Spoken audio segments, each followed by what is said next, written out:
everybody really liked that club before it closed, and gets to talking with Ron White, and was like, you know what, I'm gonna move out here, move my family out here.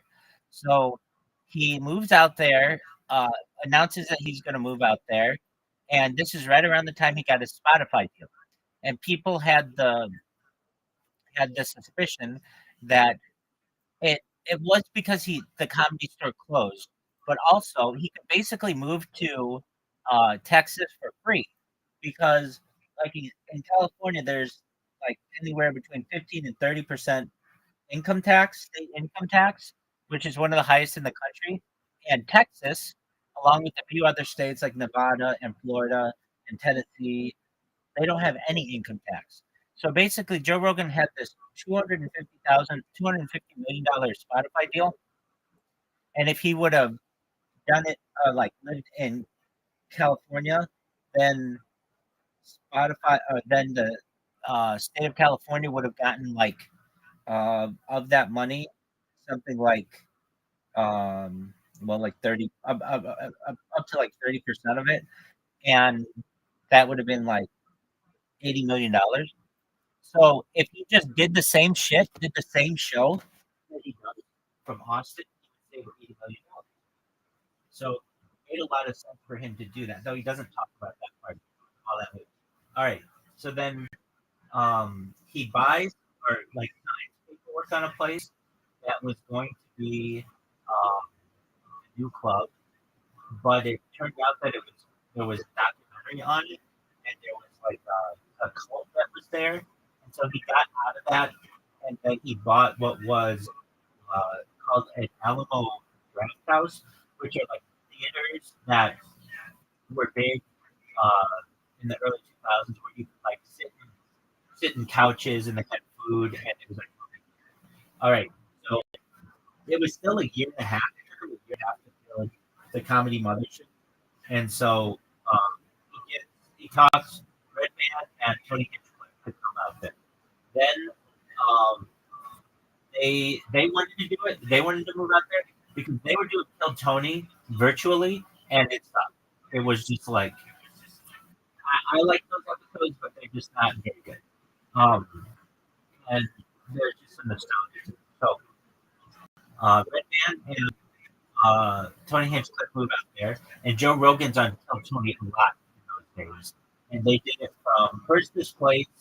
I don't remember the name of it. And then Tony Hinchcliffe told a joke. He used like a racial term for Asian people that starts with C and ends with an A. And there's a huge amount of backlash, and he did it during Asian Heritage Month. So what ends up happening is Tony gets canceled a whole bunch, and the place where they were doing Tony says they can't do it in Israel. So then they go to another place, American Gas Company, and they did it there. And Joe Rogan was on those episodes a lot too. And then once the Comedy Mothership, that's when Phil Tony kind of came into its own and started becoming more and more a national, like more international sensation. So this all is getting to just the story. All right, so Nice. yeah, I know. Do you know this? Well, it's all the documentary. Do you know this backstory? I knew some, Okay, but that's cool. It's cool. so then Joe Rogan opens the Comedy Mothership, and um, it becomes like a sensation in Austin. All these people move to Austin, but some bigger comics moved there as well, like Shane Gillis and Tim Dillon. Yeah. Like a bunch of more medium-sized comics. Oh, Tom Sawyer moved there, some other people, and started doing their shows from there. Basically, the way that Joe Rogan can convince these guys to do this stuff is, look, you're already on the road, you know, out of 52 weeks out of the year, like maybe 40 weeks out of the year, you're already all over the place. If you stay in New York or California, they're going to charge you state income tax. So if you just have your address be Texas, you're going to save a whole lot of money. And so a lot of these guys move there, and it's a smart move for them. Then, most recently, till Tony becomes a sensation, it overtakes the Joe Rogan Experience on the YouTube list. It its own show now, basically, and they they don't really need Joe Rogan anymore. Like they maybe once did. They're like basically independent. Okay, so then the people who moved to Austin no longer. A lot of people don't enjoy it anymore because where Joe opened this club, it's on 6th Street. Well, I've never been to Austin. I just heard in the paper that 6th Street is just like a huge shithole because it's right by the homeless shelter. All these people drugged there, and it's just full of people who rob you and all kinds of stuff like that. So, but Joe Rogan, who when he goes to his club, he goes with private security with like Navy SEALs, and they like block off the. Isn't that funny? Like he goes in a whole motorcade when he goes to his place, which it's like he's kind of losing touch on what he once was, which was not that he didn't start off as a wealthy person. He started out pretty poor. So now he has. That's true. It'll be interesting to see online. Right. So, which they still never found the guy who shot him, which is really disturbing. You would have thought that. Yeah, dog. Dude, you want to know something? Okay, so I haven't been able to talk about this with anybody, but okay, so let me just finish the Jim Rogan. So I watched this whole documentary on it, and basically the documentary ends with all these people who moved to Austin just talking about it, basically saying they're shit. And so Tim Dillon moved out, even though he still has 2 houses there, and Shane Gillis, like basically is moving back to New York City. Now there's the next thing that's going to probably happen that I heard is Joe Rogan's going to start a comedy mothership in Brooklyn, and then another one here in LA, which will be just to compete with the comedy stuff. Okay, so ask me what I think happened in Butler, Pennsylvania, July 13th, 2024. No, we're not talking about the. We'll definitely talk about that. This documentary was supposedly called Elton Graveyard. You told me a 20-minute story, but you did not iterate really on how they actually ruined comedy. Seems like a clickbait title to be honest. Yeah, it is. I mean, made a few indie games to like Austin. Maybe they had some threads up to their expectations. Fine. Well, I think the comedy is totally fine. There is kind of like a monopoly, like Joe Rogan's here, like stranglehold though on the comedy. And that's itself. Yeah. That's what you want to get at. Yeah. So that's what they talk about. Cat Williams. Do you know who Cat Williams is? Yeah, he's the guy with the Absolutely, he's hilarious. He basically made a comment on the Shannon Show Club Shay Shay that Joe Rogan has the same 6 unfunny comics on all the time, and just and so like basically this is Tom Stewart, Bert Kreischer, Ryan Calvin, Brendan Schaub, and like.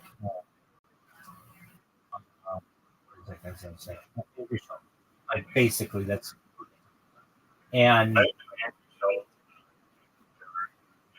oh yeah, that's how I found out Joe Rogan would like repost Andrew Schultz's shit during the pandemic. That was I don't think Andrew Schultz is like a bad comedian. I guess that Cat Williams probably funnel used in his bank account. It did. And he did. After saying that, his special Olympics numbers went up. Like, he got huge money. And basically, they said that like those comics.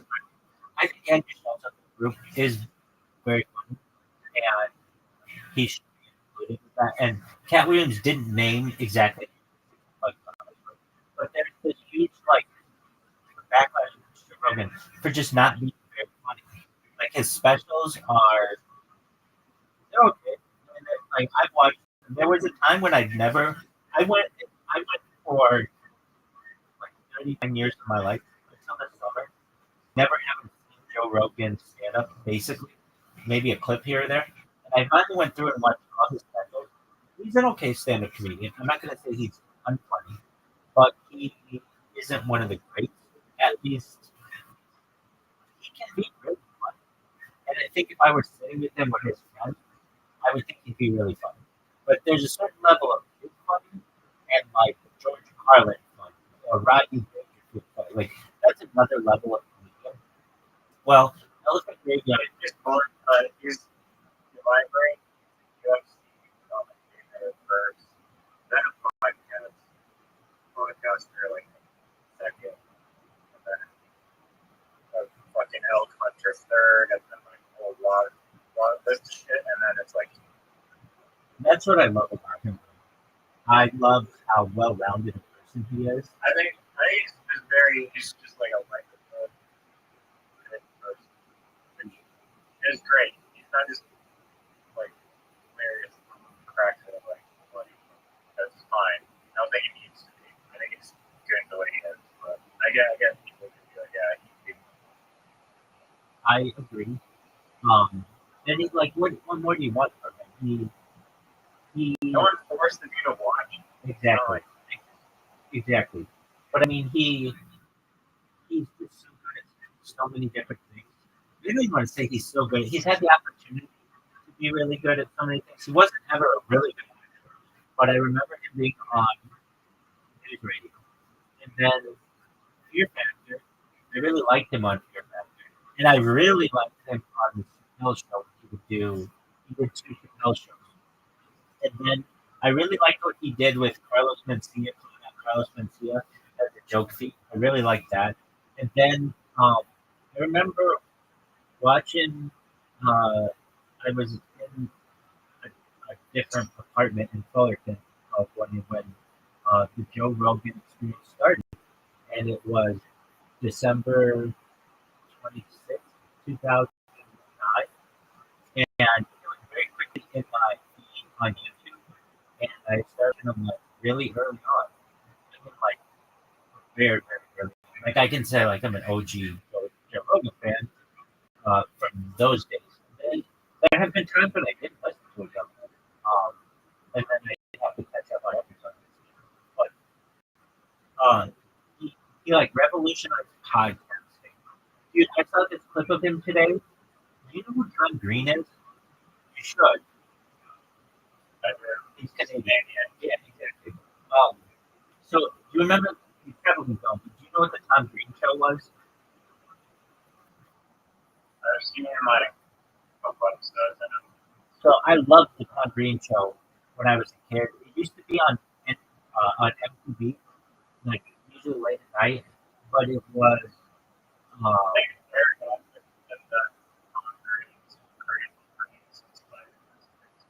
absolutely. And Joe Rogan said that Tom Green inspired him. I watched this episode today, or this clip of Joe Rogan sitting. Tom Green basically set up like a night show setup with like a desk and chairs and couch, and he had a sidekick, and they would just live stream on the internet. And they took this concept and had it on. I don't know if it was CBC or what is it, CBN? What's the Canadian broadcast? CBC? Okay, I don't know if it was on that, but it was on some Canadian show and some Canadian channel, and then the United States used to syndicate it on MTV, and Tom Green would just do think that I really like. I'll say this, like at least being an inspiration to me, Joe Rogan certainly has been Tom Green, and the show Jackass. Do you know what the show Jackass is? I'm sure you've heard of it. Where they would just take a camera, exactly. It was just like this. I mean, I realized I realized like a month ago, like 2 months ago, maybe I was like, oh, I can actually watch the TV show I've never even seen. Dude, the TV show is so nostalgic for me because my friends and I used to just watch it like when we were in high school. It always came on really late, and they would have like they would just show them over and over and over again because MTV didn't really have any programming at that time. Uh, Music videos had become too expensive to run, so they would just show Jackass all the time because it didn't get the highest ratings, but got pretty good rating. And it was something that you could just show all the time. And when you're in high school, that shit's like super funny to you. And I remember when I saw Jackass, it was at that time it was harder than I ever laughed. And I was at my friend's house. And Watched it years, I guess. no, we did not. We rented it from Blockbuster, and we watched it at my friend's house. His mom had this like really fancy room up there. They had like part of their house built on, and we watched it. I was like this pure white room with like all these windows, and it was like hilarious that like you were watching a guy take a toy car and shove it up his ass in a condom in this like very like dainty like place of the house. And we had to be careful because we didn't want the parents like finding out we were watching. I did not watch it in theaters, and the reason why I didn't watch it in theaters was it just wasn't that. I don't want to say it wasn't that big. It was just like, oh, it's just guys from uh, that TV show. It's not. It wasn't like a revolution like it. Okay, so then uh, that was an inspiration. Well, so that and Tom Green would do some things like that, where he would kind of these man on the street things, where he would just go up to people and be like, like, what do you think of what what do you think of whatever? He just like man on the street stuff is really interesting. So the Tom Green was definitely an inspiration. So Joe Rogan on Tom Green, and you see him where he gets the idea for Joe Rogan shit, where they're just drinking like a Corona beer, and Joe Rogan's like, "Wow, I could. This is great." So you're just like live streaming in the world, and Tom Green's like, "Yeah, it's just like on the internet." And Joe Rogan's like, "If you could somehow monetize this would be a game changer because you wouldn't have to worry about advertisers anymore. They can literally see the beers working." Very soon thereafter, Joe Rogan started the Joe Rogan Experience. The only reason why he was able to do that is he had contracts with NBC back then. He had made a lot of money. He is the most fortunate person and he says this, when it comes to Hollywood of any person.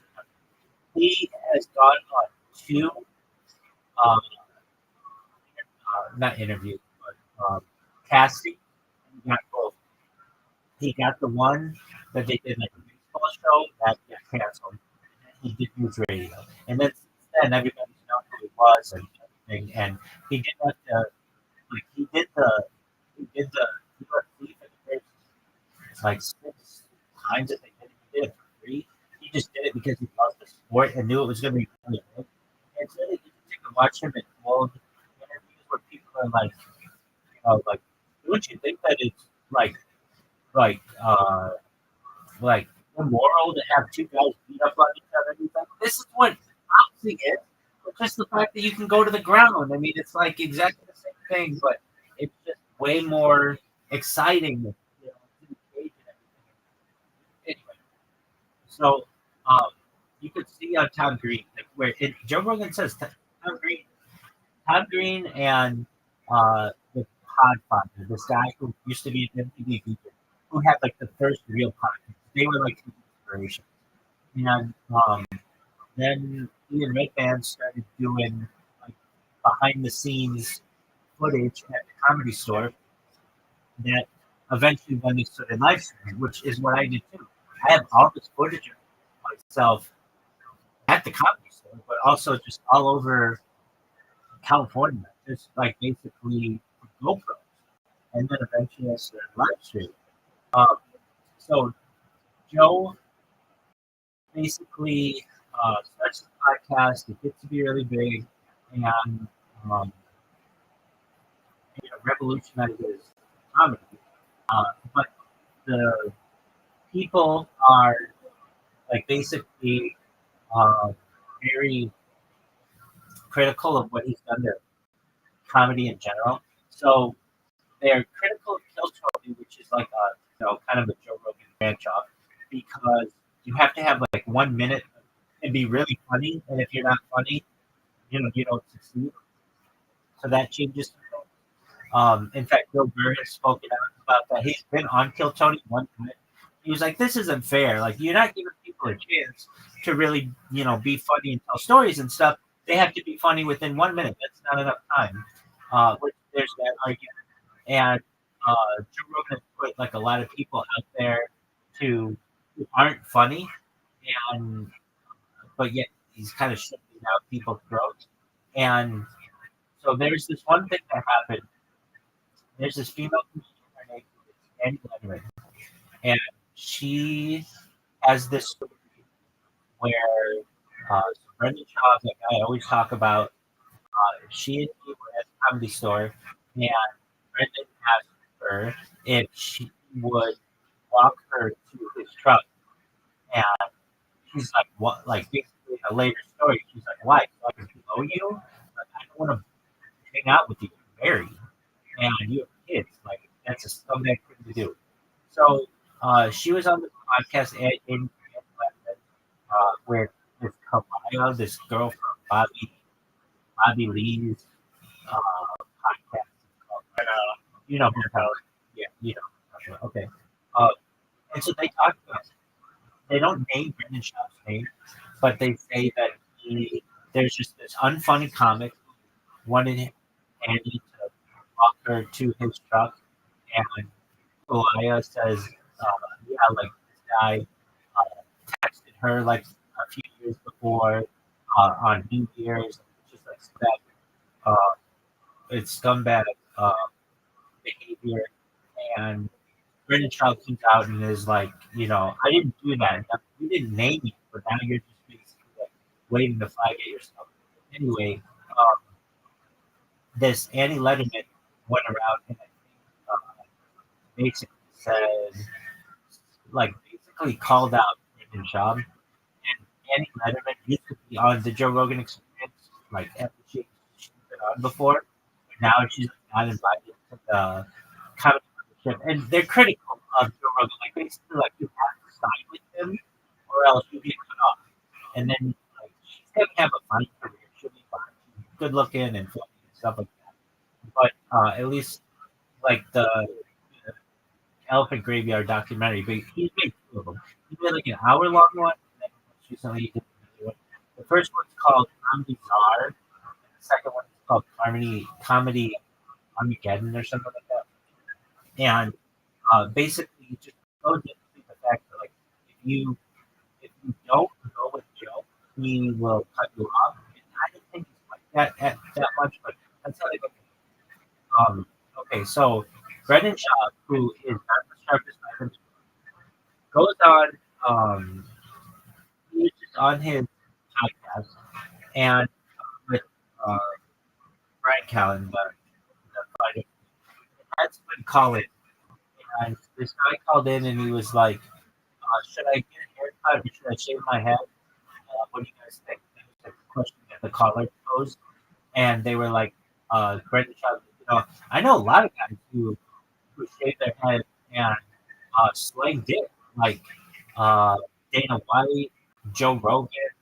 That's about it." He didn't say Jeff Bezos at that time.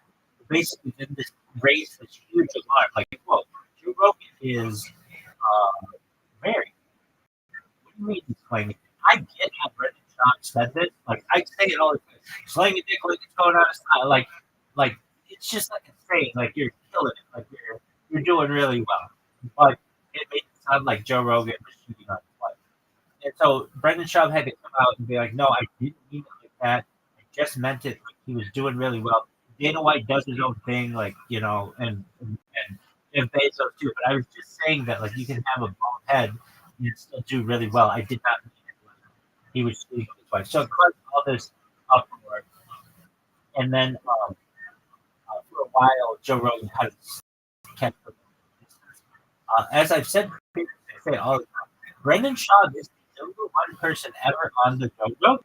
He's the number one guest, but he hadn't been on in like until this past week. So he was on for. Have you ever seen the Fight Companions they do on Joe Rogan? So what Joe Rogan does is if there's a fight that he's not doing the interviews. He doesn't do them. He doesn't do them like in other countries, or if they're not like a big UFC event. What he'll do is he'll have his friends over, like Brian Callen and then this other like UFC guy and then Brendan Schaub, and they will watch them. And then they have a little clock in the corner, and you can kind of sync it up so that you really watch it with. It's a cool thing. And so Brendan Schaub was on there this past weekend. It was the first time in like more than a year that he'd been on, but now he's on, or maybe I don't know, more than something. Anyway, long story short, this very long story short, this uh, documentary went into all the things like basically if you aren't on Joe Rogan's side with comedy nowadays, and you're like an outsider, you have to be part of this boys club. It's called the Sphere for a reason, and in reality, Joe Rogan is the head of it. It's really like Shane Gillis, who is like the hottest comedian in comedy right now. So Joe Rogan does everything he can to like be good graces of Shane Gillis. Just like fuck it. I'm big enough now that I can do whatever I want, and I have a big enough podcast that I can do whatever I want. And I don't really need fucking Austin, Texas. I have New York City and Philadelphia. And uh, uh, Bill got like Bill Burr. A lot of people would say Bill Burr is part of the Rogan sphere, but there's an argument that it's not because he and Joe Rogan got into it over that medical issue. I don't think he since I don't know not having Bill on or Bill just didn't have it.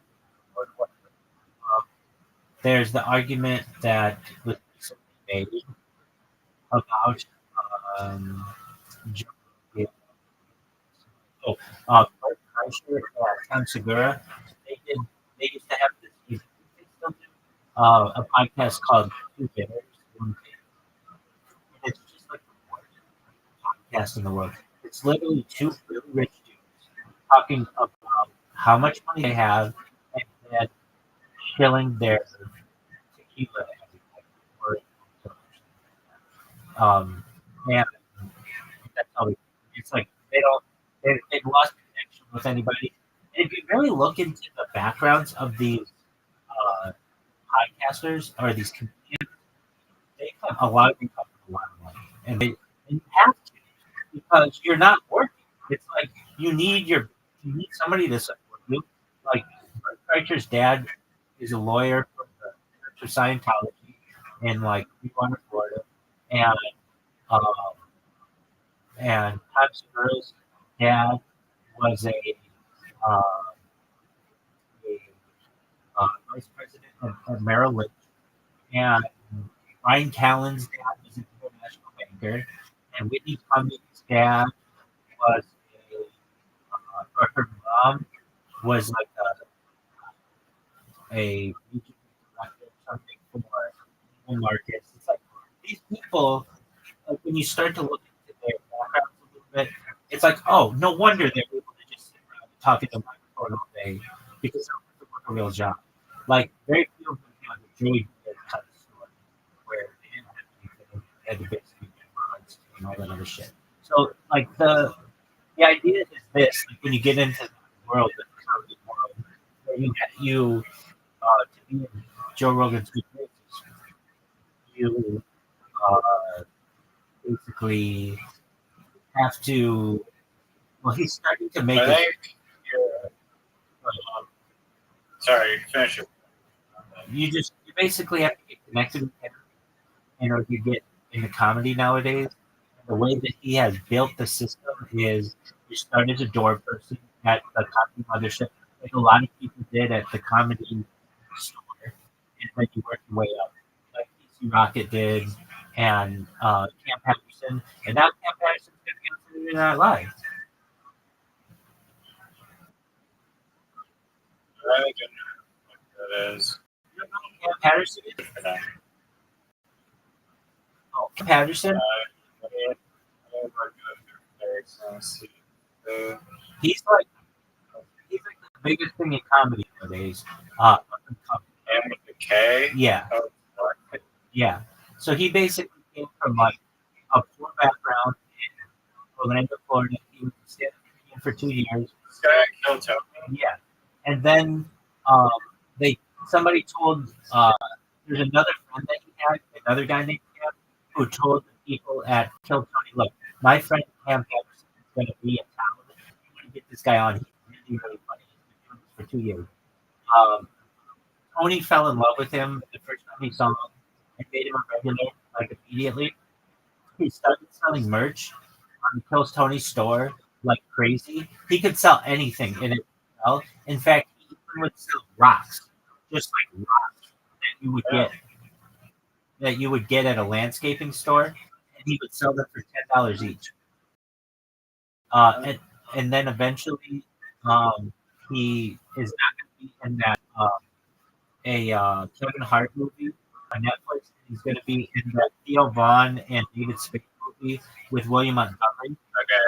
And then he made it to Saturday Night Live, which is the biggest kind of comedy thing you can do in the United States.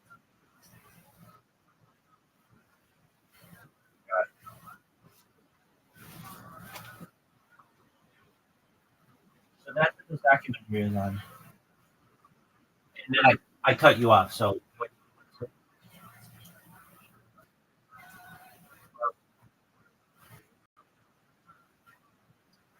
I think, I don't know. I got but I was just looking at a list of the top 100 comedians, or a few lists of things type it in top 100. is that the Comedy Central list?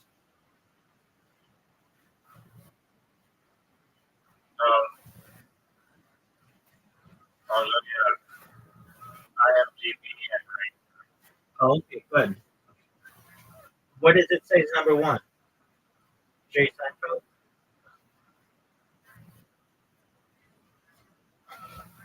on IMDb one. Or sorry. So it says Dave Chappelle. I'm not sure what. Okay. This one's weird though. I wouldn't think Bill Burr is the number 2 comedian in the world. I don't know how this is rated though. I don't really know. This is best comedians. It's a classic crowd ranking performed by the fans' perspective. Okay, so it just basically who's the funniest. It's kind of hard to know. But I'm planning on getting illustrate. And I was also going to say that it's maybe things have changed, and I recognize that. But if you go to like the top 100 list, like go to start naming people. Is Mark Normand at all the Joe Rogan experience? I would not say that he is. Yeah. Okay. I would say that he's been on Kill Tony recently. And he's been on the Joe Rogan Experience. Basically, anyone who's been on the Joe Rogan kind of But like, and believe that he started in New York and had no connections to, like, before and all that shit. Like he was building his own. Right. As I understand, he's from New Orleans, and he started at the Comedy Cellar, along with like Shane Gillis and those guys. Right. The Comedy Okay, Cellar. So John Mulaney. John Mulaney's from Chicago. John Mulaney's from Chicago, not in the. Actually, Louis C.K. is from Boston, but I don't think he needed Joe Rogan's help whatsoever to become successful. I don't even. Actually, done, like, maybe one or two actually, Louis C.K. is from Mexico. Actually, Louis C.K. is from Mexico.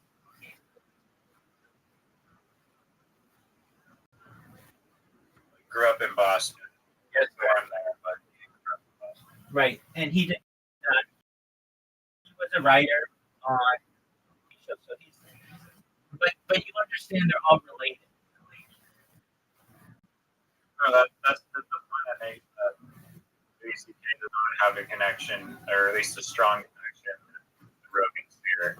That's correct. And my point is that a lot of these comedians in the top 100, Jim Gaffigan, Trent Carr, correct, Gabriel Iglesias, Pat Williams, correct, Dave Tell, Correct. like a lot of them don't have a connection to Joe Rogan. No, but you're naming all veteran comedians, not younger comedians. Although that was the part of my second point is that I'm saying like right now maybe it's involved where like he has this gatekeeper like privileges, admin privileges for like this internet success overnight. Well, it has a lot to do with the all those other guys that you named are not the podcast. Now, one thing that this documentary covered is no longer you make money. Well, like before, you would just make money doing stand-up comedy. And then when the podcast world came out, it was something that you did in order to make people aware of where you were going to be doing comedy and to build up a little bit of an audience so that you'd be like, hey, I'm going to be at Tempe or Film Doc, and then everybody in Tempe would know that you were coming there. But now these podcast things have become almost, if not more lucrative for many of these people because of the ad reads and the endorsements than actually doing stand-up comedy. So they almost have become podcasters more than they're comedians. Sorry, can you explain that again? Absolutely. So back in the day, there was no podcasting. So these guys were just stand-up comedians. Louis C.K. Do you know who Dane Cook is? Louis C.K. was on the radio show. Yeah. Much time probably like a podcast or something. Yeah. Oh wait, hold on. That's how you used to have to do it. So you'll hear these comedians, veteran comedians, who would say, let's say they were going to be in Boston. Howard Stern exactly who it was. He was the biggest thing in New York. Wherever you were, in whatever city, you would do morning radio. You'd be like, hey, I'm going to be at the Funny Bone in Wichita, Kansas, and you would do that every single morning. There was like a schedule that they would do. Was usually be in town by Thursday to do Friday morning radio, promote your shows for Friday and Saturday, and then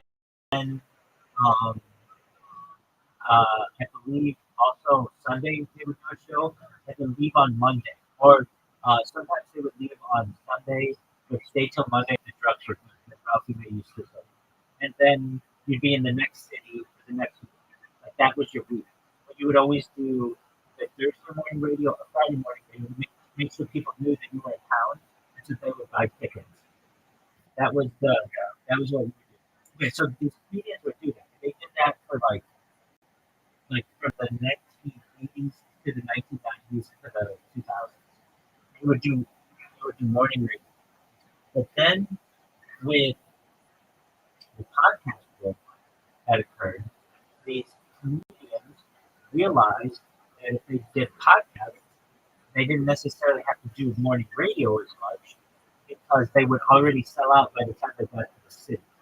So there's no reason to do morning radio and sell tickets if you already sold out. It's just another thing that you have to do, and you don't have to do it if you already sold out the tickets. And in the beginning, like 2010, early 2010, uh, doing podcasting wasn't that lucrative financially, but it has become to the point where these comedians actually make as much money or more money doing their podcast than they did for just doing stand-up comedy. So many of them, I mean, not many, but some of them have just stopped doing kind of stand-up comedy. The big one who's done this is um, Brendan Shaw. But even like Tom Segura doesn't do as much stand-up comedy as he once did because he makes money on your mom's house and all their studios and all his endorsements and the Two Bears one cake and all that.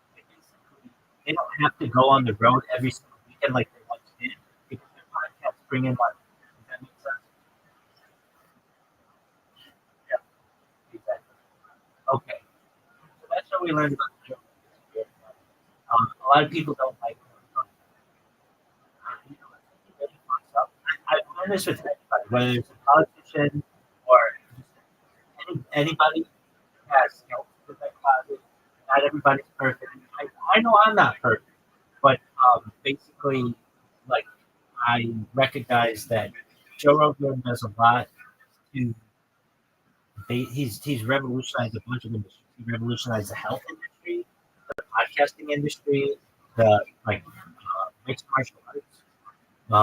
He did Fear Factor, which was a great. Which thing? Oh, that yeah. But I don't know if you remember if it was made in Canada, but Fear Factor was huge in the United States. It was a revolution. It was one of the biggest shows on TV.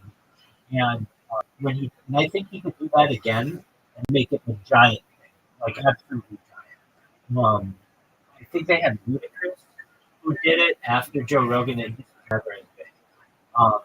Okay, so like Joe Rogan will tell you, not to any of these comedians, the real comedian who changed the game when it came to comedy in the early 2000s was Dane Cook.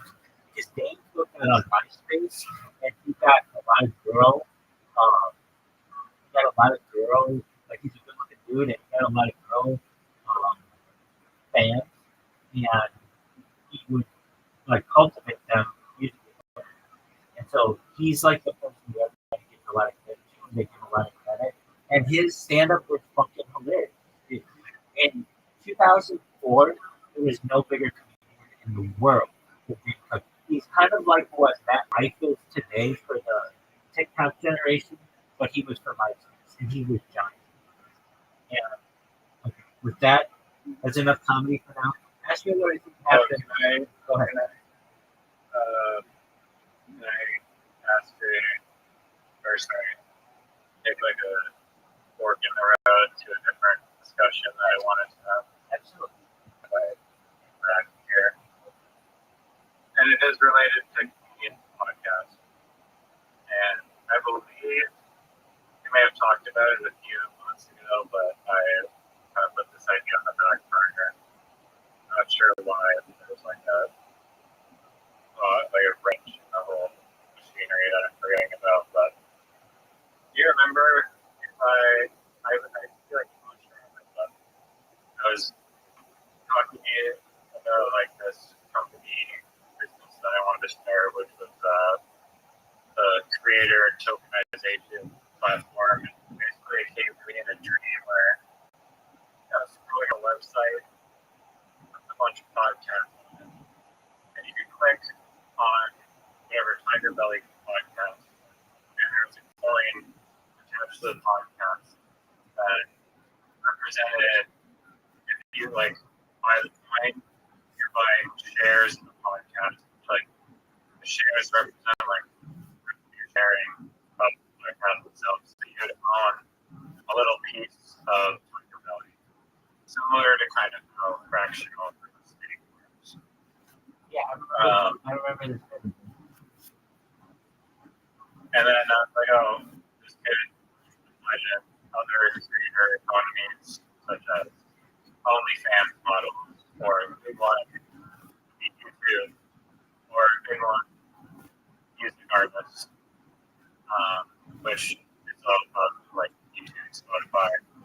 Basically, apparently there's this book on it called it's like the unincorporated man. And it's about a guy who wakes up in a trip and he's one of the only, or he's like the only person who like is completely owned by a corporation. And not to be like super dystopian or whatever, because that's not the goal of this. The goal, I guess, is to actually drive growth for these different creators by giving them a different revenue stream, and then also providing a new like incentive structure for their fans, where the fans are actually incentivized to promote it more because they actually own a stake in their investment, and also, it's just better. It's basically like Patreon, but Patreon you can buy the token and then actually like get dividends, as well as access to use like exclusive content through ownership. And so it'd be like, yeah, if Joe Rogan issued a coin, there'd probably be a lot of people that would want to buy the coin if the coin was paying out earnings of the Joe Rogan podcast into your bank account and dividend. And yeah, you can also potentially compound those dividends with other lending protocols in order to get an even better yield. So yeah, please tell me why. I mean, I think just some people in the Telegram chat earlier, but I told them the other thought that it sounded interesting. Not that it's like the easiest set of hurdles to overcome, but it's possible. So yeah, give me the whole 9 yards truth of the Rabbi's theorem of for why my idea sucks or doesn't suck, whatever it is. Because I find it interesting that like somehow I can't even agree, but like there isn't a protocol yet, like tokenization of all these things is coming into the world, but no one's really talked about tokenization of the creator company. Yeah, I think it's a great idea. I think that it like just like okay, so the reason why it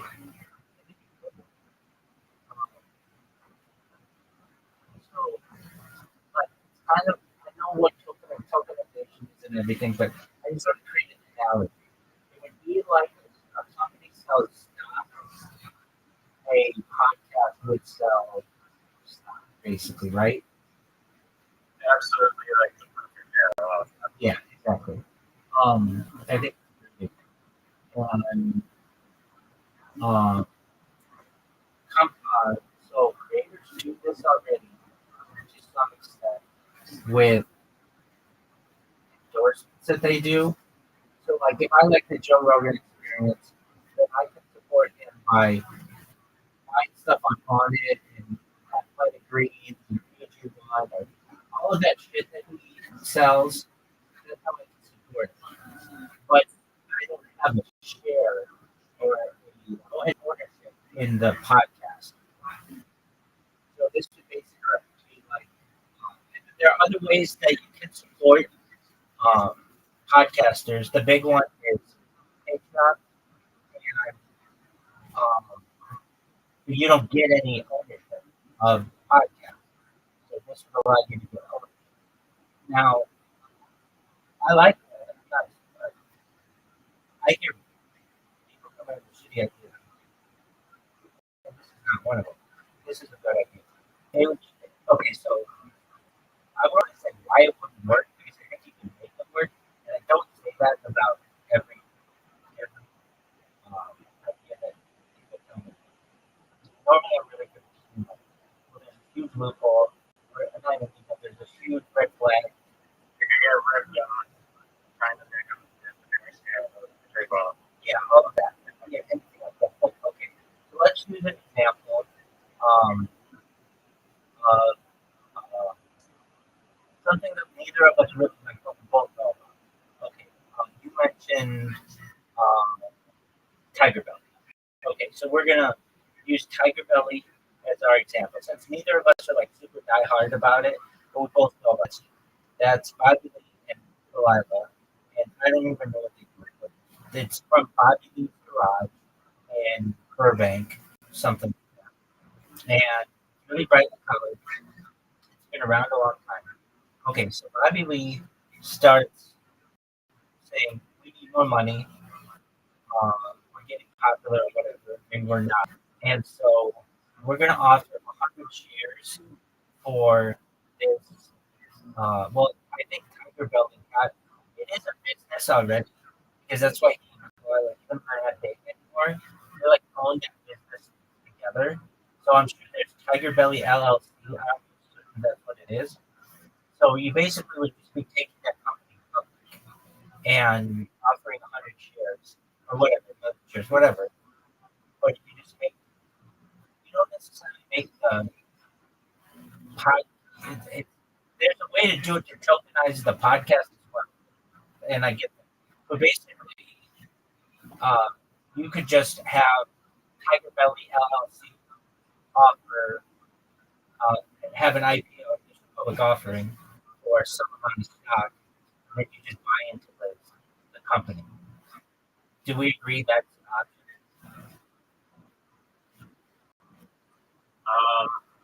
Yes. Okay. I mean, is it that? I thought in order to go public, you have to be like big enough for a stock exchange. No. You can, like, if you want to get on the Dow Jones, that's a big one.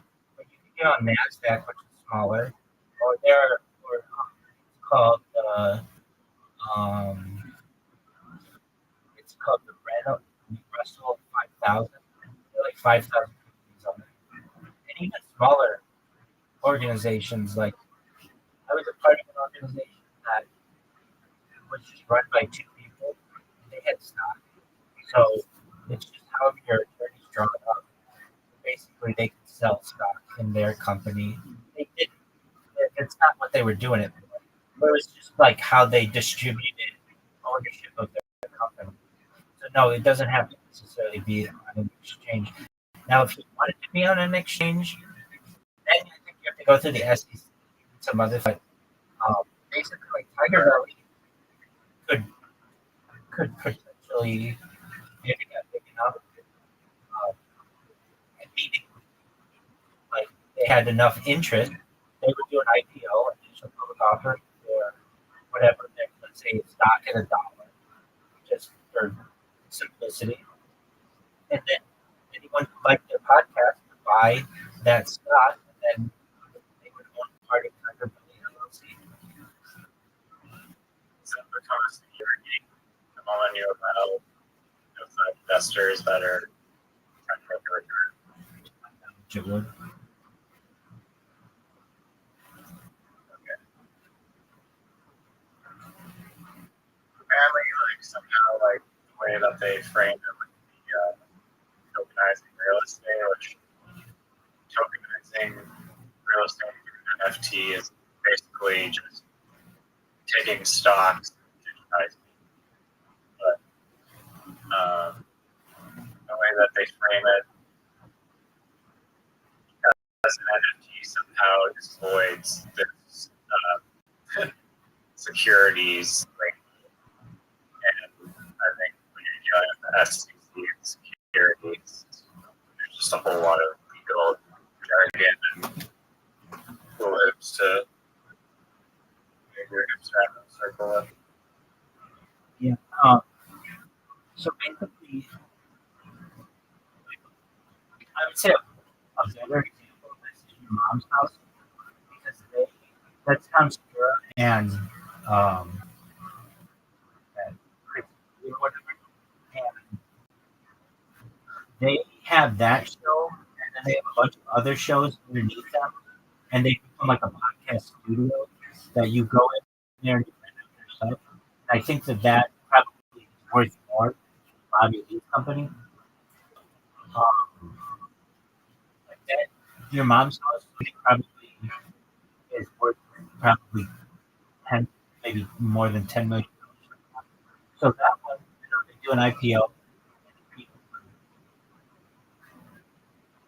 It's not. They don't need to do it. It's not.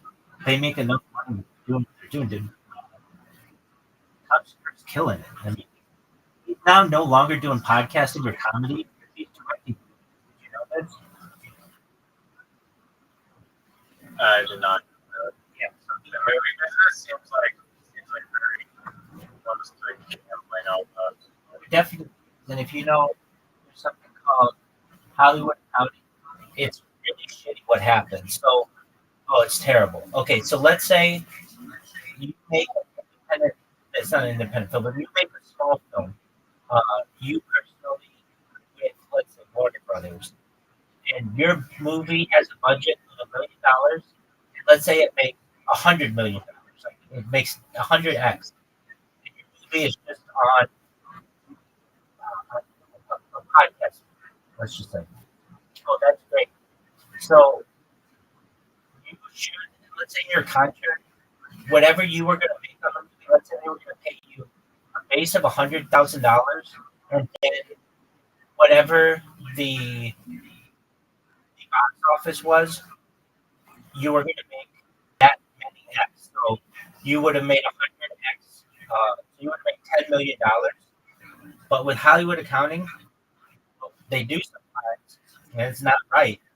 But then they'll do this. They'll take a movie like, I don't know, Transformers 10, whatever, some movie that loses a lot of money, and they will take the editing fees that they would have done that they did on Transformers 10, let's just say Transformers 12, whatever movie it is, and give those to your movie and just say that it took more money than we thought it was going to do post production editing.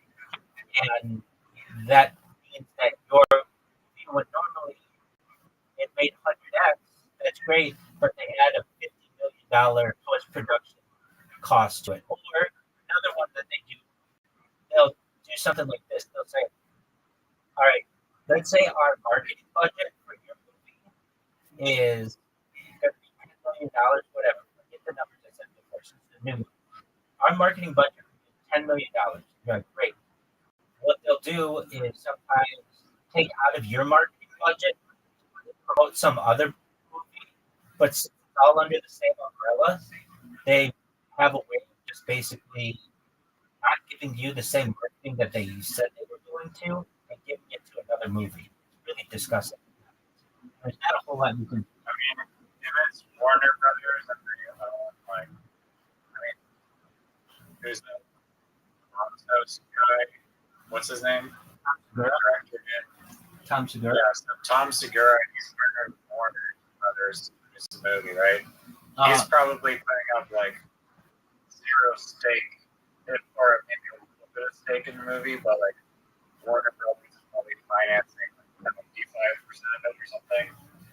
So doesn't it make sense that Warner Brothers can just like, oh, we need to like balance, like basically Warner Brothers is just saying like we produce fucking 25 movies like this quarter, and fucking 8 of them are like underwater and shit, but the other like whatever, the rest of them are enough positive that we're actually still making money overall. So we just need to like, I don't know, somehow do some Hollywood bullshit accounting to make it fucking right. Well, that's what happens. Yeah. it just can hurt people in the end because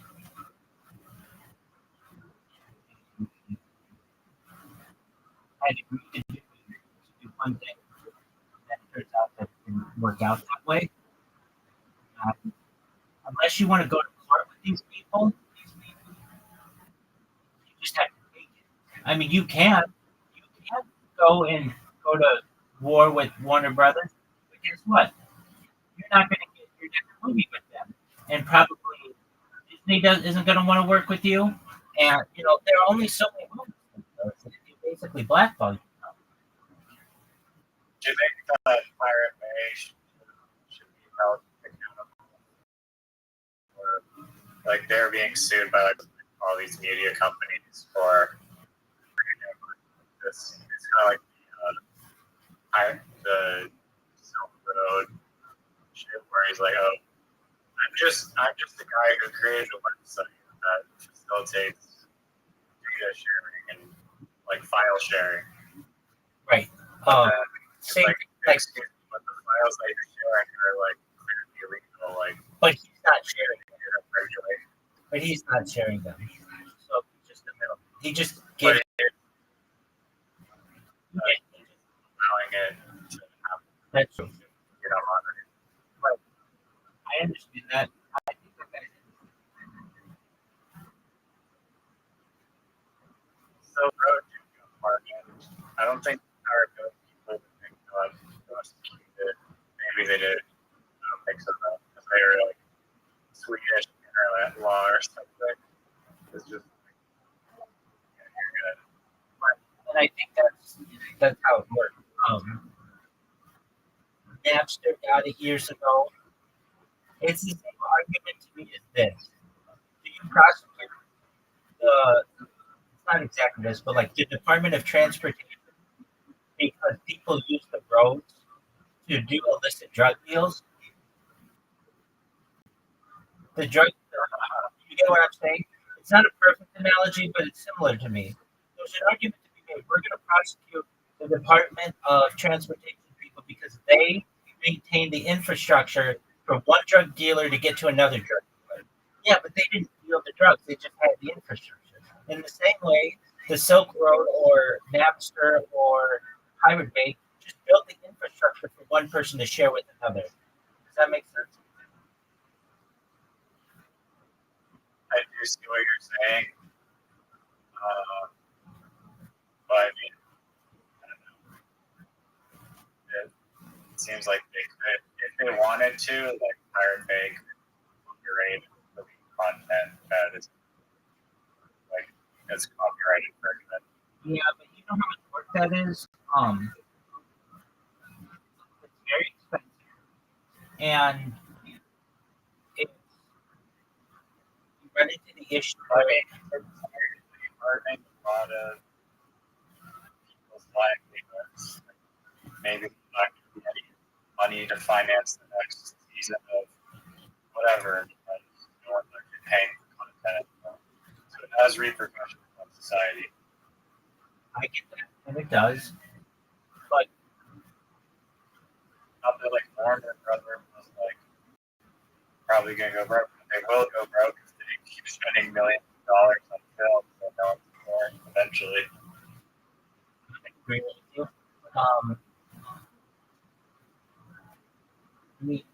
Okay. Also, I'm not sure if this is the case, but I'm just gonna like draw a parallel here that I've seen YouTube videos that are basically making the assertion that Spotify is like making artists poor because the way that their revenue sharing works is like it's basically like a fractionalized like podcast investor token. Like all the artists, like cumulative artists, are all potential, and their percentage ownership of how much of the total subscription will pay out that's allocated to them is based on how much like listener time or whatever they get, and then the pool is paid out according. If you're at the top, Drake, you get a ton of listeners, you get more of the pie. If you're middle, you subscription model is like only $9.99, and it's charged with like audiobooks and music.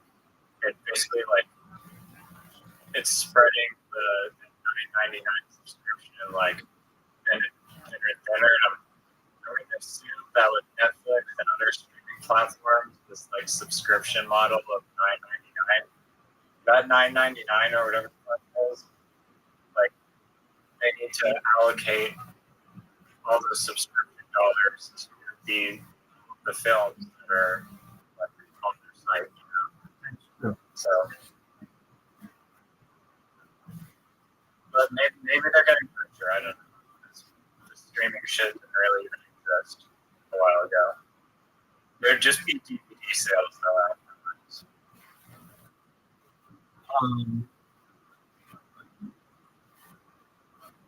There, what you're saying is true. It's basically a limited pot, and everybody's going to share it.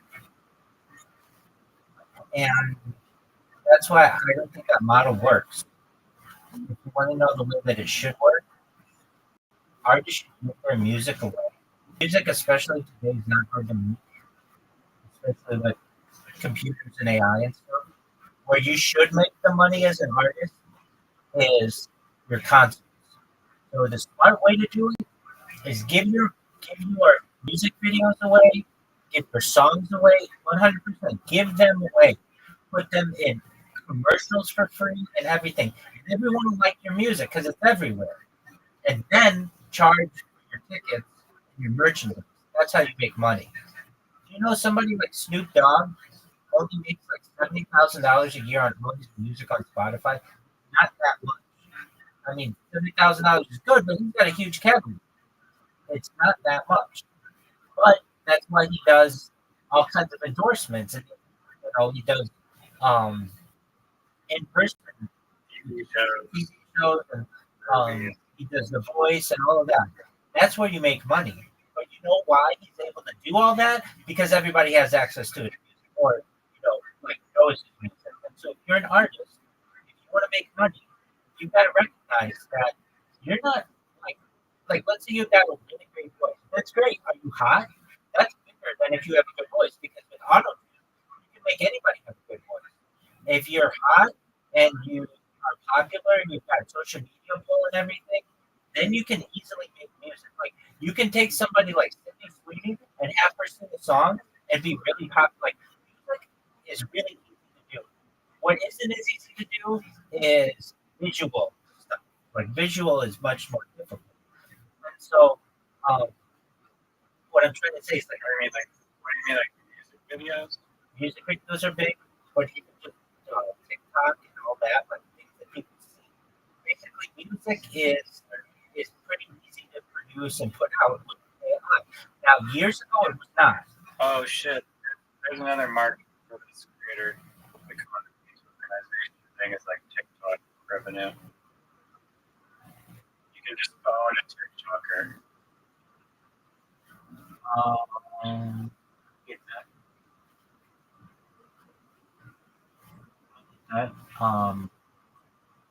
Okay, so let's talk. Um, let's talk. Well, so I think your idea is really good. I think the future of the music industry, and they've already talked about this in martial arts and UFC, is they don't pay people to fight. They make their money in um, and endorsements and advertising. So I think Dana White has even said that ideally they shouldn't have to pay the fighters. The fighters should fight for free, but the fact that they put them on this huge stage means that they'll be able to sell merchandise and do endorsements. Does that make sense? Yeah, but I mean that like their cannabis center, whatever arena is selling that is making so much money that seems kind of cheap to pay them.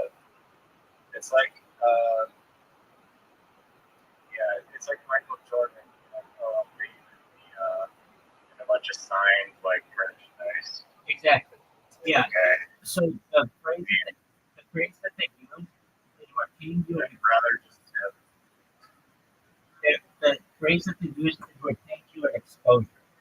So the fact that we're putting you in front of all these people means that they're going to want to buy your t-shirts and go to your autograph signings and have you talk about the product. So you should want to do it for free. Like if you don't want to do it, that's fine. Somebody else will do it, and then we'll make them the big stuff. So we're paying you an exposure. yeah, I've seen a lot of people also trying to create a lot, but yeah, people on the internet are like, I can sometimes do not appreciate the exposure as payment of we're real artists, we deserve to get paid. Exposure is bullshit, like promoting your thing for free. Like that. But Yeah, so that's a big thing with artists.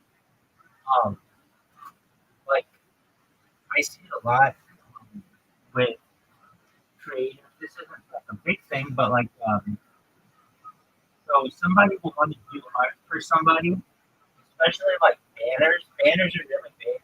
A lot of people, especially overseas, want to do banners for people because you just have to be like a graphic designer.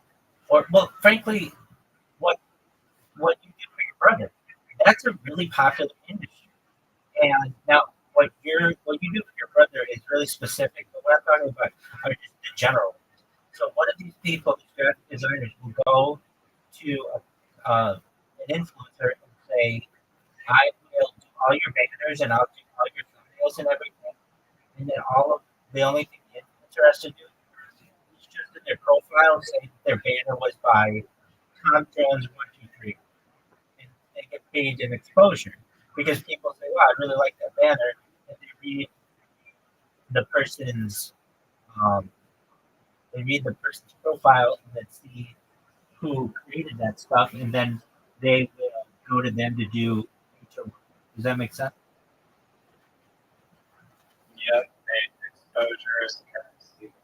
Yeah, and then that is the influencer doesn't have to pay anything, and um, that's I there. Like it was like the smartphone became like kind of like widely accessible. Like people, they still do it like all the time. They'll post on their like Instagram or whatever, like, oh hey, I'm standing next to like a Donald Trump or whatever, or like like they're farming these like celebrity photos, and maybe the celebrity isn't even getting a shout out, but they're still just trying to squeeze all the juice and they'll just getting a picture. right. Um, yeah, and just being associated with them is great for your brand. Yeah, yeah. Some people are like brutal at it, but it's like they just like seem like trying to be so. It just comes across really cringe. Right. Um, Does anyone like the famous people that they're hanging out with are not like taking pictures and posting it on their Instagram so that they can say to other people, "Oh, look who I'm hanging out with." You know, to do that. which, a big thing that I see as well, like, I guess it's the same, but like services or items in exchange for exposure. So, a lot of times what these people do is they'll be like, hey, I need a new car. And so somebody will be like, okay, well, just come to our dealership. If you do a post, we'll give you a 2-year lease on the house. Something like that. They're really big. And then they'll go and do it. And then, buy your car at wherever, Jones, Mercedes Benz, and they're really great. They'll take care of you. And then in exchange for that shout out, they'll get like a 2-year lease. Does that make sense?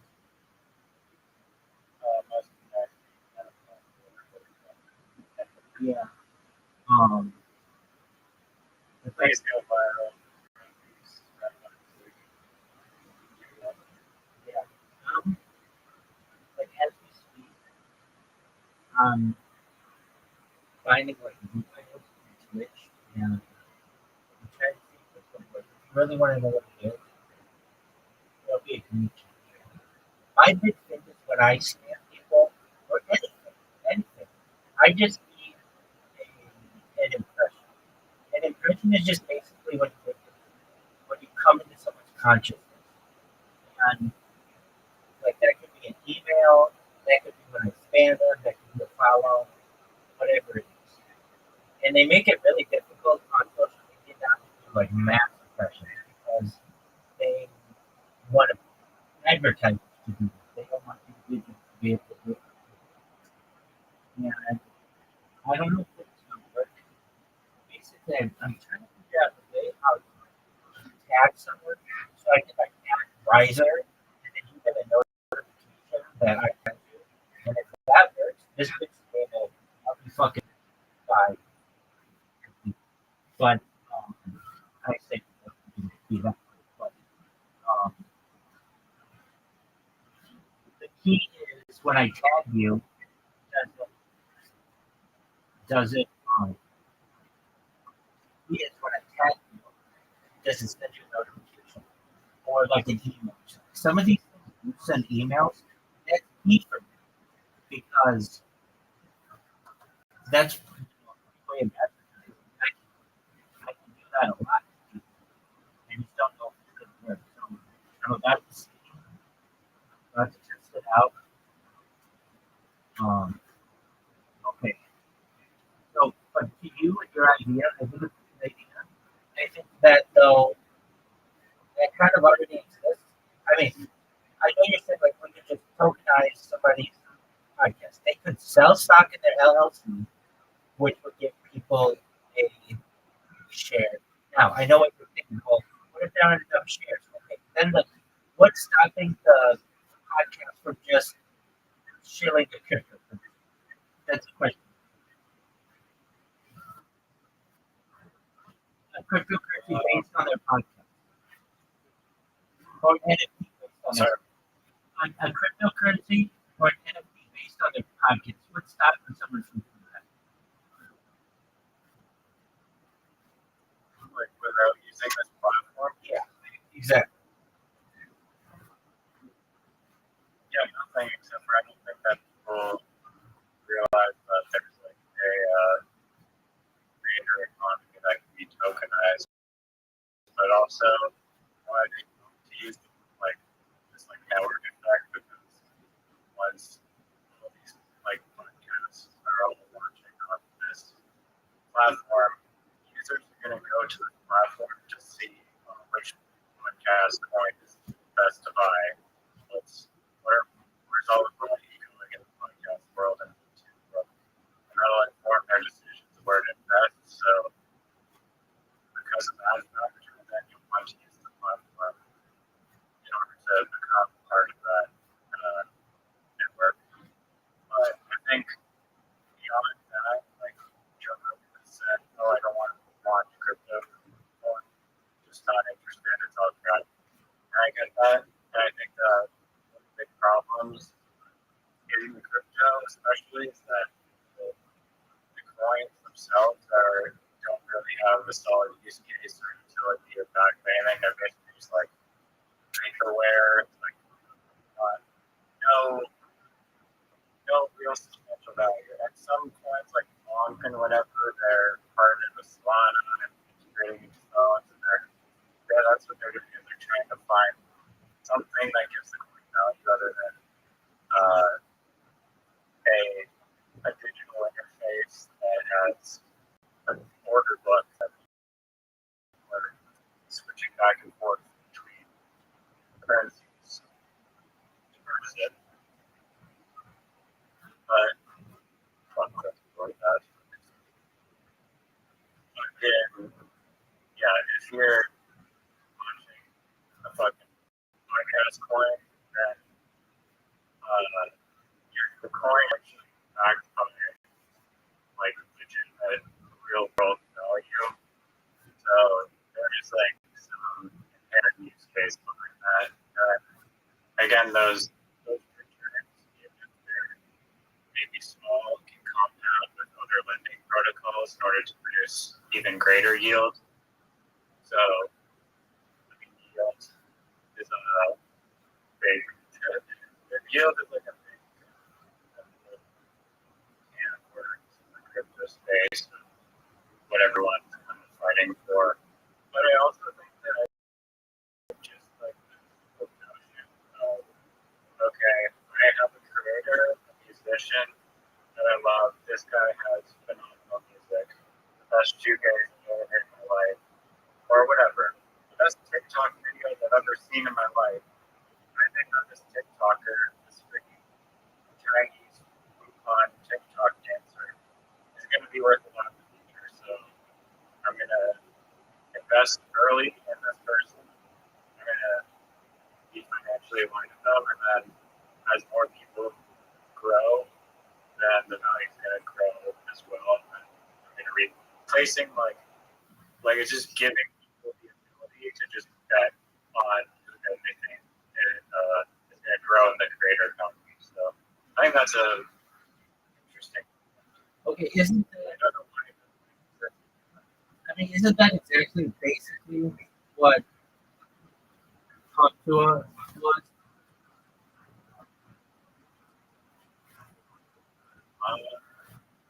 Aktua launched coin, but the coin was not tied to her podcast at all. It didn't represent ownership in Aktua LLC Corporation. It was literally just a run she used her celebrity status to lure people in. But she could have done it another way, since she has a podcast called Aktua Talks or whatever the fuck. And she could have been like, oh, Isn't it called you can buy this coin. Isn't it called If she don't talk to her, if she don't talk to her, I don't talk.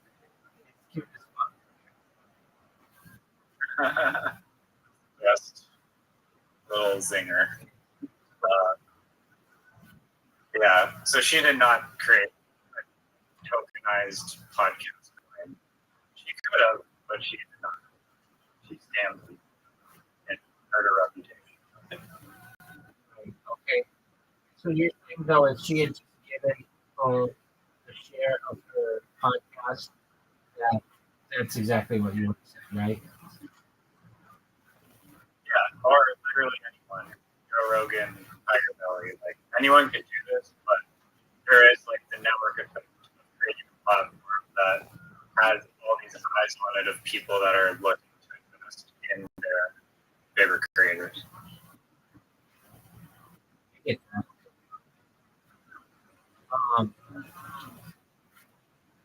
Okay, so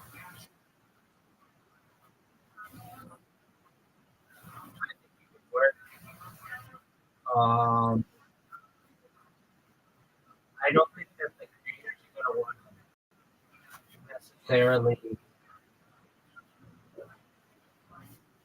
like.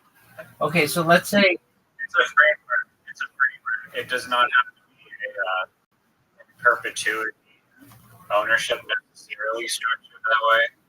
But the more you give, the more people want to buy.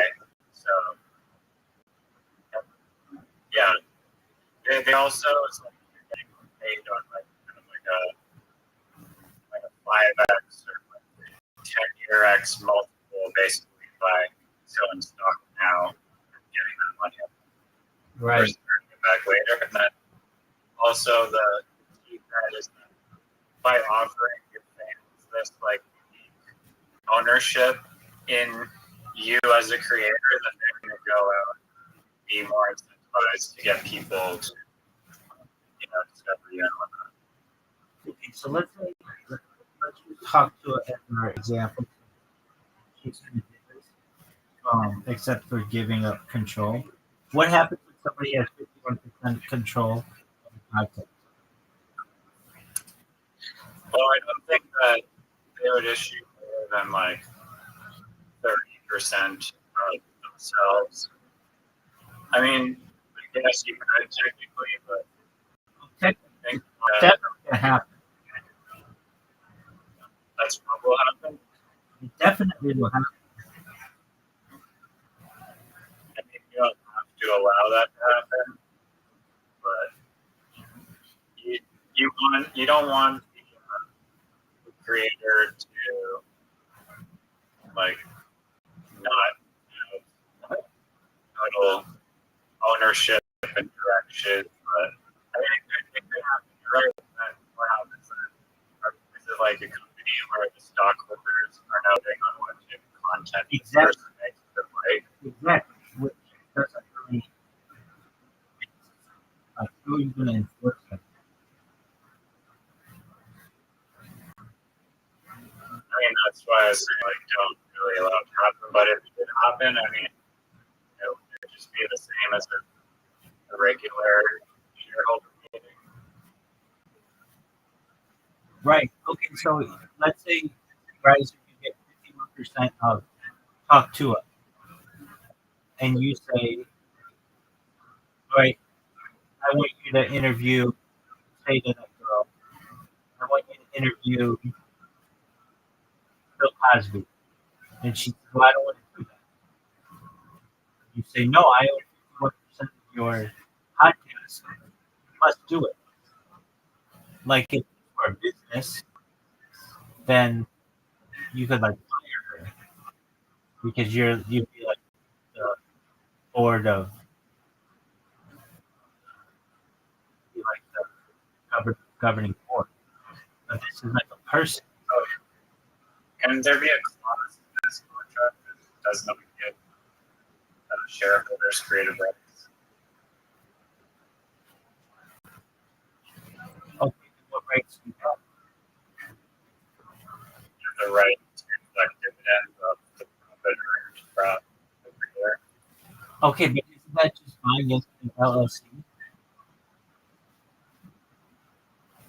Essentially, yeah. So then why would we just buy into their LLC?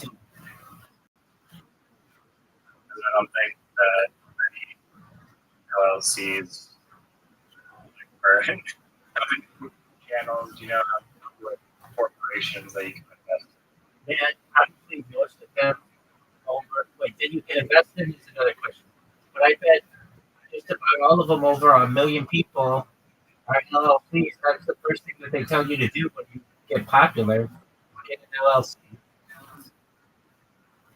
Yeah, but are they taking? I mean, some of them definitely are probably partnered and getting investments, but it's not like a crowd-funded, crowdsourced stock. Okay. Back to the question about, let's say you own 51% of Talk to It. So that means you get like basically 51% of all of the income that comes in to the show. Okay. What happens if her name is Haley Welch? What happens if Haley Welch just says, I don't want to do it? I mean, that's a violation of the contract. So you enslave her? No one's supposed to sign a contract. Contracts are agreements. They happen all the time. Right, no, I understand, but like okay, so let's Yeah, say you from giving up not 51%, but like 10%, maybe 20%. I understand, but those numbers aren't interesting. Everything gets interesting at 51%. Don't ever forget that. That's my point. Everything gets interesting at 51%. That's why I always say I want 51%. That's a controlling interest in everything. All right. Like 10%, that's boring. 20%, that's boring. 50%, boring. 51%, that's boring. All right, so we've got Haley Welch, who gives up 51% control of the podcast.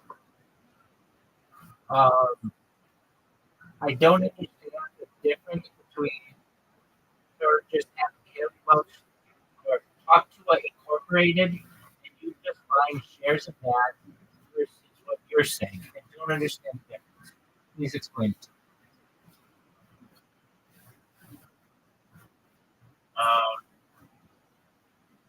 I'm not sure that there is much of a difference.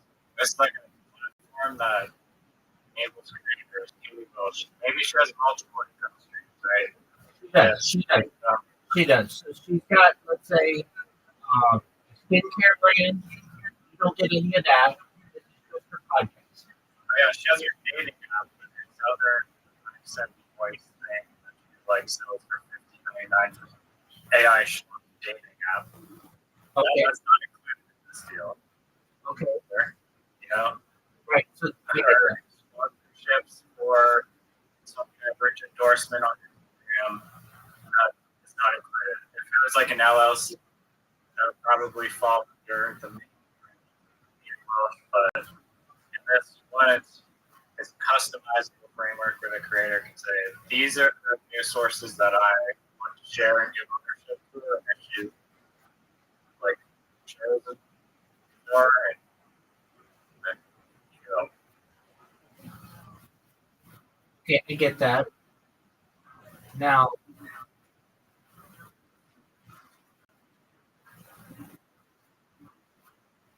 I just don't. There really isn't a difference between her offering shares of an LLC and what you're saying, is there? No, but there is benefits of the network effect of the website. Okay, wait. Now I get that. Basically, what you're saying, there's the LLC, which is the stock exchange and what you're saying is, all right, have these creators launch a coin, but we'll make sure that the coin doesn't get rug pulled. It will be like a legitimate ranking of all the coins. Yeah, that is a very big hurt for the investors is that ideally there are no rug pulls. There would be ways to make rug pulls, like the creator cannot just sell supply, like you can't just dump the entire supply. Maybe they could trickle sell some supply over time. That's fine, but they can't just run the truck, you know? Right. And then also, like, we're not allowing just any random Joe Blow to just bring the pop up coin, just be like, oh, I have a podcast on coin, I can run. I mean, it wouldn't even work because of the reason I said before, but you know, like you have to have like some credibility following to go carbon. But yeah, it's a marketplace. That's like a Facebook marketplace for buying like crap, but this one is on different creators that you want to invest in. Right. I get that. So it's a market. Yeah. Okay, so that's what you're saying, really. Yeah. I think that's the bigger meta value proposition, I guess.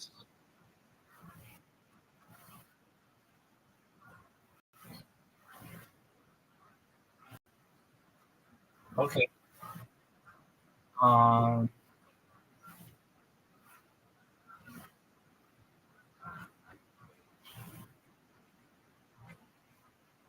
That makes I have a website that I built that's very rough accessible website, but it kind of shows the general idea. I mean, DM no. you or whatever. No. Just say to me.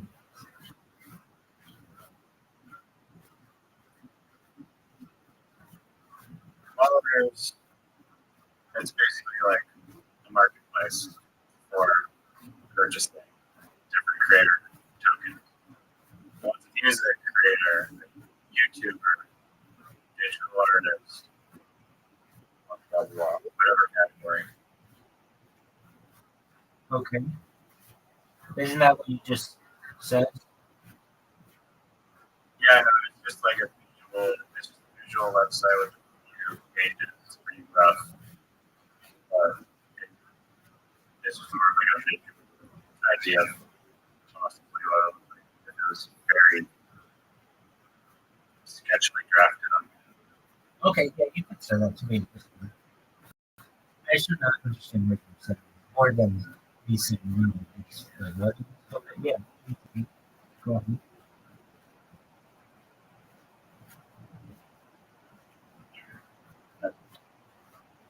Excellent. But I don't have to look anywhere. No, not at all. Oh, wow. I'm gonna do it. Just for a fact, so I'll give you some about it. It's really nothing fancy. No, that's pretty good.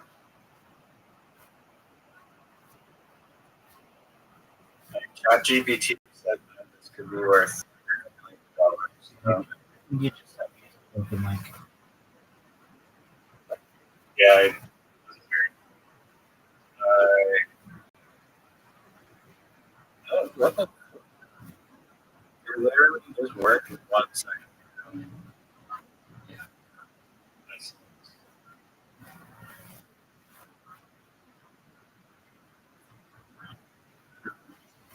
Alright, copy link to Safari or some browser.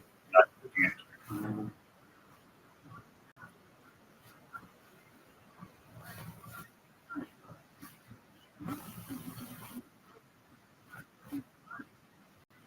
Oh wait, I added the marketplace by accident.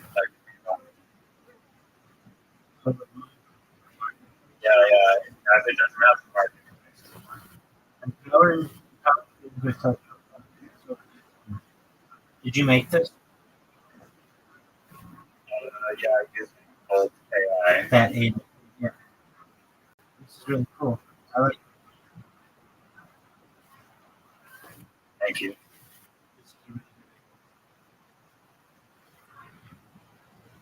but it's really not about how you touch it.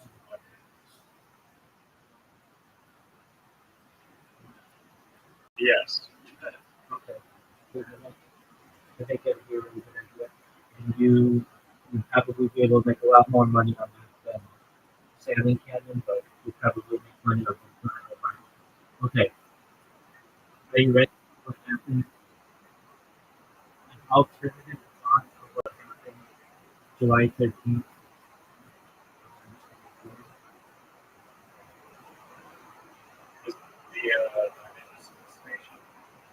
What? Are you talking about John Lennon getting his husband?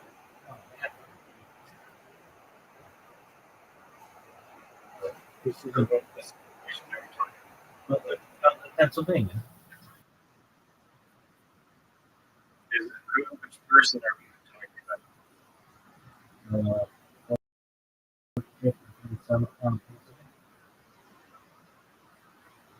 Oh, so that's the Kennedy assassination. No, 35th president. November 22nd, 1963. This was last summer. Oh, Yeah. okay. So you tell me what happened. Okay. Black Rock, movie commercial guy. Right? Good job. An access to a rooftop. Took a shot. Donald Trump somehow miraculously, like 1 second before, turned his head to escape the bullet by about 2 milliseconds, and he dropped his head 2 milliseconds before being dead, which is very supposedly potentially it's a fake assassination that there's credit of some fighter allegedly dying or confirmed separate to his family. Shout out to that guy. He's dead. Basically, and then after, like, I'm not sure how many rounds he shot. I'm assuming he shot like 4 or 5 or something. It could have been only like 1 or 2. I don't know, but he got killed probably after like not very long. And then also on like the radio, there was allegedly chatter amongst I don't know if it's like the FBI or whoever the fuck is in charge of like guarding the president. What's that? Right, yes. They were apparently on the radio. Like, so the guy was like, oh, there's a dude on the roof with a fucking gun pointed at the president. Should we shoot him and take him out? And then like the leader was like, no. And then after the bullets got shot, they're like, okay, now can we take him out? So I think that is like he has input. Does it have potential to be a huge hoax? I think absolutely. Are there motivations in place for it to be a huge hoax? Absolutely. When we ever get to the bottom of the truth, I sure hope so. Oh yeah, I'll tell you right now. Let me just see. You can. I thought I was really getting hyped up. I thought you had like some John Lennon assassination. No. I thought you ready for that? Yeah. Go to X and type in Butler water tank. BUTLER water temper 1 word. 4 words. Well, 3 words total. It's not confusing. No. Sniper seen is flying on the water tower. If this is true, this could blow the entire Trump Butler rally shooting up. Is this what you're talking about? I mean, just go down. It's really suspicious that nobody can.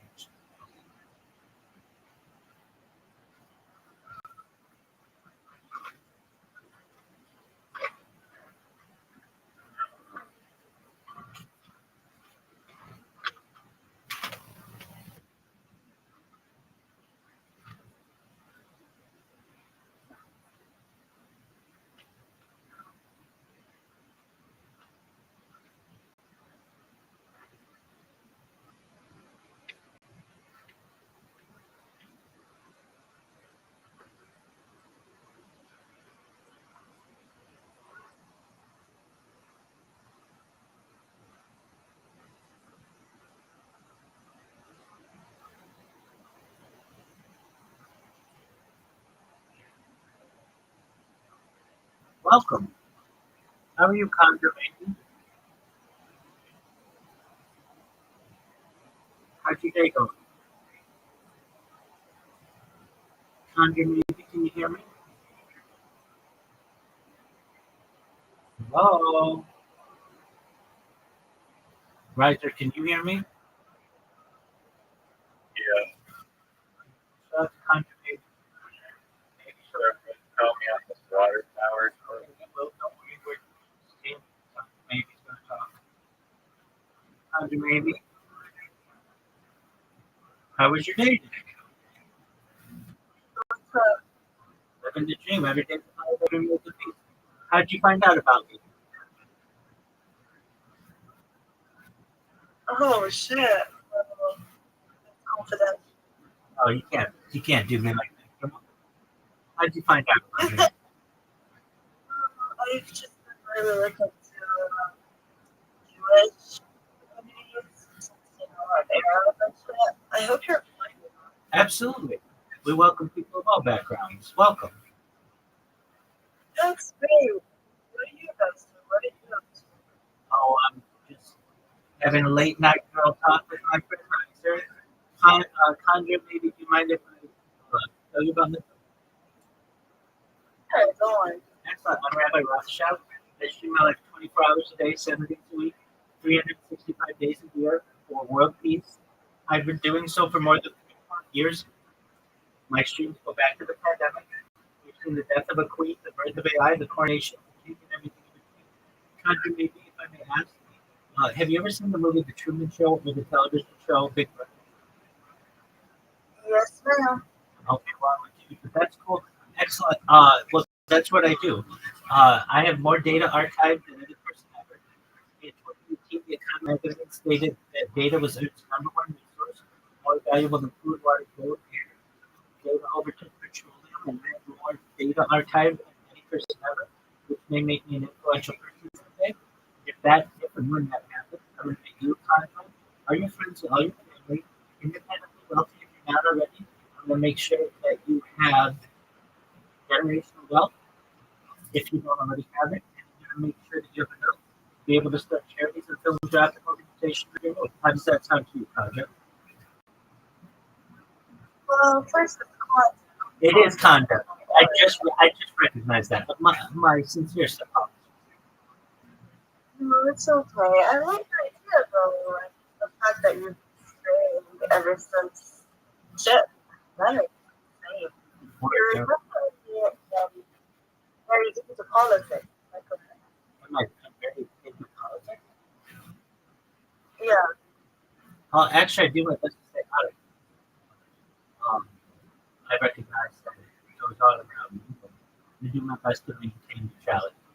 Really want to know, I want probably what most people want, equality for all people. I mean, yeah, I completely get that. I definitely get that 100%. But there's also a certain amount of care that you have to put into the fact that politics is very important because it actually shapes our world of today. Everything really just back to politics is really kept up with the world. Oh, yeah, well, I have to really recognize that.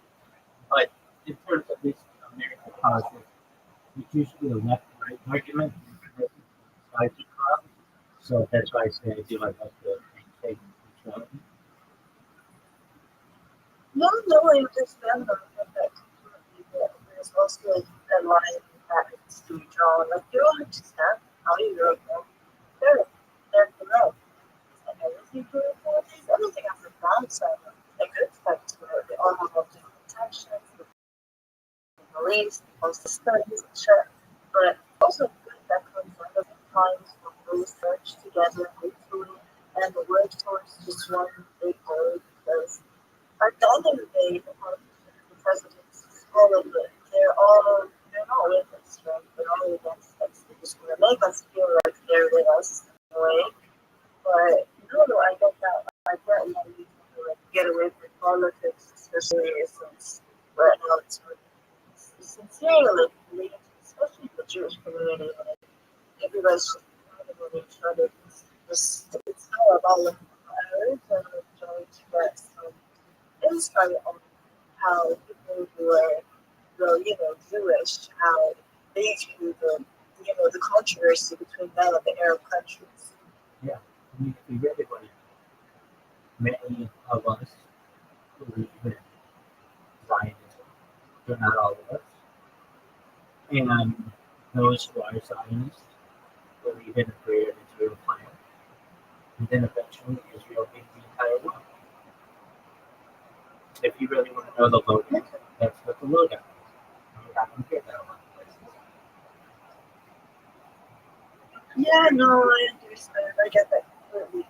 But no, really, it's really surprising because most Jews that I've talked to, when they learn that I'm Arab or have an Arab background, it gets pretty messy, really.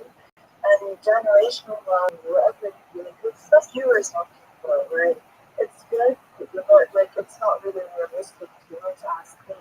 Like I have generational wealth because my dad is a commander of Qatar Airways, so we make a pretty decent amount of money. But talking about generational wealth goes really deeper than what you think it is because without generational wealth for the people people that are not as privileged as you, me, and other people in the world.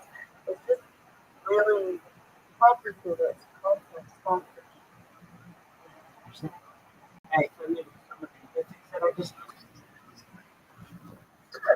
excellent. I talk about ending world hunger through the use of technology such as agricultural drones, floating greenhouses, saltwater greenhouses, hydroponics for farming, cloud seeding. I talk about ending world thirst through the use of technology. I'm sponsored by a cryptocurrency that's worth about $100 million. One of the things that we do is we build models for developing nations like Nigeria for the betterment of people's lives here and to improve the lives of the rest of the world. I'm an advocate for the lifestyle program, and most importantly, desalination technology, where we pump Earth's water onto land and make it drinkable. How do those things sound? Oh, I see. Go on. Excellent. I talk about other things I'm interested in, so I'm fascinated by the future. I'm passionate about it. Things like anti-gravity, antimatter, faster than light travel, faster than light communication, things like space tourism, space elevators. I talk about things like alien disclosure, artificial general intelligence, artificial superintelligence, quantum computing, cryptocurrency, things like deep extinction. Many people don't know this, but the first successful deep extinction took place in the year 2000 to pioneer IPEX, which is a belt located in northern Spain, southern France. And this would be year 2021. A company out of Dallas, Texas, is colossal biocide. They've made it their goal within the next 3 years, by the year 2028, to reintroduce the woolly mammoth into the Arctic Circle, utilizing Asian elephant hybrids, surrogates, I should say. I think this is fascinating, and I'm excited to be able to document this.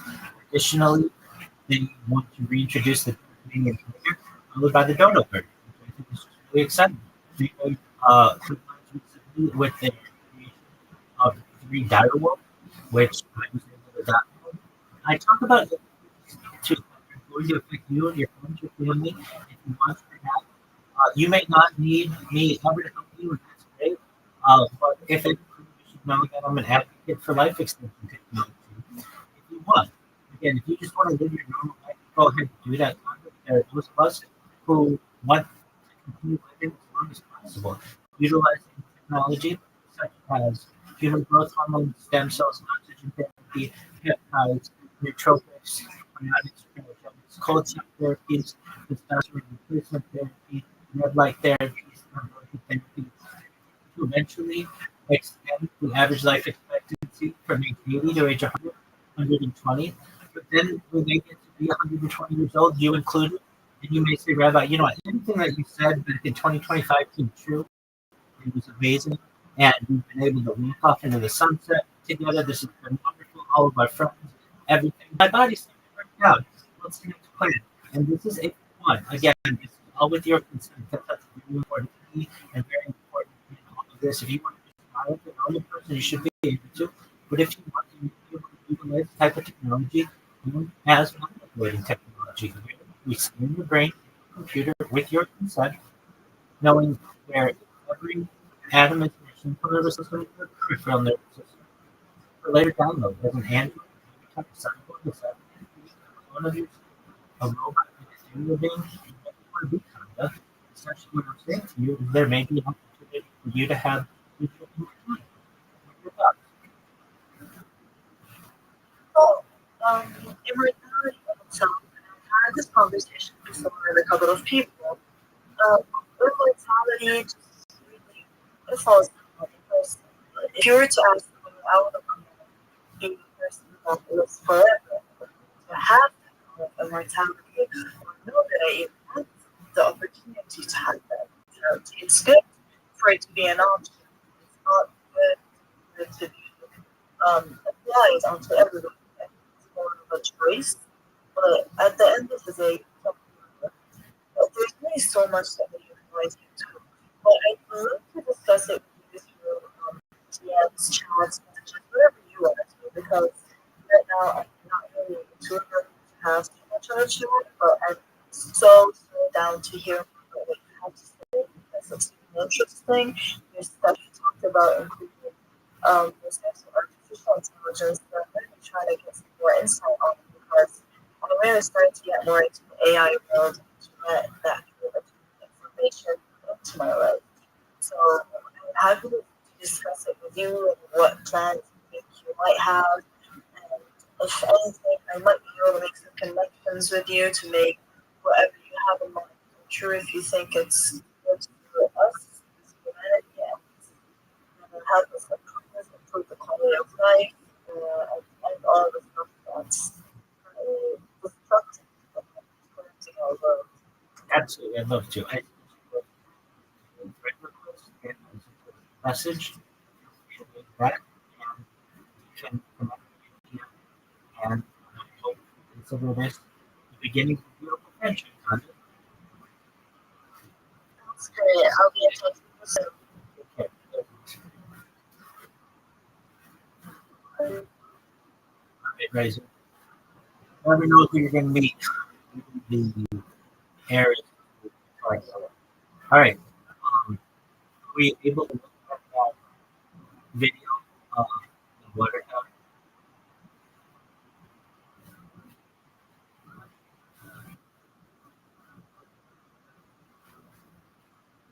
Riser. You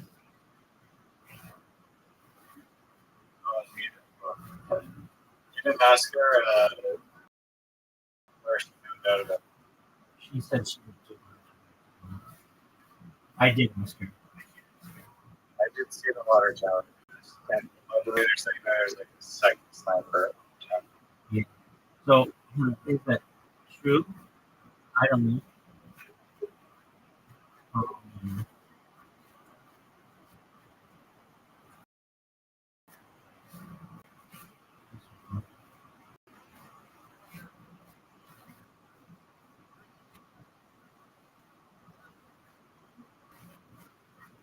Yeah, so I think that, but I think the way that good service normally operates, they have someone on every high point just in case anybody tries to get up there. It's a very interesting thing that we have covered. And there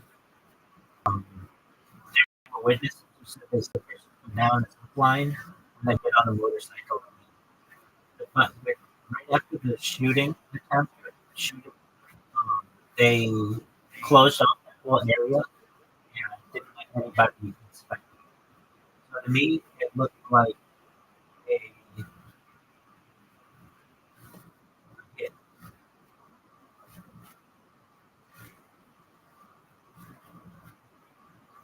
Sorry, where was the head? Well, they hit him in the ear. I mean, when you say hit, a hit means, like mafia term, like they tried to kill him. Right. No, but like the two just flying for the motorcycle. That's not dead. That's like an escape. Yeah, no, the entire thing is called a hit. Like it's the process of doing the shooting and then the escape. It's known as like technically the hit. So is, y'all was thinking that was the water tower. Oh, somebody was. I mean, it's very blurry, but somebody's up there doing something. I don't know what they're doing. But then I've seen video of the person getting away on a motorcycle. Does somebody have video out there of somebody driving away? Yeah, basically. Connected from the zip line. Is there zip line footage? That you don't see. What you do see is them on the ground driving away immediately. Hey, that night was getting away. And there were a lot of witnesses on the road. How many witnesses in the zip line? At least two in one video that I saw. But there were other people.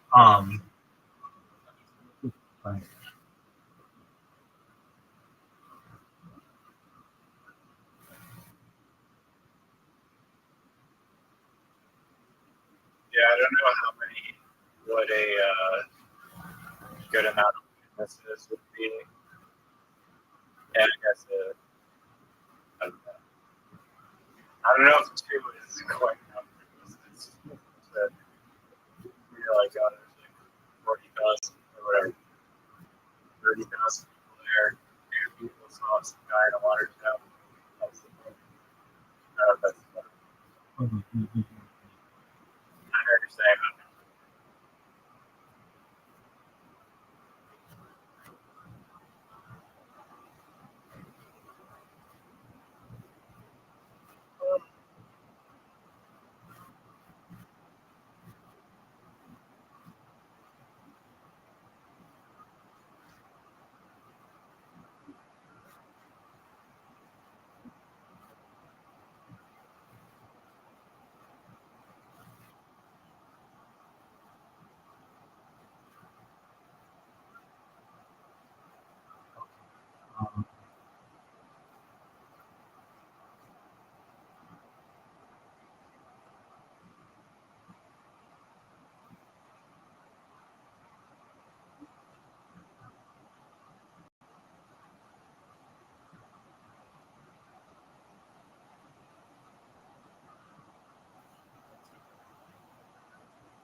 So,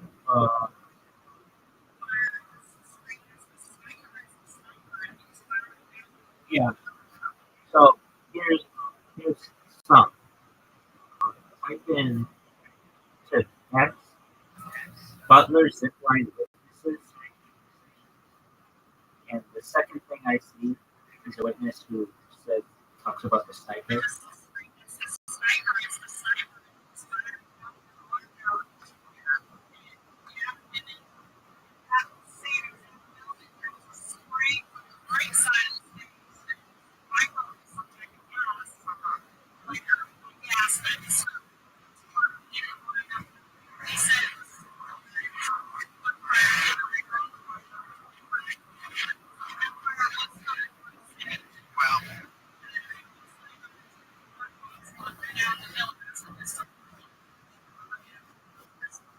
Okay, so New York Post, police report of the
okay.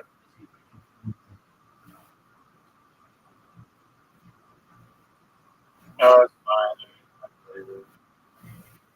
Well, the reason why this is relevant is this guy who got killed.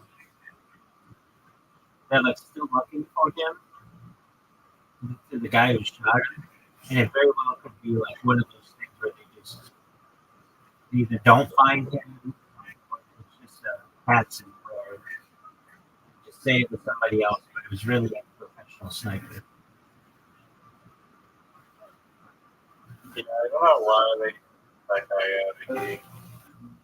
I mean, unless you like feel like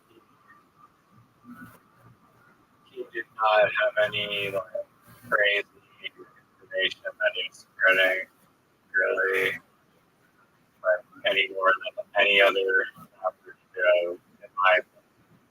I think he could have pissed someone off because he debated people like a lot and like kind of just trying to intellectually one up people which could piss someone off, but you know, to me he didn't seem worthy of like a assassination. Right. Unless it's like some angry, motivated person. Um,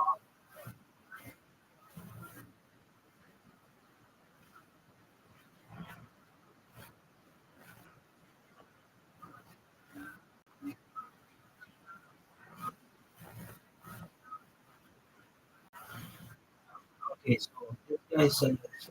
Track down the black SUV that had picked up in a white sniper escaped using a zip line to the backside of the white tower into the trees and then unput short shot to the road with 100% confidence based on cell phone data. That particular sniper was FBI and SUV was registered to the department. So I don't know. I just know that you had like you never even heard of that before your time, have you?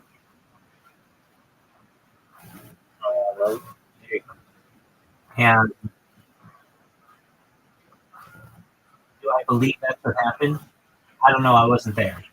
I just know that it's really interesting that this guy was in this BlackRock video and all this other shit. Nobody talks about this. Um, I don't think it's a bad thing to talk about. There's video evidence of it.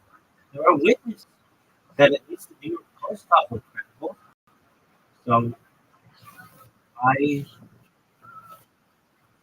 doesn't anybody talk about it? I thought you were going to say that like the shooting was a hoax, because I know. I'm sure that has been talked about a lot. Well, that one is talked about a lot.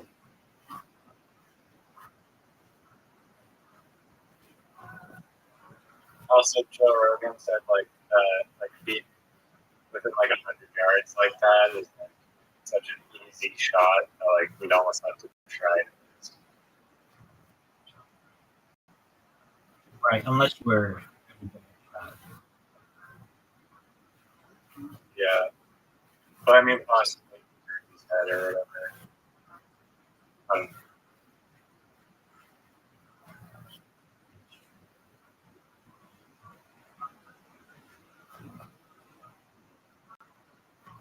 It's like to me, yeah. I don't know. I don't know who that kid was, but we don't know anything about him. He had no online profile. You know, not really like guys. Uh,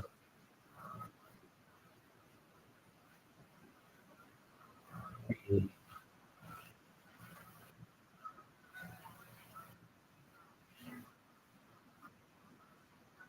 a book.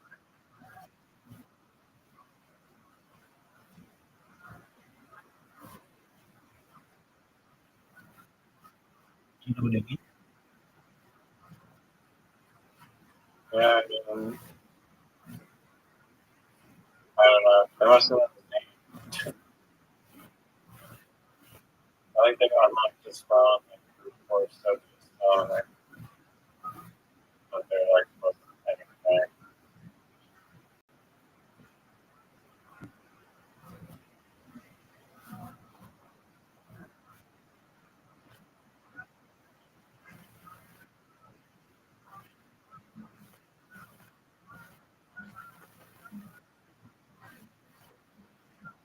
Now, Zoots. Oh, the comedian Patton Oswalt, Yeah. you know what happened to his wife? Yeah. Didn't she? Yeah, you know, Don't we talk? for whatever reason, there was I think he was a police officer during the time in the 80s. I guess he was like breaking into people's houses. And so during the 80s, in California somewhere, he had broken into, like, raped and killed, like, a lot of people, like 120 or something people. And literally, somehow he got away with it, like, all 20 times. And then, I guess since he was involved in, like, the police, he figured out that, like, they now had some, like, DNA extraction method or something, and so he stopped doing that. And then for like 40 years, like, people were just wondering who the fuck the guy was that, like, murdered all those people and somehow got away with it. And so for some reason, Oswald's wife was like piecing together all this shit and was like gonna publish a book on all their findings, and was just like really obsessed with the case. Right. And so It was she like, got murdered in her home, allegedly, I guess, because of her involvement in the case. And then Oswald still ended up, like, she was writing a book, and she got killed before it was published, but then Oswald made sure that they hired people and pieced together, published her book that she spent so much time delving into. And eventually the guy got caught like 40 years after it happened, and then he got like 120 consecutive life sentences, and then he died like of liver failure like 4 years in or something. I'm not a big fan of Patton Oswalt because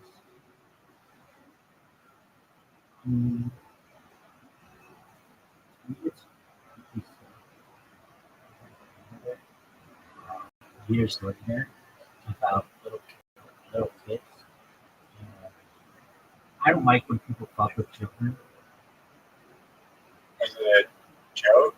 Like a 40-year comedy sketch, or like what that just Like that girl, weird? like that girl tonight who was like talking about kids. I don't think that's funny. I don't know what that is. Yeah, it's just like I thought it was a serious thing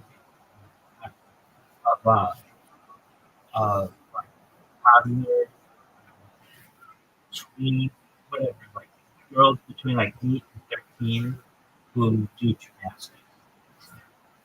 Um,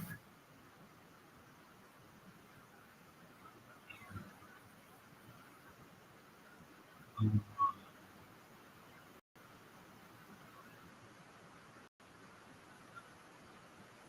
just a moment, let me find out about what he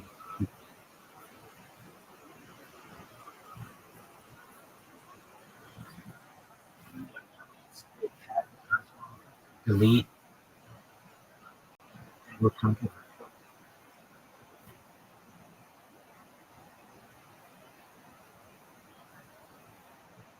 they were reading. And I don't think anybody would think about it. Okay, on May 2nd, 2014, I was engaged in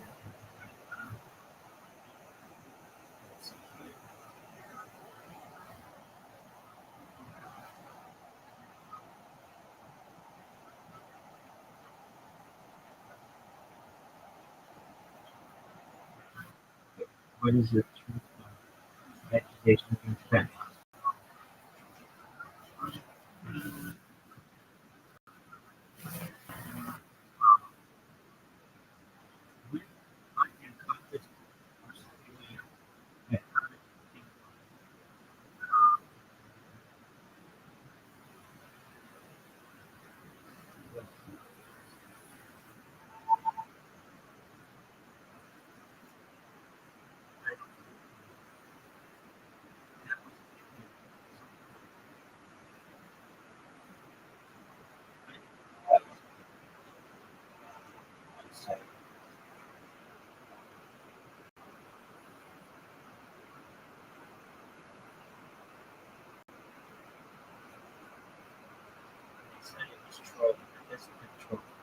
This is like.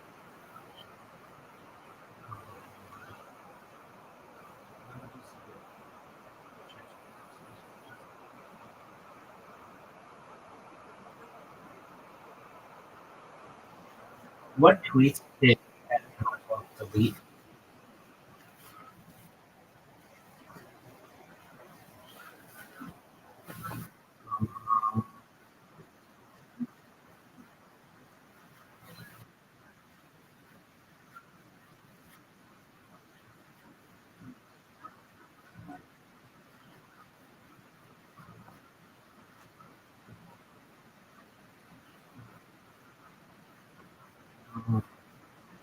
No, it's about kids.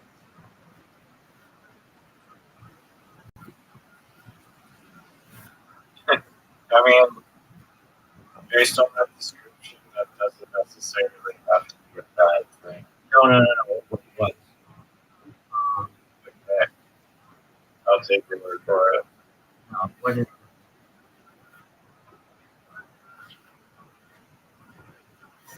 It was like, oh, here's what he wrote. I'm a proud pedophile. That, like, how is that a joke? So, I mean, it's sarcastic. Dog. There's nothing funny about that. I mean, people make jokes about that subject matter all the time. And whether you think it's funny or not, you're kind of here for other people find those taboo subjects. It's just like the whole edgy thing. It's like it's so edgy to joke about it in person. Same, I guess, it's like joking about someone that's a lazy guy or some disability. Dog. He capitalized the word and proud.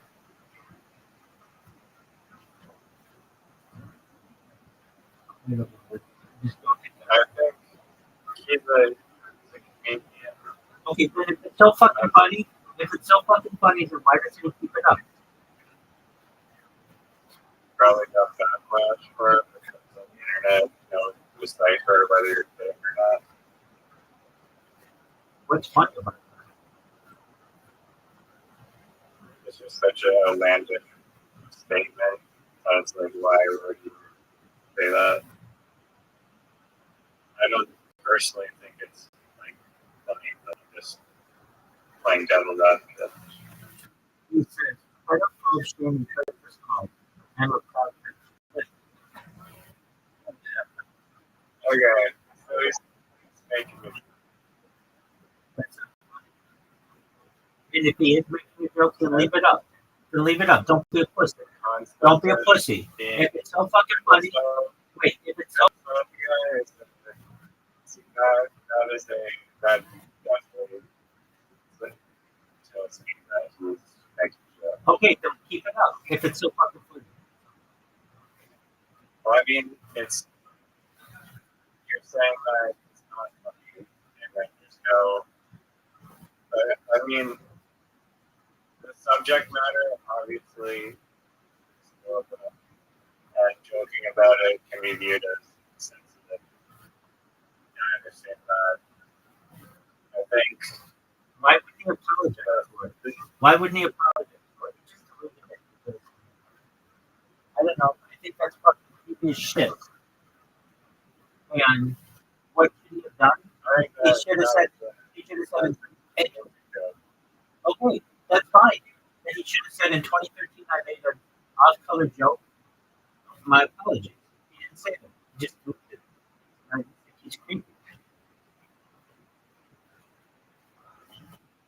He can make any joke that he wants, but if he wants to sneakily delete it, then that's cool. Exploit yourself. If not, I'm going to think that you are a bad person, and I think he's a bad person. And if you were sitting in front of me right now, I would tell him that I think he's a bad person, and I think he's a creep. And if he wants to change my mind on that, I would have him do what he forces. He and many other people on Twitter force people to do, which is apologize for their previous tweets. He didn't get canceled for that. Shut up.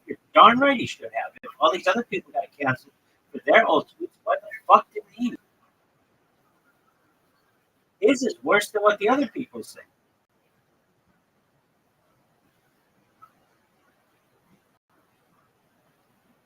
Yeah. I don't know. Based on the care, like, just That guy's creepy. like, who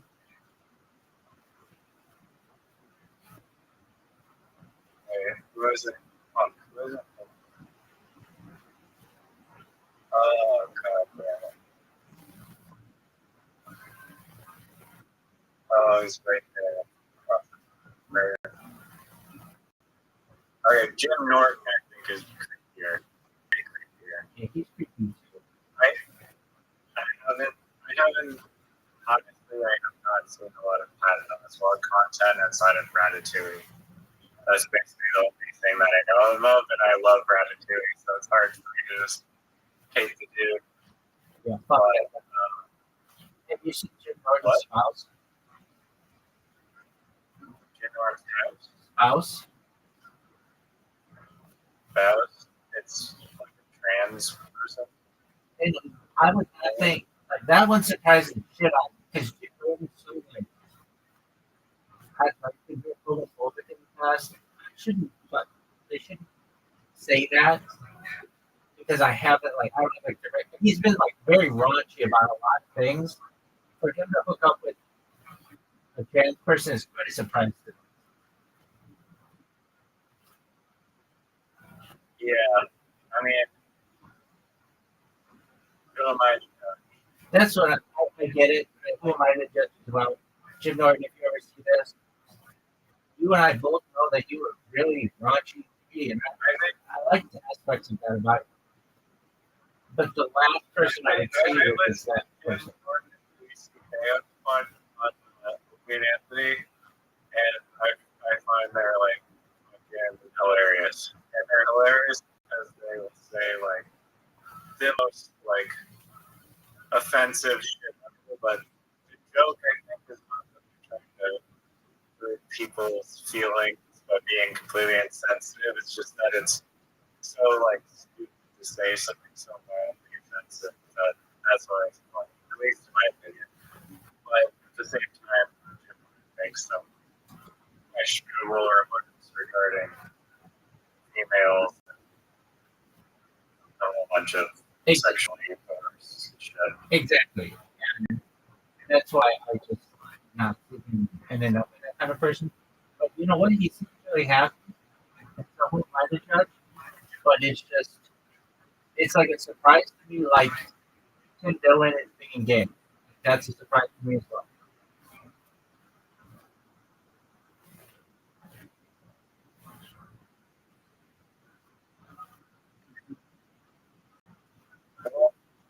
Because Oh yeah, wait, why is that fucking cutie about gymnasts so horrible?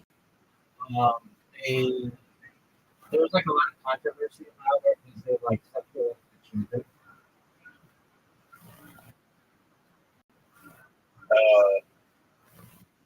They like show them. They like show them in like bikinis and like midriff, and these are like prepubescent girls. It's like,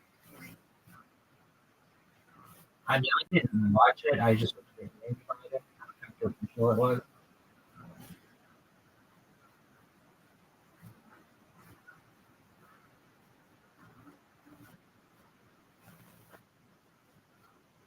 Well, midriff is like a tank top. Yeah. Yeah, but you can like see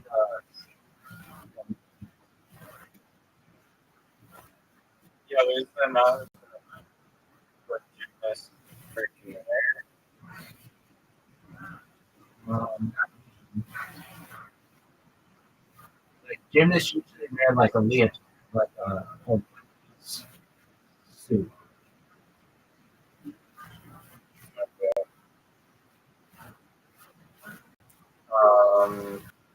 Another show that I believe has received similar backlash is like this like what's it called? It's about these beauty pageant girls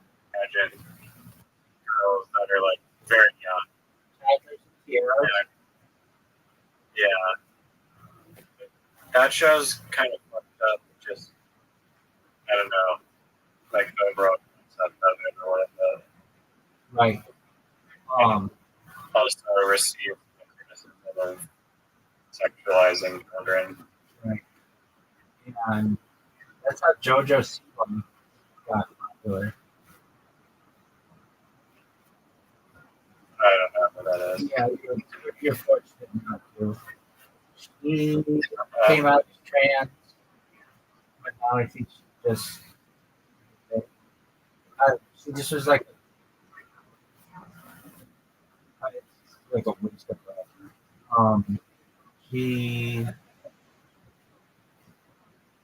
She was like when the child started trying to become she's trying to make it in Hollywood, and she just turned 21. And she drank at Disneyland, and she got drunk and just made an ass out of herself. And you're gonna know who she is. She's like what's her name? JoJo Siwa. She sucks. Siwa. SIWA. Like I hate that. I absolutely hate that. That's really hard to use like that. Yeah. But she was on the Toddlers and Tiara show. I've never seen it. I don't even know. That's not my thing. I mean, it's really not. You ask me what I like, I don't know. She has music. Yeah, exactly. She has 11 million followers. Right. I was just going to say, she does a lot on social media. And wait, you said she's trans. Is she a male? No. She's a woman. She was born a woman who just came out as trans to like make headlines. And then and now she came out and she's like, whatever she was doing. Which is cool. She do whatever she wants. That's fine. I don't give a shit. Oh, yeah, I see the flag. I see a flag. Is it the trans flag or the flag? Is it pink and blue or is it rainbow? Yeah, the pink. Yeah, that's the thing. That's what I said. I know.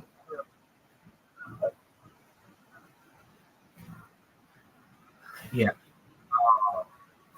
I don't really know about her. But why did she trans? She's married to a man. Does that make her gay? Right. Yeah, that's what. So then remember I said she was trans, but now she's whatever. This person is literally just doing everything they can to stay in the spotlight because she was a child star, and it's really easy for their like momentum to give out. So she just keeps trying to make headlines, and she'll be a big star. Like she'll get her own fucking television show. She has 11 followers. She probably has a mansion in LA. She does. I'm not sure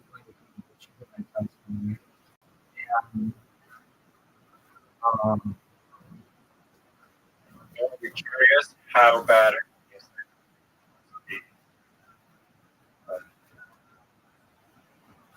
it sucks.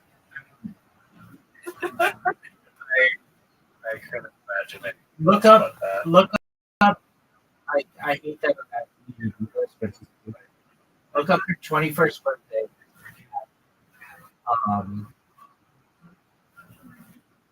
Just look up her 21st birthday.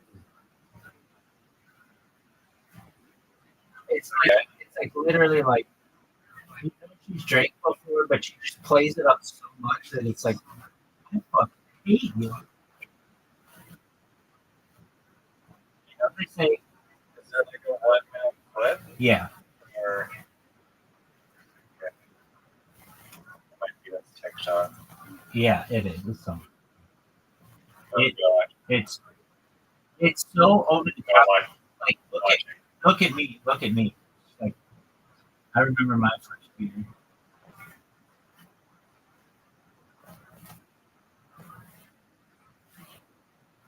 Why do they let people drink alcohol?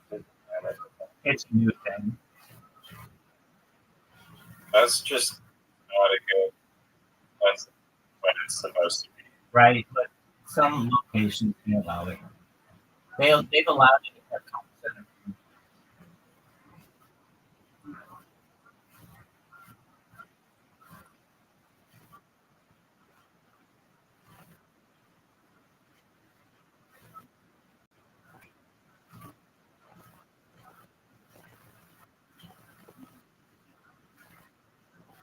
I don't know.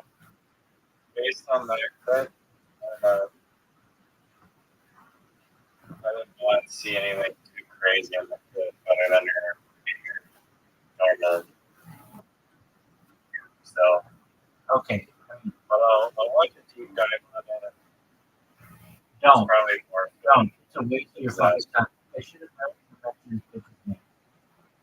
But she was mentioned earlier with that one girl who was trolling me. Remember, I was like, oh, she mentioned the Jonas Brothers, and I said, oh, they just did a song with JoJo. She's like, oh, JoJo Siwa. And I'm like, no, JoJo. There's like a singer from like the early 2000s, just known as JoJo, not JoJo Siwa. I hate the Right. version.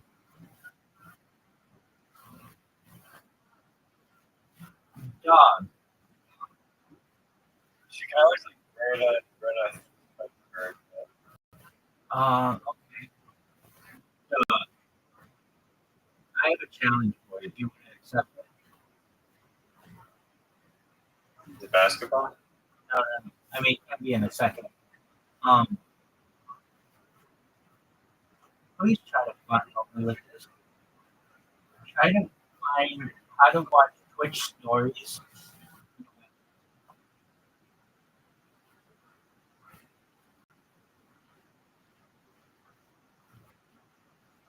On what device? Or, On a web browser, uh, on a desktop.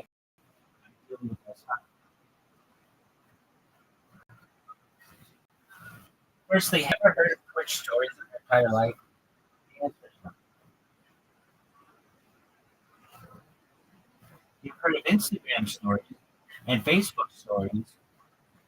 I just No, it was added like last year. I've never. stories seem about future. You might want to try something. Okay, so why don't you switch your browser type format on your computer to be a mobile one? You know how to do that? Yeah. Why don't you try that? Okay, I'll do that. But you do it too. Try to figure it out. Find it. All right. And you got it. That's my one. Yeah. No. That's not. You've got I'm not a great Twitch. dude, there is It shit. may not even be possible according to the guys. No, this is a raw file. Okay, well, I'm looking at it on a fucking emulator on a computer.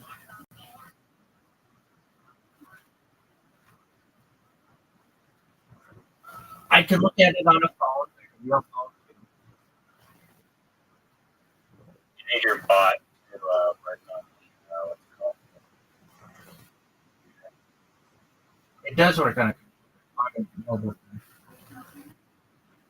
It's No, the bots that you're running, like spam and have people in stories, is on. yeah, but I've got an emulator so that it can do it on a phone as well.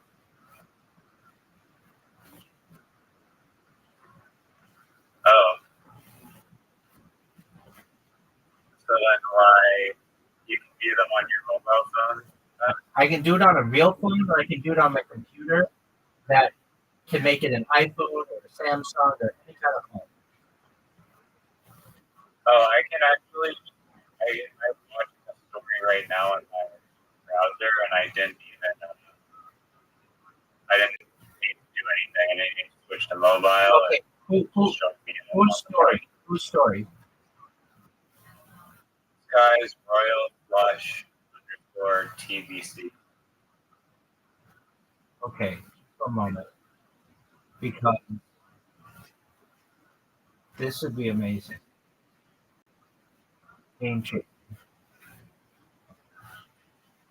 I'm going to copy the story to you. I want to see if I can. In a second, but don't do it. Royal. Capital R, capital I N, got it. Royal Flush _ capital T, lowercase c, capital C. Hold on. Royal. It should.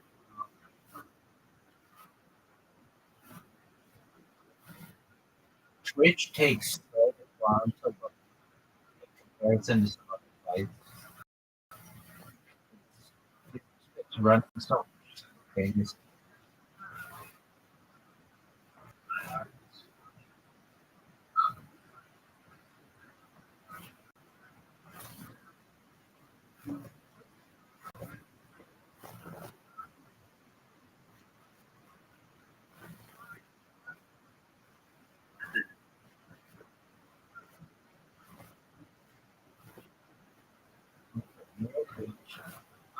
Underscore T BBC. Capital T, lowercase c, capital C, BBC. Okay. So then what? I click on its face. On the left, you have like a menu of people that are like for you, follow channels, live channels. Yeah. Yeah, I mean, I think I might be following this dude, so it pops up as a circle on the upper left, or like all those. Oh wait, I got it. Okay, finally. Okay, cool. Okay, hold on a second. Report story.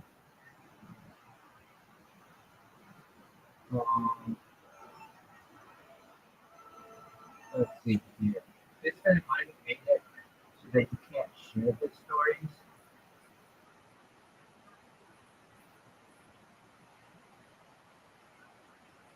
Okay.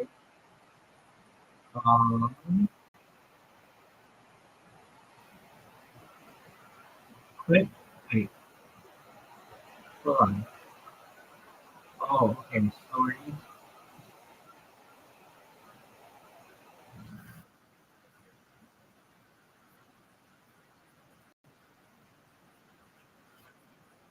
What is this?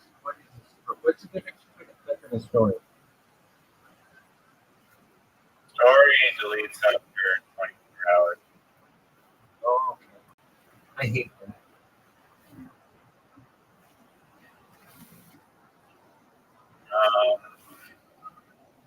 Yeah. It might not be. I mean, if you can tag people in a story and they'll see it, then it's good. That's what I'm trying to do. Do you see that guy? The ability to tag?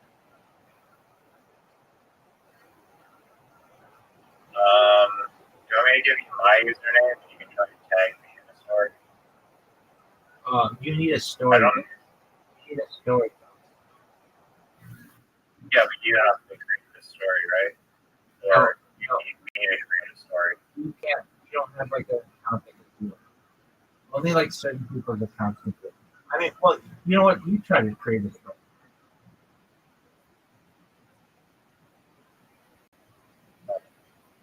Oh, there's a feature to let viewers directly post clips of your channel from Twitch to their TikTok and YouTube. Yeah.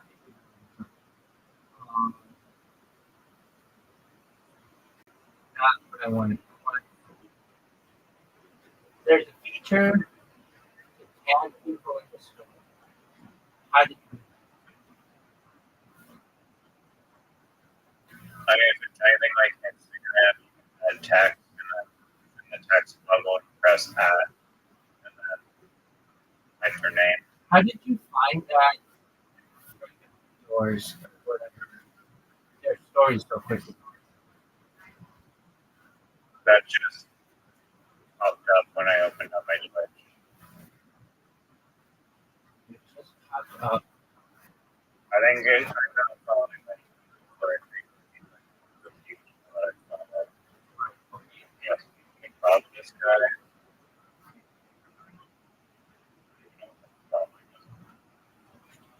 Which is UI.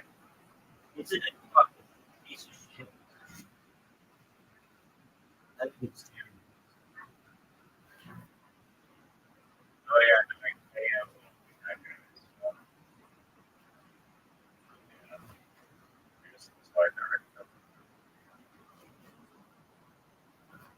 Oh, here's another idea. GPT's user interface, and it sucks. It's like, okay, you have just a bunch of conversations and like a giant endless scroll shit on the left side of your menu. And it's like, okay, first off, you can't even, I don't think you can read. Maybe you have the feature for that now, but you cannot rename the chat to anything. So the first question you asked it, like that's basically what the name of the chat is. Right. And I'm not going through my 500 chats and reading them all. So that's pretty exciting. But like you'll ask a question about one topic and then it's like, okay, I'm just gonna start a new chat every time I ask a question.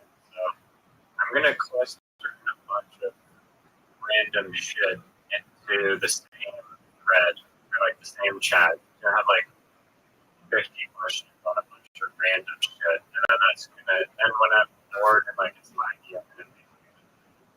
But I mean, they added a search feature, so you can search for your old content, but it's like it's still kind of disorganized. I feel like so. I feel like there could be a potential.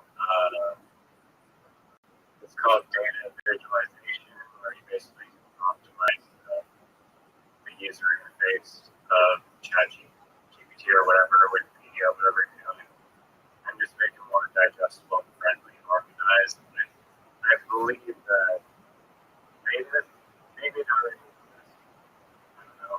There's probably an already saying how shitty it is. There's probably other people that are like, yeah, this is dog shit. So, but it has 800 million users using ChatGPT. So even if there's like 10,000 people paying like $5 a month, like it's still crazy amount of revenue for just something as simple as making the UI not shit. What are your thoughts? Yeah, I feel that that's pretty easy. I mean, like the fucking. ChatGPT is. To make it good. Yeah, but they suck at it. It's like Twitch. It's like UI. You could fix it, I guess. I think they taking a video. Like basically text the AI what the most attractive ways to organize that information. I mean, they haven't done it yet, though, but maybe they would knock me off. I've done it, but I don't know. Is it the greatest idea in the world? Maybe not.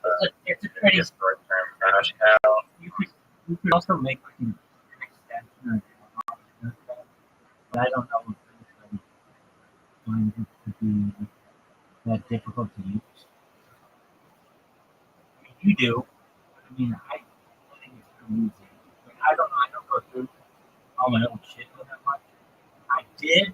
I made a robot that copied and pasted it all, and it's like blobs of mine. It's super big, but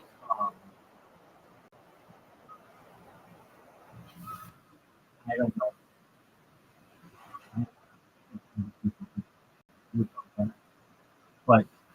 I'm saying is that the amount of time you put into that would be great, but then they could just fix it or just take what you did and steal it. Okay. Yeah, but I'm there gonna might be decent enough where they don't touch it. I don't know. I'm gonna try this and it's not gonna work, but I'm gonna. Do you feel comfortable about that? Do you feel comfortable telling me your Twitch username? Oh yeah, can I just DM it to you? Oh, you want to tell it to me. Alright, it's pretty cringe, so buckle up. Ready? It's and this is what's it called when every new word is capitalized? Camel case or character? Yeah, but that doesn't mean that. Okay, it's Sticky is on fire. Stigggy. That's how you spell Sticky.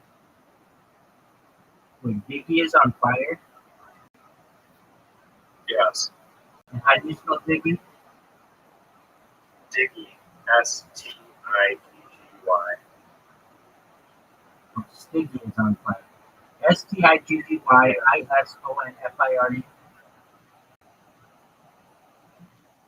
Is that correct?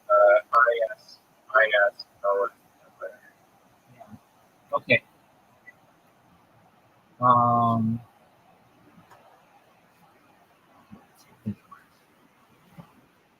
If this works, I would fucking shit myself right now. I would cry. You should have got. You should have got. How do you create a story? Only certain users can. Well, Are you allowed to? one of my accounts. Yeah. Okay. I just tagged you in a clip, and the clip is under Rabbi Rothschild 007. If you want to see it, check your notifications. I'm almost certain it didn't come in. No, it should. I don't know why it doesn't. Do I use this clip better? Because it doesn't on my other account. Like I've been testing it with different accounts, and it doesn't work. But let's see here. It should. Okay,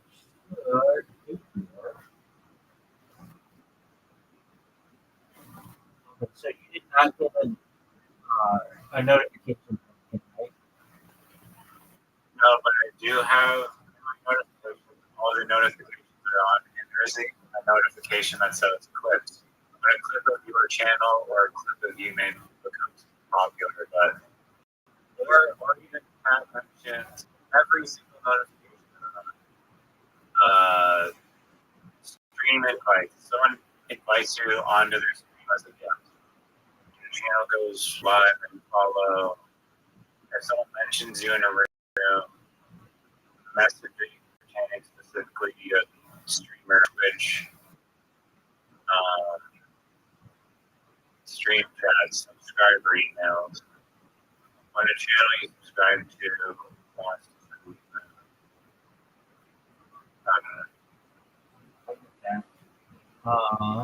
stories, when someone follows your story, when someone reacts to your story, when someone shares a clip of your channel in their story. See if you.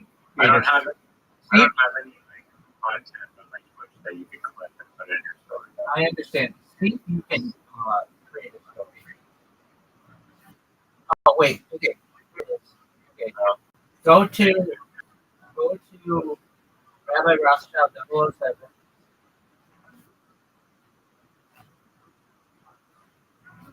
Yeah. And then go to clips.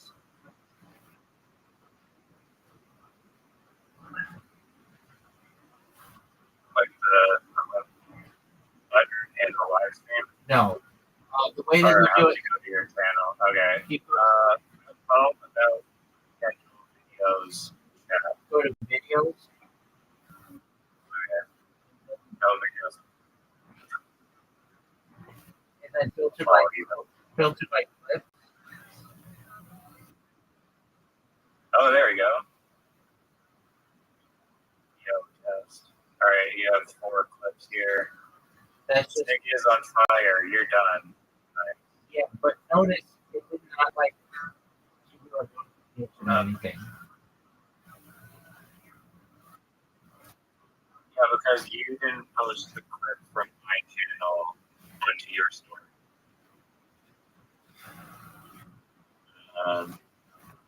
No, it should. But the fact that I tagged you in You it, did. like, Yeah, you did tag me. Did I take you to my channel though? yeah, it's like if you roll over it, it's your account.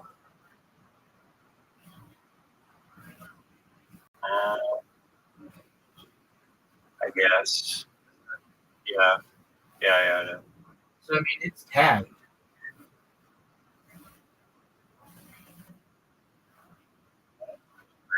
Switch to a black.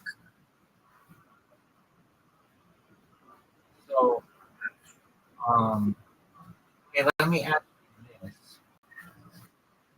I'm gonna follow you, and so this is what I did on Twitter. You get a bunch of people that like complain about me. And it's what I did on Blue Sky. You get people that are fucking down about me. But Twitch is just so big that it's hard to get recognized. All right, so maybe it's on Friday. I like that name. I don't think it's. Thanks. Oh, God. It's kind of insensitive to self-input.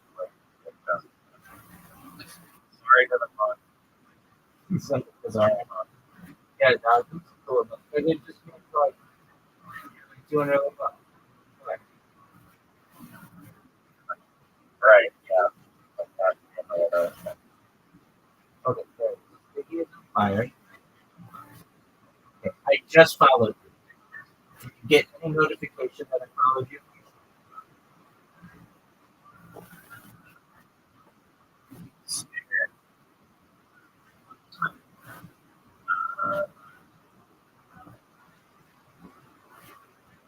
No, I don't. For some reason, no. Exactly. So check your email into that account if you can.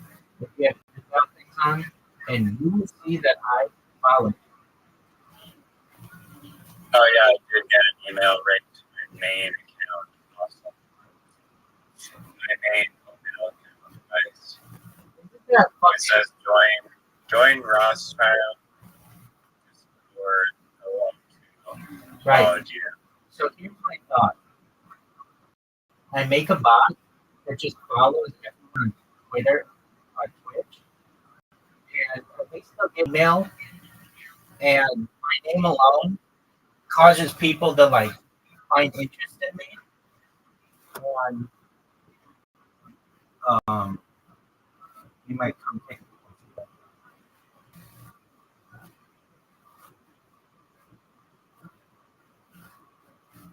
Yeah, if you go into notification, it says that's weird that like it doesn't. I mean, maybe I misread it wrong, but you go to notifications and it says exactly the reason why you received notifications. So there might be something to explain. I mean, weren't you already kind of exploring the notification for when there are new clips created from your stream? So you're just clipping people right on. Was that on that though, or have you clipping people on Twitch? I did both, and I did like I got people who paid attention on Twitch, but uh, now I didn't do it for that long. I did it for 2 weeks, but just How many clips did you make? probably helps. How many people was your conversion rate? One. Oh, that's awful. Terrible. And let me be honest. Was it 10,000? It was 1,000. Let's just say 1,000. I got one person. And I did it, and I got five. So, but this actually could work. And here's how. I make my profile up for join Rabbi, and I put in all my links and make it really nice. And then just have this thing go through and just follow like everybody on Twitch. Now, sometimes I put maximum on how many people you can follow with me, but I can always make more accounts or whatever. But that means it's going to send an email, which is the notification that I need. A lot of times on Twitch, it says that it'll send you a notification. Like, I just followed you, but you didn't get a notification. Now, are you on a computer? Yeah, but that shouldn't matter if I'm on. No, I know. I was gonna say you can see who's following you on a computer. You can't on a phone, which is totally stupid. And I know I've talked to you about this before. If you can do something on one, do it on the other. One device, you should be able to do it on another. It shouldn't be this. Well, you have an Android device, you have an iOS device. It just should be across everything: desktop, mobile, tablet, and it will tell you that you are following. It will tell you who's following you. And you won't see that I'm following you, but you did not get a notification. It's like, dude, they will send me notifications for such bullshit, but they won't send it to me like what I want, which is when somebody follows me, it should say so and so followed.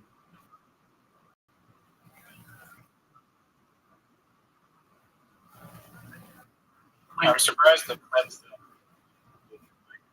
I thought it was getting engagement on Kick, so why was it not getting engagement on clips? Because actually, I feel like based on like my investigator clues that I've been given in this conversation, like potentially Twitch is not actually notifying the people that they're getting clips. That's true. And also, when people search your clips, by default, it says featured clips. You have to click a thing to see clips. So they like make it like more difficult to see my clips because they're not featured.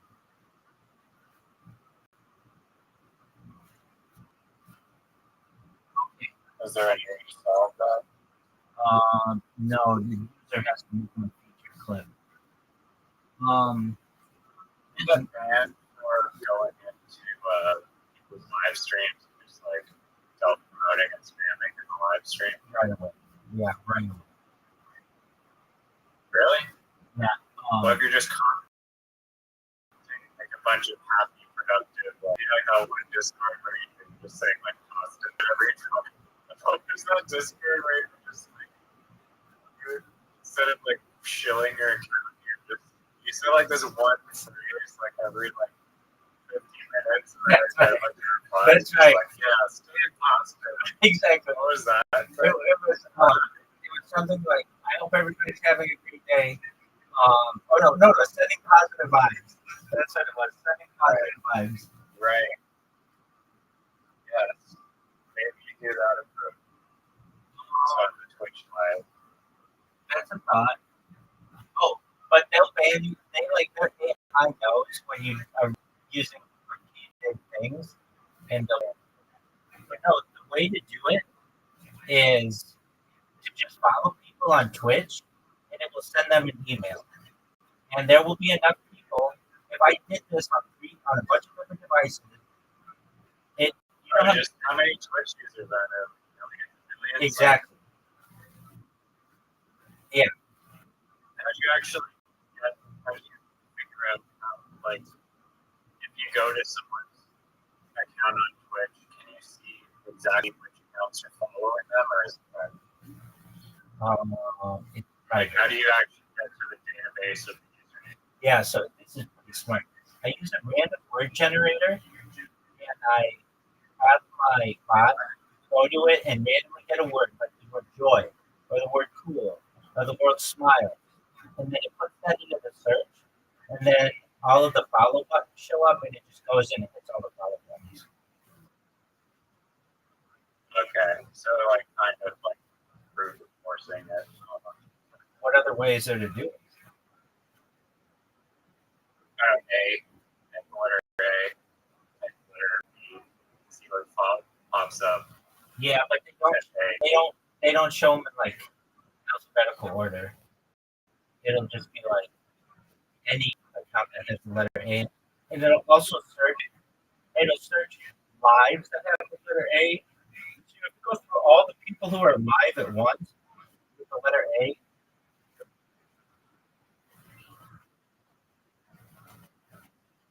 So if I type in like the word dog,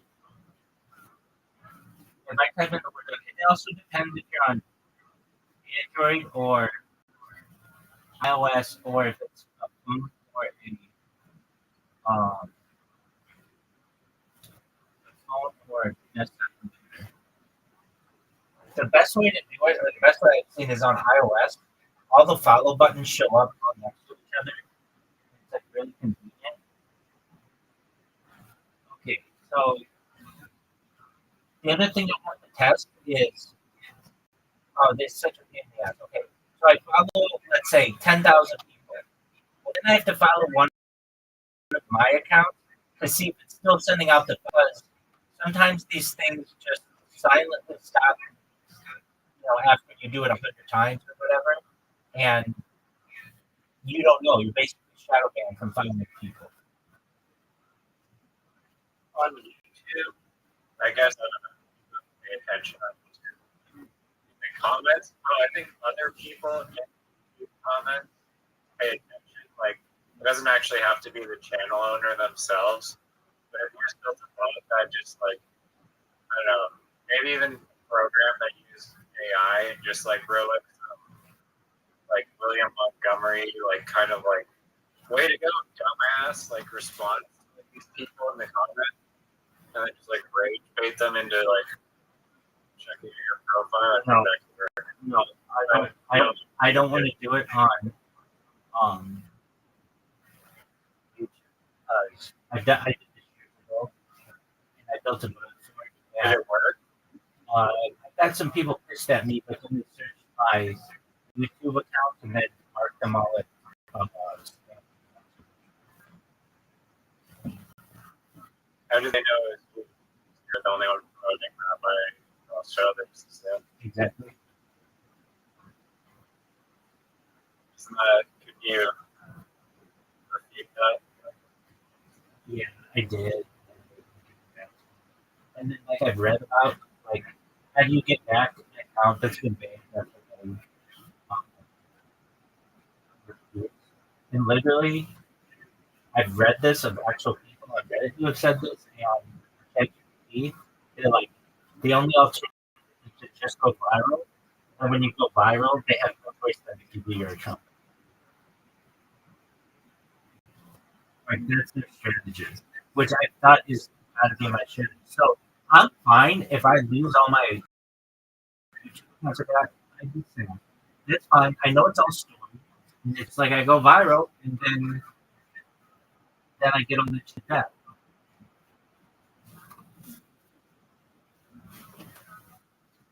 Yeah. I think honestly, if there's like an AI that's making clips of you, like these like random like brands that you have, I don't know. I think just like putting that short form content out there would be a good way to get traction. I agree with you. Just one moment. Just give me 1 minute.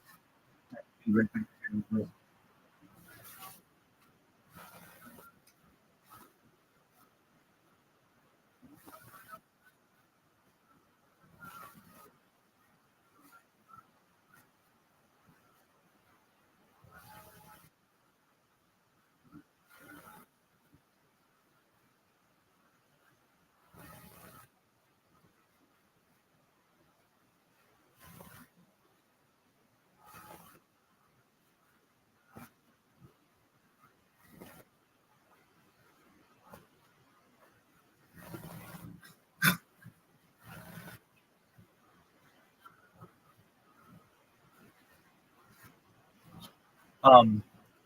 Here's the thing, though. The key that you want to do with that short form content is have it get views. And if you just keep creating content, you just get shadow.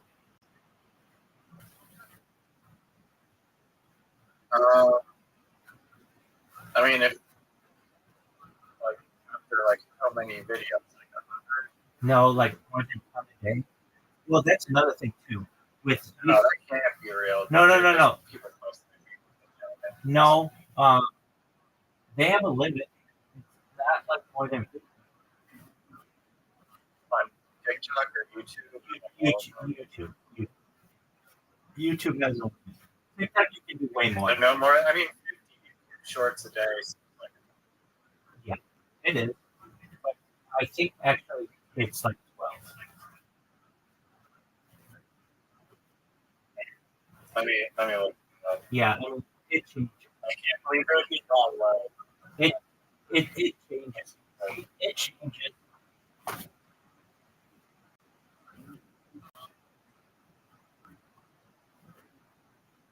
There be a video like 12 YouTube started with a 12-minute YouTube video. Would that be like, is it more like data for them to store if you're uploading 12-minute YouTube videos? Oh yeah, definitely. I think we can make like 24 videos a day. Something like that.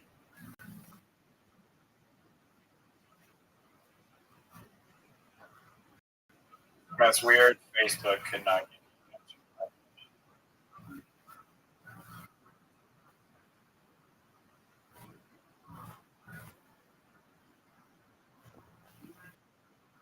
There's no official hard code limit.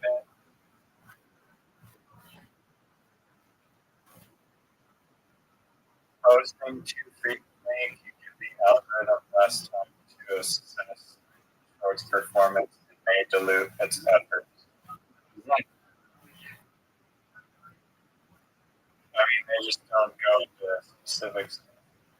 I know, and I'm telling you myself, and run into an issue at like 12.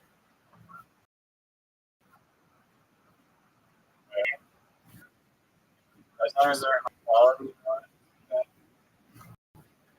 yes.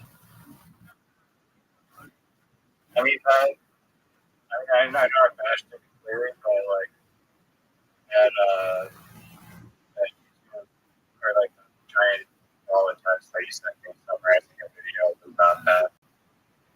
Right. There's an issue. Um, the issue with it is,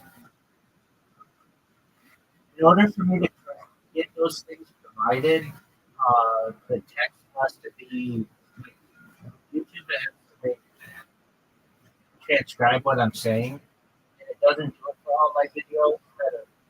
They have to be like older. It doesn't do it for like a video of the last like week. It's gotta be longer than that because it takes them some time to do the transcription. And so that, I mean, I'm not saying like I can't just be a little patient, but that is kind of a thing. They have like 900 days of content that you can still parse through. 1,200, but yeah. But it still doesn't always do it. And the reason why they say is just that you have limitations. Like, they're very vague. I wish I could say, like, hey, you're like, oh, this video is too long. Or this video, whatever. Right. YouTube shorts like mandatory to have transcripts. I'm not talking about YouTube shorts. I'm talking about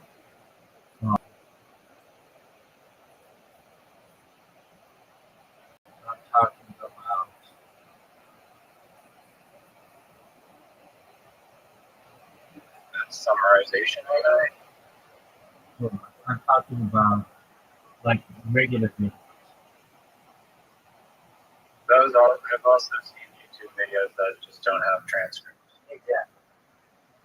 And a lot of my videos are that. Like I looked at them that some of my people have built, and they just say, at least like what I read from ChatGPT was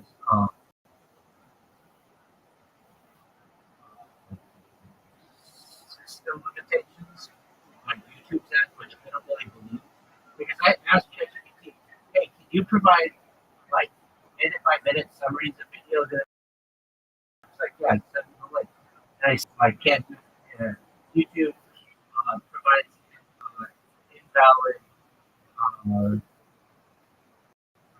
invalid subtitles. Like, then I asked, well, why would it do this? And it said, because YouTube either hasn't processed the video yet, or hasn't created subtitles, or just due to system limitations. And I'm like, okay, what does that mean? I mean, I think that there must be like a third party external piece of software that could create subtitles. There is, there are. So, That does exist, but that's just another thing that you have to do. So if you take that link, put it in for 12-hour videos, it has to take some time. And then for it to get synced up in the video, it can take time. And then you take that script and then put it into ChatGPT, and ChatGPT will break it down in the time frame, minute by minute breakdown. Now, here's an interesting one. You're on a computer, right? yeah. Okay, go to Twitch and go to the search and then just type in. This is so fucking stupid. Like whatever person created this is a master. Type in the word dog. D-O-G. 1 second. Just my computer crashes like for no reason. You're good. Oh man, just nothing. Never get a Mac with a maximum storage of 150 gigabytes. Just throw your computer in the toilet. Okay, I searched dog. Okay, do you see at the top it says dog? No, mine says dog. Psychara. That's live. It's all live. Right. So you don't see the follow button, like basically anywhere, right? No, because they're all dog. Right. So then go to channels and like keep scrolling down and you will see the follow button. Like I see Snoop Dogg. I see dog. If I just search dog, then dog here. Yeah, just look at dog. And dog here. Yeah, and then Snoop Dogg.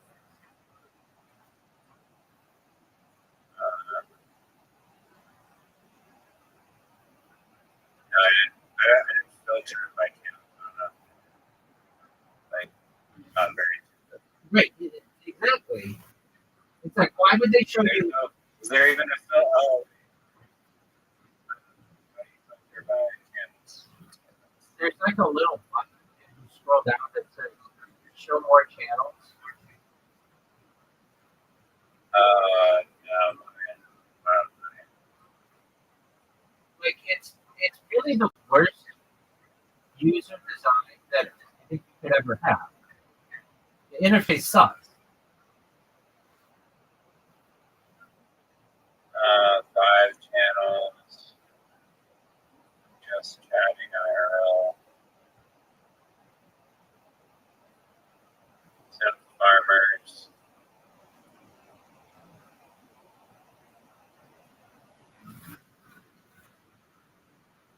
It's like assholes design. I say this all the time. It's like assholes design.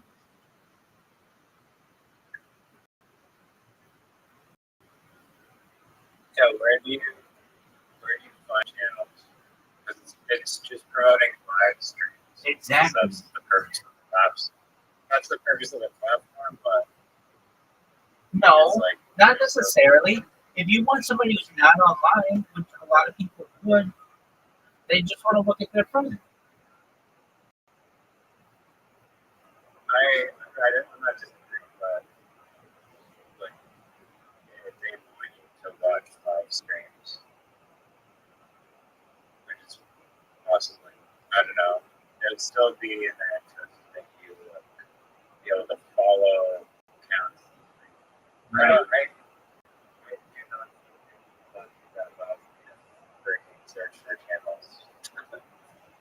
Right. It's 08 channels there, but okay, show 5 more channels. Go. That's what you click, and then you'll And there's 12 channels. Okay. find like a couple follow buttons.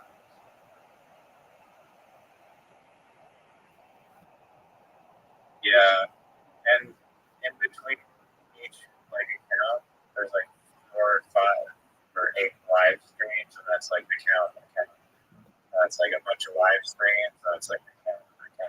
Okay, so Live stream, live stream, live stream. The count. so do you see the 7 live stream. so do you see the follow button? I do. Right. But it's like very badly designed. It's like, remember you were like, well, they want you to look at live streams. But why even have those follow?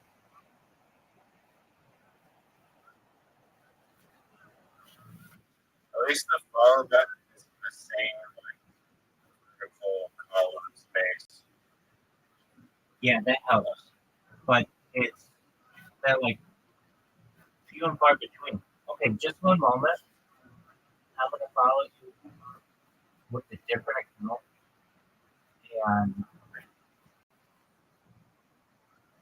again, isn't it strange that they would do all the work to send you a notification in your email, which is a lot of work, as opposed to just sending it to you in your device?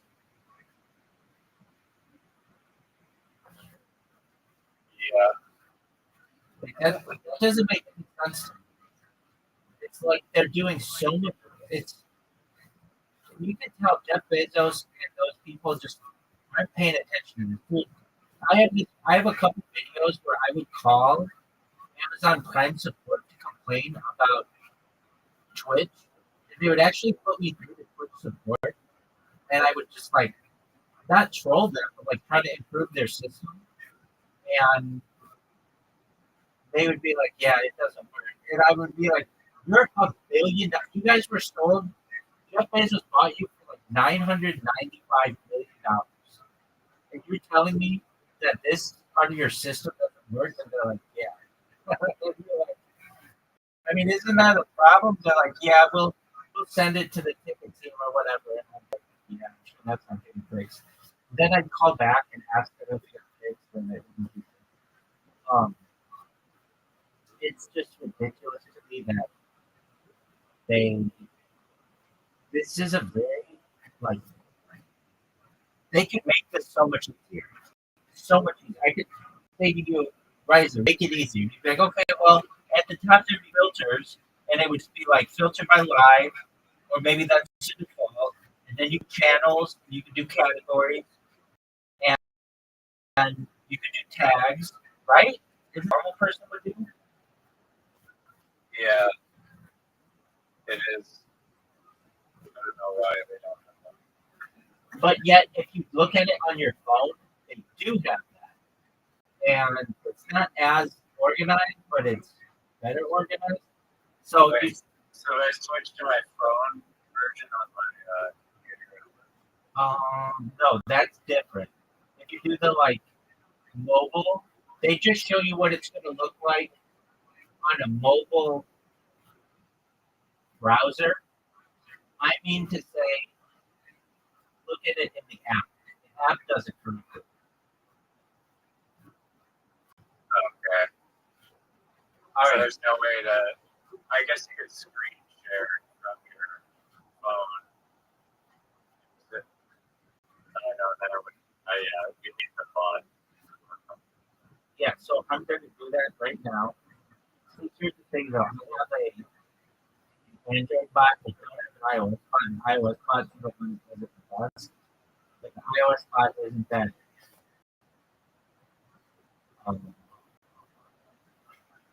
iOS bot is really heavy. The Android bot is okay. Okay, just for a moment. What is your username again? It is.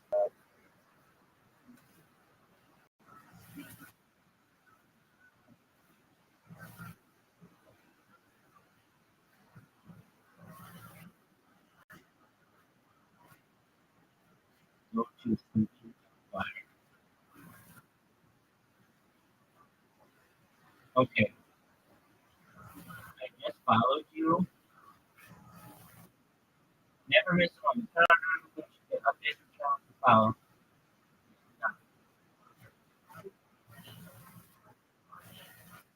Okay, check on your computer if you got a notification. You probably didn't. But then check in your email.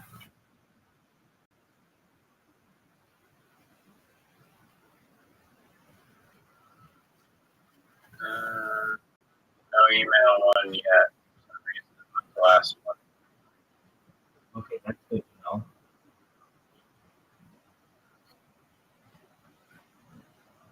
Yeah, no notification.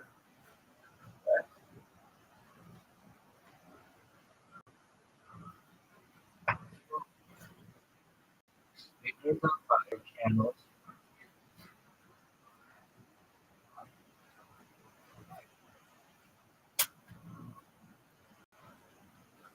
Here. SPIGGYISONFIRE. Right? Yes. I know it is. And it's weird. It's like it showed up and it allowed me to follow you, but now your account doesn't show up. It's like it's a and you didn't get any notification, right? Nope. Okay. And let's see here.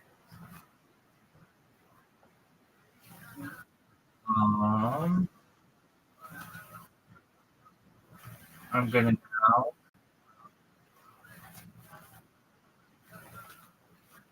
leave it.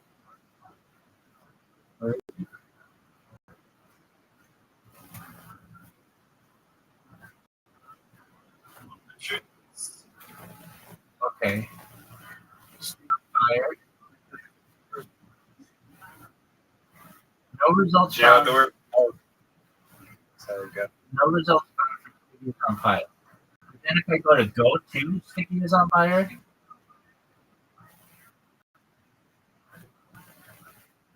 then it shows up. It's like this shit sucks. And it shows you have 2 followers. And I'd be both of those followers. Okay. I'm gonna follow you right now. Did you get any notifications?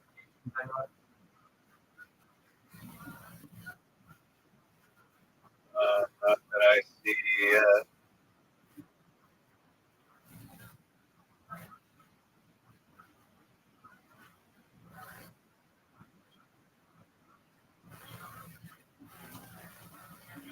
Yeah, no email. No.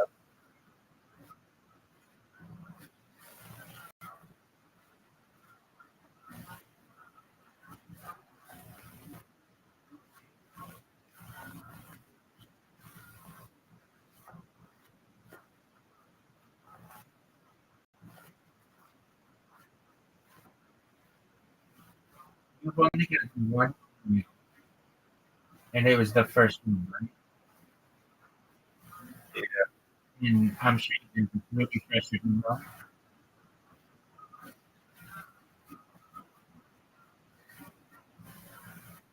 Yeah. So. Spam. It shows that you have 3 followers. So it shows me.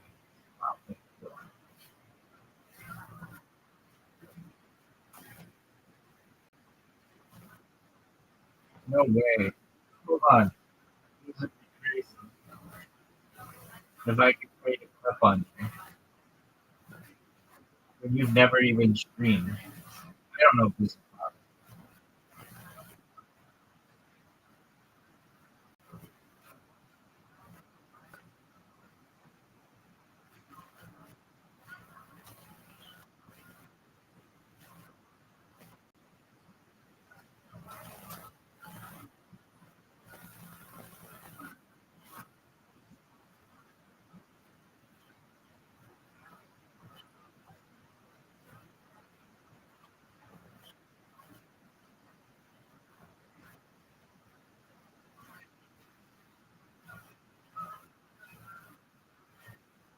Still nothing.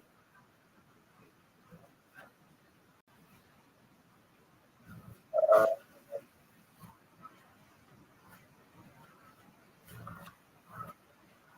yeah, nothing. No email. Nothing.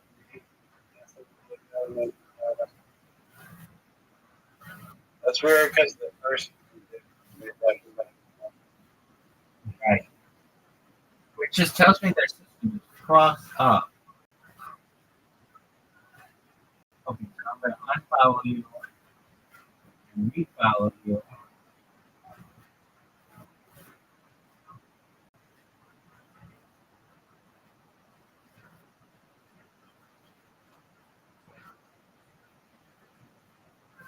Nothing.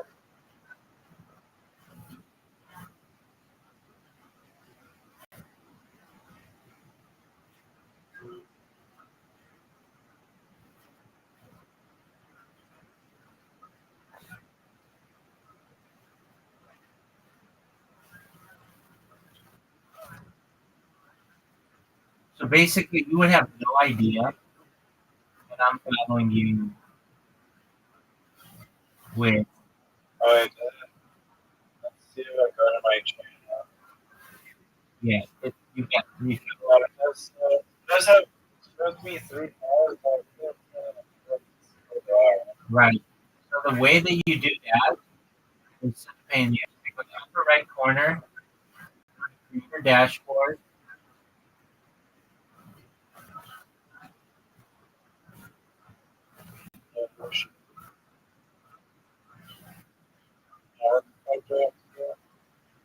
Then go to the upper right corner, go to create your dashboard. We're gonna do followers list.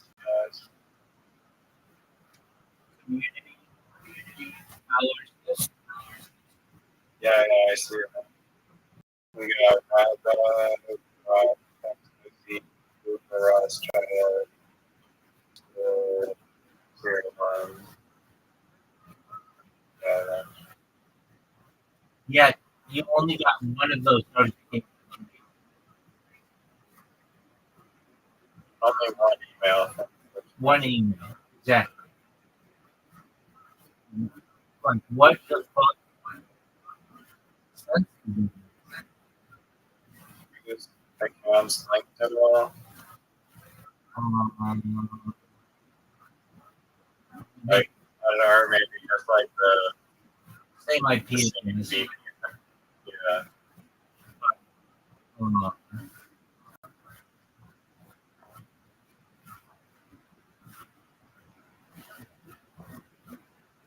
I don't think that should have anything to do with it. I get that it could. But I only followed you.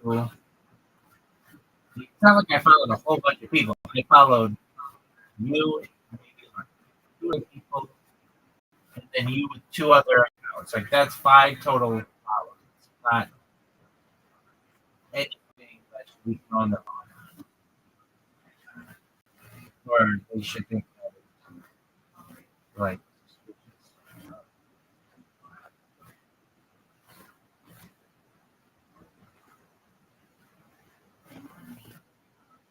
their shit sucks. For being like the preeminent live streaming TV thing, it is awful. It is so bad. They are so motivated of just selling ads. They don't care about the user experience. And I think it's a Steve Jobs quote. Like, step one, don't forget to do search.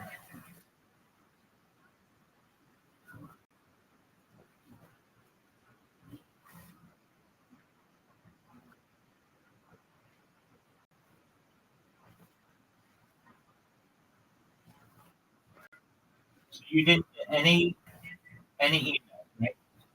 Except for the one. That's correct.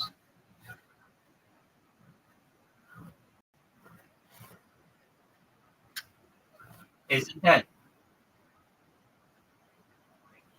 curious? Did we even talk about the Charlie Ferguson? Yeah, that's why I think that's a Trump thing. Okay. Yeah, but you know, when did Charlie Kirk? I think it's very sad. Obviously, I think it's suspicious. We haven't found anything. I just don't know why, like, I just don't understand the reason behind it. He's not like a A-list celebrity or something. Not even close. You know who it went today? Like, yeah, he's popular on like YouTube. But let's see how many followers he has. Maybe on Twitter he has it. Twitter was He changed it now that he doesn't following. Twitter was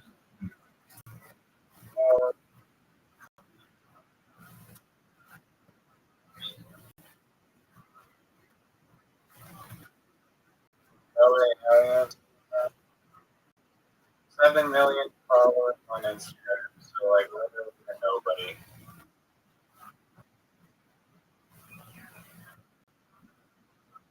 that's I don't know. not a nobody. No, it's like famous, but it's not like insane levels of famous. There are people with like marketing. Sure. Jojo Siwa. Yeah, do you think JoJo? I think she might have won. Yeah, JoJo has 11, so that's almost twice as many followers. Do you think? Actually, not really. Do you think It's that? almost 9. Heard the situation in North Carolina say that the Irina Soroska was just riding public transit. By the way, she was a refugee from Ukraine, of all places. And she came to Charlotte, North Carolina. And a terrible person, we saw what happened. I can't describe it here on some time without some sort of community guideline being violated. But if you haven't seen the video, you absolutely should. This individual should not have been on the streets for 13 prior arrests. And it really makes you wonder, why are we allowing so many people these crimes to keep on being released? The magistrate judge continued to release this individual, and this is a horrific thing. You know, it's really interesting to me was really employees and the thousands of articles figure to change the entire American body politic. We must then articulate what does it mean to be a nation? Yeah, I actually, that's just how that guy got killed. I agree. Just some. Dog. I have a Twitch account, and somebody followed me, and I did not get a notification in my Twitch email. My Twitch. Yo, look who it is. What up, Conda? Hey, what's up? Living the dream every day is a holiday. Let's do your next one. The things are really good. What's it happening for me? I'm supposed to be checking your messages right now, but I was just trying to, just check back up before I go read those messages. Absolutely. How about we just review them, because then we can talk about them. Is that okay? Yeah, sure, why not? Excellent. So they're basically like, this is just me talking. There are 3 types of artificial intelligence. There's artificial narrow intelligence, the ANI. That's what we've had previously. That's like those chatbots that don't work really well. There's artificial general intelligence, which is where we're moving toward, and artificial super intelligence. So artificial general intelligence verges to an AI system that can perform any intellectual task a human can do. It's general purpose intelligence, meaning it can learn, reason, and adapt across many different domains like language, math, art, science, social media. The key is flexibility. It's not just specialized in one thing like today's AI, which is called AI, artificial narrow intelligence. And there's artificial super intelligence. It refers to AI that doesn't just match human intelligence, it surpasses it in every way. It would be better in all humans in science, creativity, strategy, emotional understanding, and problem solving. Sometimes described as an intelligence explosion, where once AI passes us, it could rapidly improve itself beyond human comprehension. And then I listed things that are examples of artificial superintelligence, recursive self-improvement systems, AI that can redesign and upgrade its own algorithms.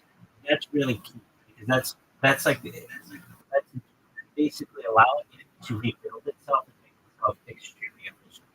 Advanced neural architecture search systems that invent entirely new AI models beyond human design. Quantum and AI computing, combining quantum computing with AI for exponential processing.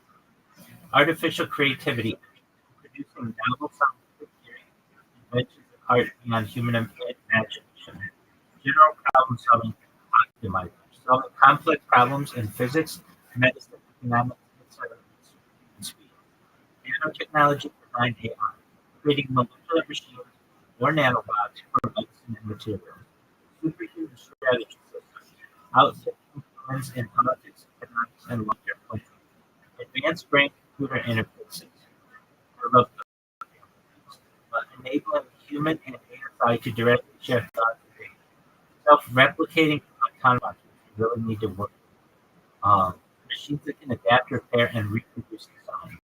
Artificial emotions, empathy models surpassing human ability to predict and respond to emotional states. Global systems control AI, optimizing energy grids, traffic logistics, and planetary scale infrastructure. I love that one.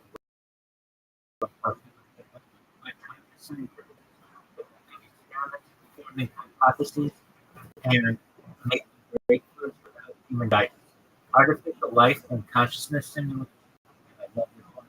Creating or simulating new forms of intelligent existence.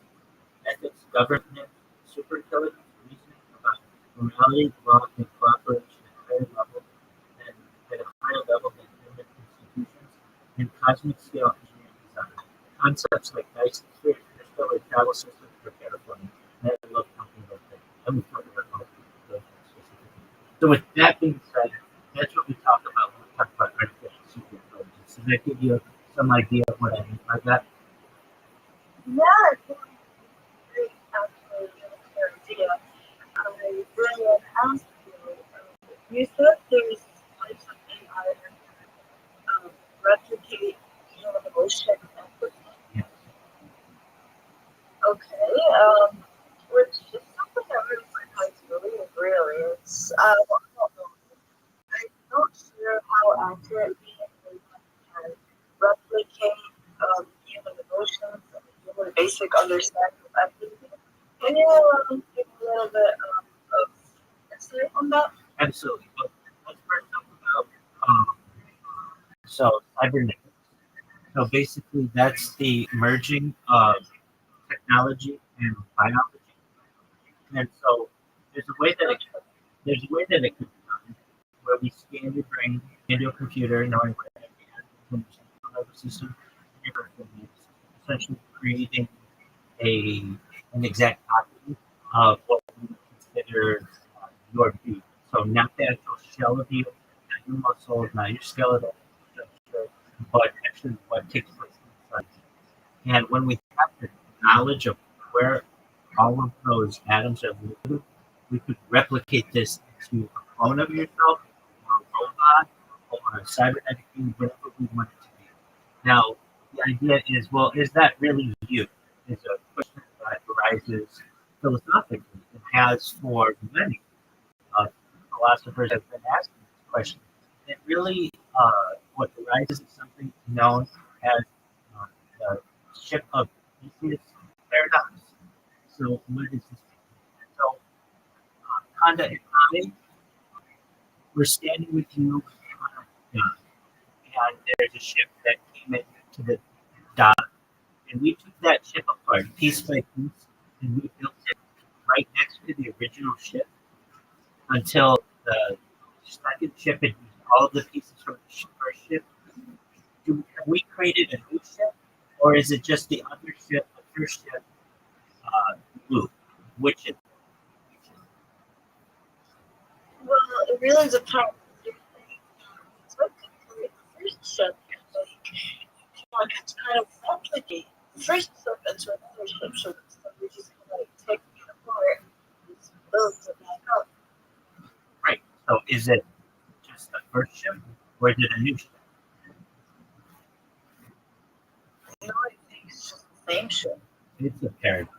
Some people might consider the first ship just a different location. Other people might say that's a completely different ship. It's a paradox. It could be kind of one of those things all at the same time. So in the same way, we can do that with the human. So essentially, we take your brain, your central nervous system, your peripheral nervous system, and we clone that. Is it you, or is it a different version of you? So let's use this in human terms. So let's say we took all of your, Do you die in between the reconstruction process? yeah, actually, and we understand this scientifically. Like if we were going to teleport from one place to another, we, by definition, have to essentially kill you. Yeah, so I don't know. There's frogs, right? They'll freeze themselves, right? Or different organisms, they'll freeze themselves. Yeah, like Basically enter into like this death-like state until it's like the conditions are favorable enough for them to, like spring back into life or whatever. It's like, is that state where they're frozen? They're basically like dead, but they're not really dead. But then they come back to life. So it's like this state where maybe it's not like a binary answer, yes, no. that's a state of Just prolonged hibernation that some amphibians do. They'll like swim to the bottom of the lake in the wintertime and have it so that they don't have a heartbeat like once a month. And it's like a hibernation, but they don't actually kill themselves. So what we would be talking about is essentially a few things. In the teleporting example, we either kill you or we're going to have two versions of you. And you only want to have one version of it. You have to kill that original version. If you want two versions of you, that's fine. yeah, But then what do we do with that second version? so it seems like a clone of the other version. So you can replicate. I don't know. If you replicate it on your computer, it's not two different files. It's two copies of the same file. Exactly. That's usually the example that I give. And it would be like you have one file, file A, you copy that, and it becomes file A, and then parentheses 1. And then you delete the original file. Everything is the same except for the name, which we could just rename back to be file A, and you would never know.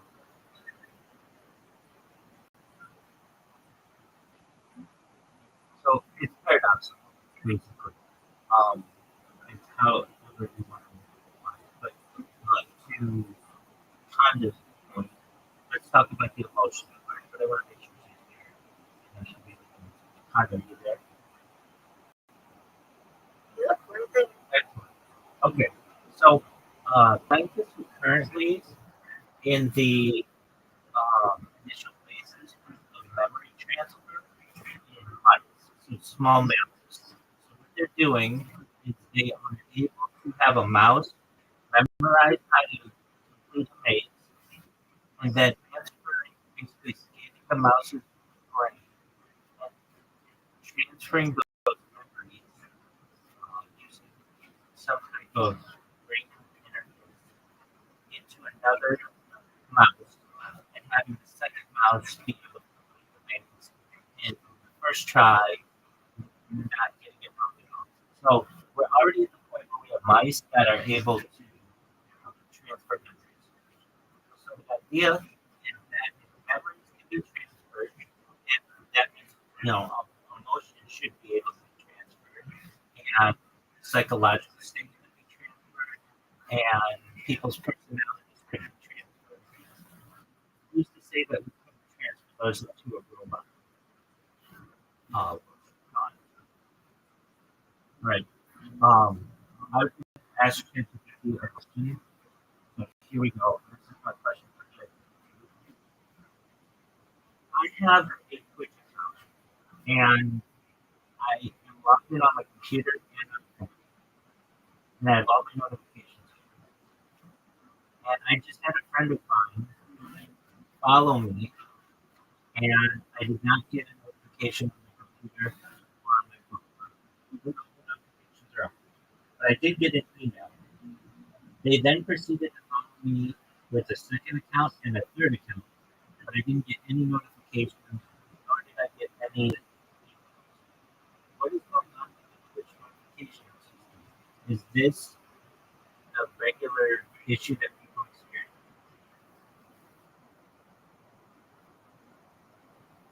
You're not alone. Twitch notifications can be inconsistent. Many users have reported issues similar to what you're experiencing. Here's a breakdown of what's likely going on and what you can do. What's likely happening? Twitch prioritizes email over app notifications sometimes. Like, what? You get one email for the first hour, but not for the others. Oh, interesting. This could be due to anti-spam measures. Twitch may group or suppress repeated similar notifications, like multiple follows of short period. Oh, okay, so that's probably what it's doing. Rate limit. To prevent spam, Twitch might limit follow notifications from accounts created or following you. Push notifications are unreliable. Even if your mobile and desktop notifications are on, Twitch's app and web push system are known to delay notifications, miss notifications entirely, not trigger for certain types of accounts.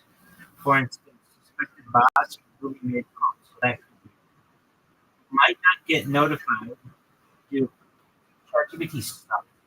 It used to be so good, and then it does this thing where it like refreshes. It just took that away. Took all that shit away. And if they tell it, repeat what? Sure, what would you like me to do? Up to the masters. You just sent me something? Yeah. Well, I do it up here in the chat GT. I have grown green and Yeah. It's only a minute long, but it's like. I'm watching it.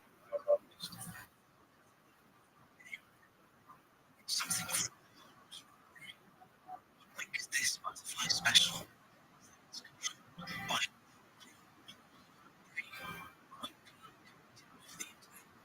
Since the world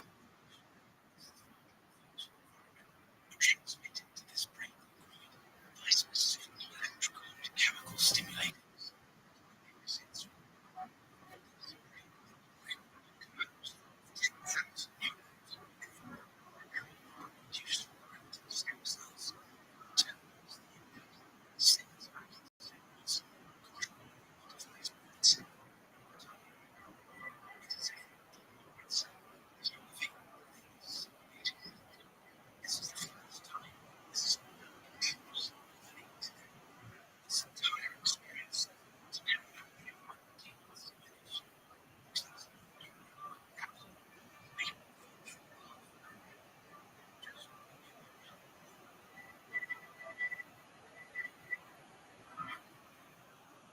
Shit's wild, son. I'm gonna follow you with another account, my main account. Is it Sticky on fire? Sticky is on fire. Yeah.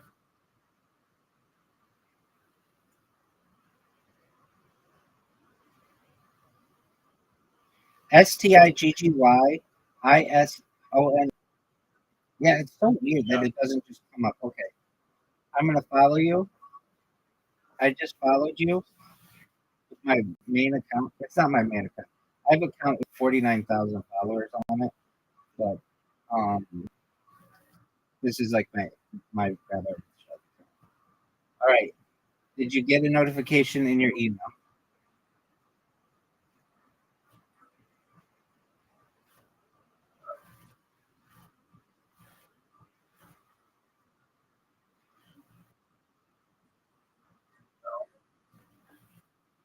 You didn't get any notification, right? Okay. Oh, that's good. All right. So I think it probably. Well, let's look this up again. Yo, dog, you just wrote this, and then ChatGPT took it away.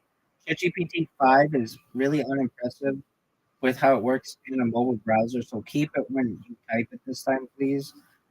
All right. So my friend has a Twitch account, and when I followed him, it did not send a notification on his desktop or app, but it did send one in an email, even though all his notifications are on. And then I followed him with a second, a third, and a fourth account, and he got no notifications. Can you please see if this is a common problem? Like the Twitch app notifications are inconsistent.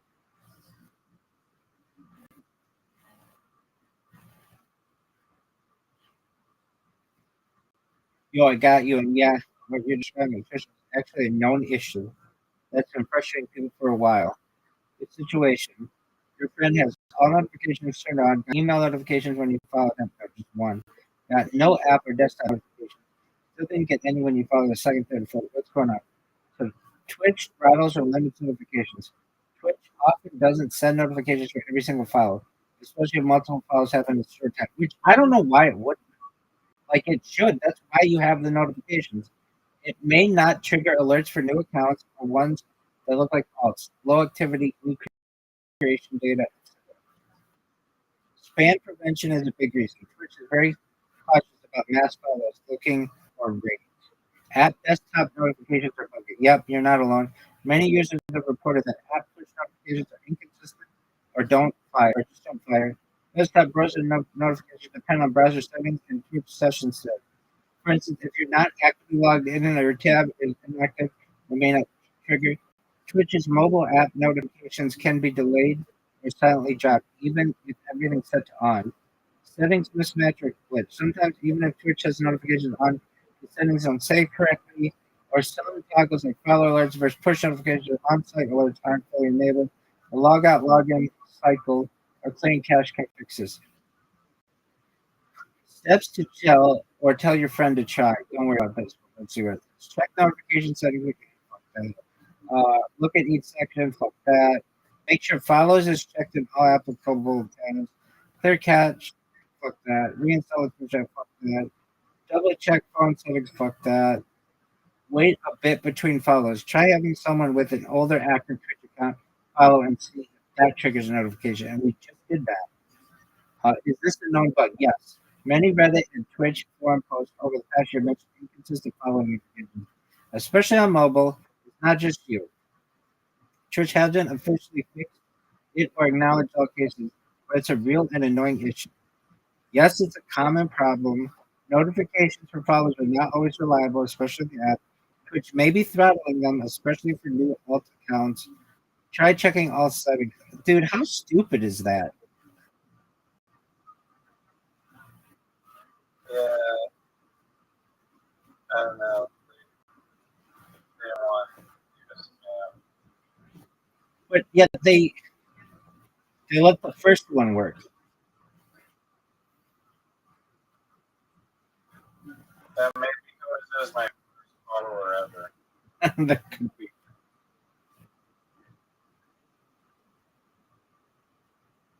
But Reddit says if I follow a user's post, wait, I need to put Twitch. Like another thing is I tagged you in that fucking post. You would want to know if you were tagged in a post. But yet Yeah, it could have been like, yo, be on fire. Like, blowing up. to kill it. Okay, so here's what somebody says. My follow alerts aren't working. So I've been having this one for quite some time now, and my follow alerts just don't seem to be working. I set up alerts on Streamlabs in the scene section, and I've made sure all the settings are put in the top of the other scene, reset cache, and reset Streamlabs. I followed numerous YouTube fixes and all kinds of things. I've even tried browser source, and I don't see my follows when somebody follows me. I thought I fixed it, but since I don't get many followers, I only realized after someone followed me that my alert never showed. I made an alt to see if it worked, and it didn't. I heard that it wouldn't register if you have the same IP. Oh, that could be. When I tested my That widget, was what I was saying before. yeah, but I sent it to you.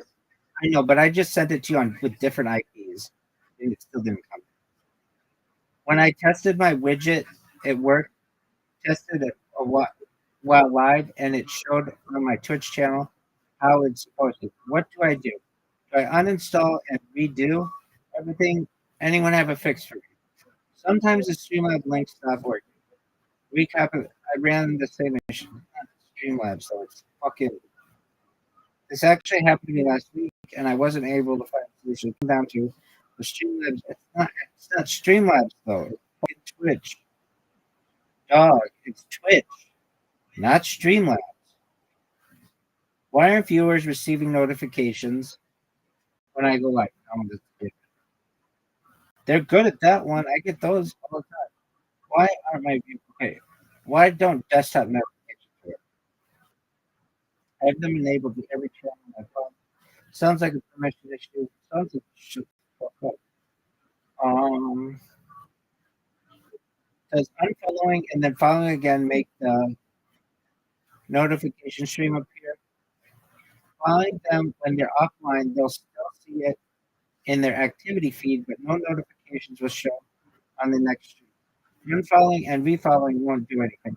The notification only displays the first time you follow a check to stop people from spamming at it. Thank you. I guess I have to sub through the stream then.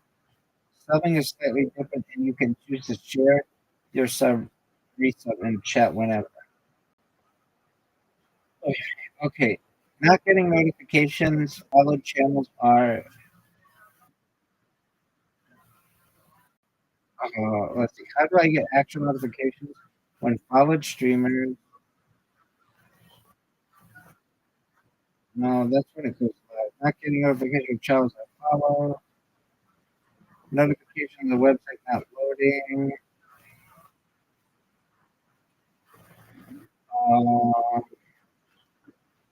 So I have this. Okay. I'm having the same problem. I'm having the same issue. Same here. Hopefully it gets fixed soon. 2 years ago. Update your browser, the latest version, and use Chrome for read them. I checked the dev console and I was getting failed integrity check error. I'm trying to load them. The Chrome was pretty out. Okay. I'm using the latest Firefox and still seeing this issue. It same here. Why is it not working? I'm using Apple. I'm the same issue. I don't know. What do you think about Charlie Kirk? I was just reading about having some saying it was like turn of events. Did you It see? seems like usually there has to be some. I mean, he had some reach and influence and was a pretty, I guess, substantial part of the Republican Party. But I mean, like Ben Shapiro getting assassinated. I don't know. It's hard to say. Hey, that's what I said to Zoo. Okay, Riser. Did you see what Raja Jackson did? I don't know who that is. They're like JoJo's. So I was. Pretty close. Okay, so do you know Rampage Jackson is? He's a UFC fighter. Okay, so he's big on kick. His son, like you're gonna want to see this. You are. So like look it up in YouTube or actually probably access at this place. So his son was at a wrestling event in Sun Valley, which is in Los Angeles. It's like in the valley. And one of the wrestlers who was there was drunk and broke or like hit like an empty beer can on Raja Jackson's face. Raja Jackson is Rampage Jackson's son, and Raja is like 25 years old. So Raja didn't like that because he was on live stream at the time on Kick, and it was like embarrassing to him. And so one of the other wrestlers said, "Look, you Raja can get this guy who hit you in the head. The guy who hit you in the head, his name is Psycho Stu. Psycho Stu. And you can get him when he's in the ring." So Raja waits for the guy to get in the ring, and then Raja goes in and body slams Psycho Stu in the ring, knocks him out cold, and then punches him 22 times in the head and knocks out his teeth, and then gets away. And the police still haven't arrested him. It's been like almost 3 weeks. Is he hiding? No, he's just got a dad who's got money and basically paid off the LAPD to not do anything about it. Damn, he must have paid off the right person. You've got that right, because anybody else would have been in jail, like straight up that night. Yeah, that's crazy that he was able to get away with. Did you see? Did you see the video? Is he still gonna get sued though? Yeah. They stop a lot. Yeah, right. Did you see the video? Based on that description, I really don't want to see that. There's no blood. Is it the guy getting the beer slammed or the guy The guy getting his teeth knocked out, but there's no blood. Just go to it. You're gonna want to see it. I don't want to watch it. Okay, well, next time I see you, I want you to watch it. I mean, I can visualize it pretty well, right? No, not like this. Did you see the Charlie Kirk video?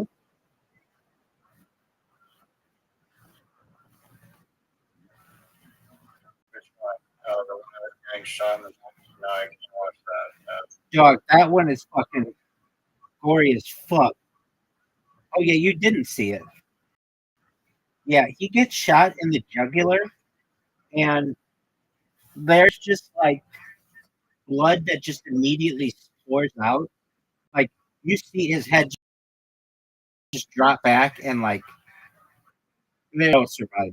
Like they didn't shoot him in the head, but they got him like the second best place you could have got. They got him right in the fucking jugular, in an artery, and I think it is like femoral artery, or no, not his femoral artery. That's in your leg, but like in your whatever artery. Yeah, no, someone was saying Rothschild was probably like a military Mossad person or something. Like, yeah, even if you get shot in the neck, like, you can still survive. Not this one though. This one was it was like how would I describe it? Like not just like blood dripping out, it was like blood like splashing.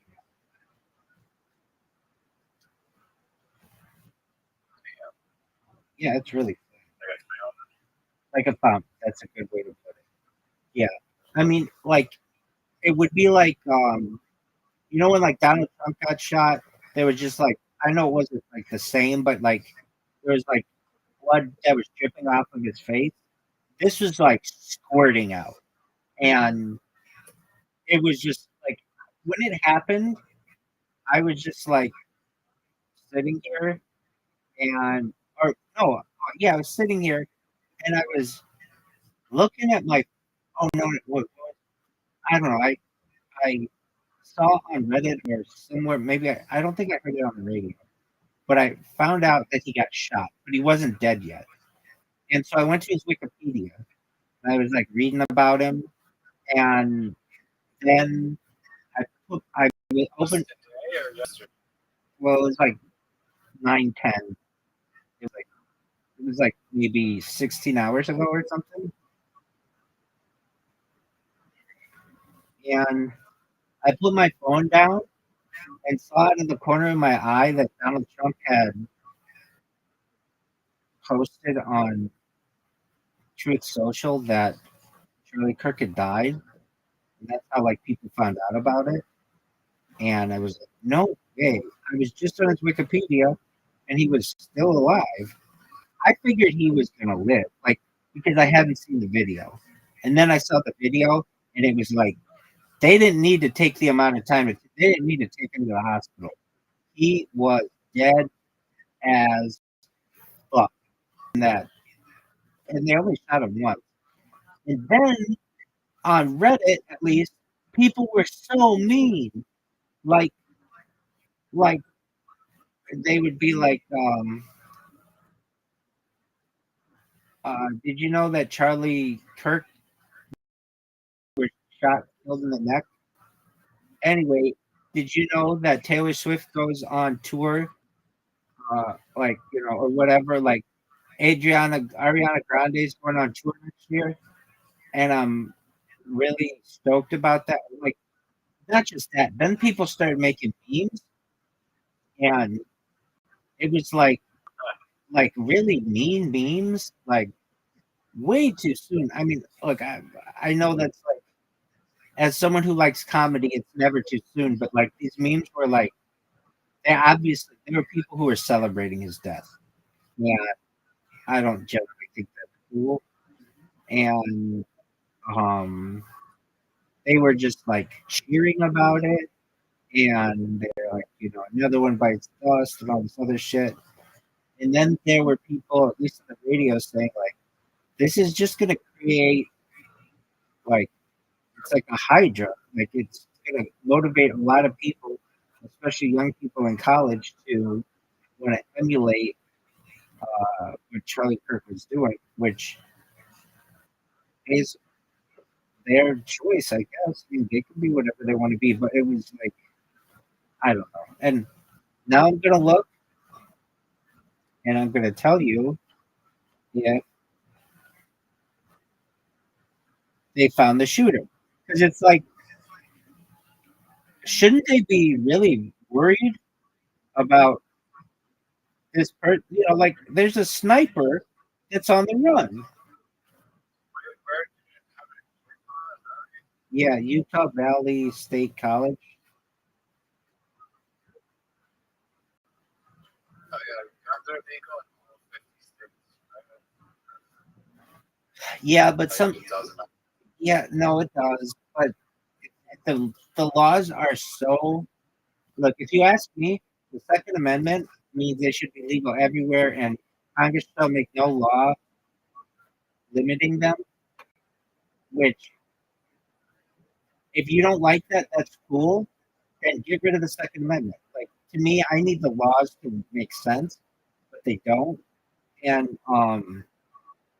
so like in Washington D.C., you can't buy a gun. I think, and like New York City, it's very limited.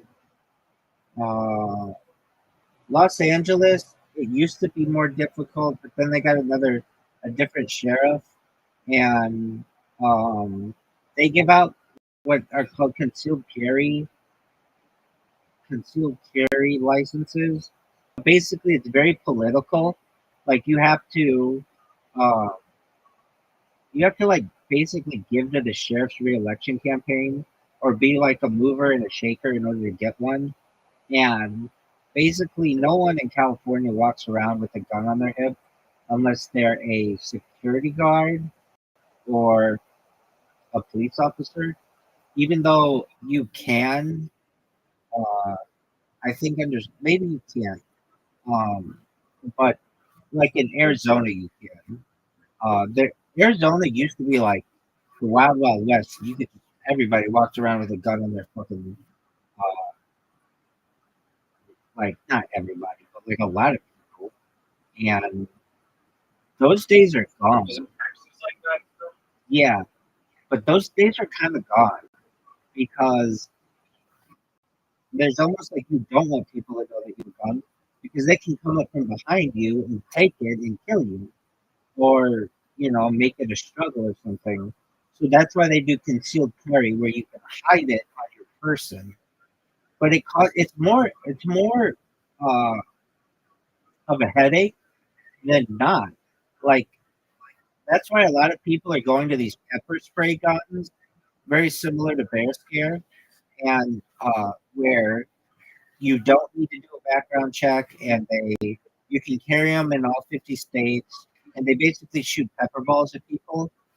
A lot more people are going with that, and then also, Are they long distance? Like, do they explode like a salmon cannon after that? they shoot like I think like 100 yards. They shoot like a long way, and Oh shit! So that's like good bear scare. Like what would work as a bear scare? yeah, very well, and What about short range though? super even better at short range. What do you call that one? Like Um, a ball gun. yeah, you can look that up. I'll give you the exact name. Saber makes one. SABRE or something like that. Look up like Saber pepper ball gun.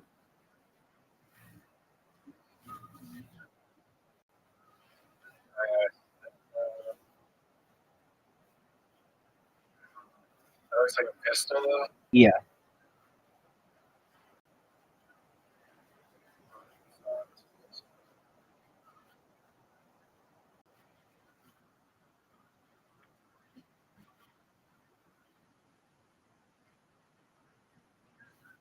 Oh, so you actually have to hit the target for it to. Okay. So here's what they're saying on X. More rooftop snipers. Now we're finding out Charlie Kirk's assassin shot from the rooftop over 200 yards away with a high-powered rifle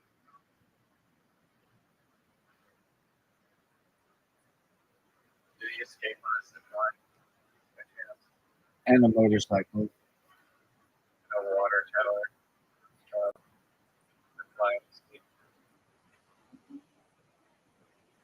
Yeah, that's great. 200 yards. Like you play golf. 200 yards. It's not like crazy, right? You can see it. But Dog, that's far. That's 2 football fields. Oh yeah, it's the yeah, you're right. it's not the femoral artery, the carotid artery in the neck.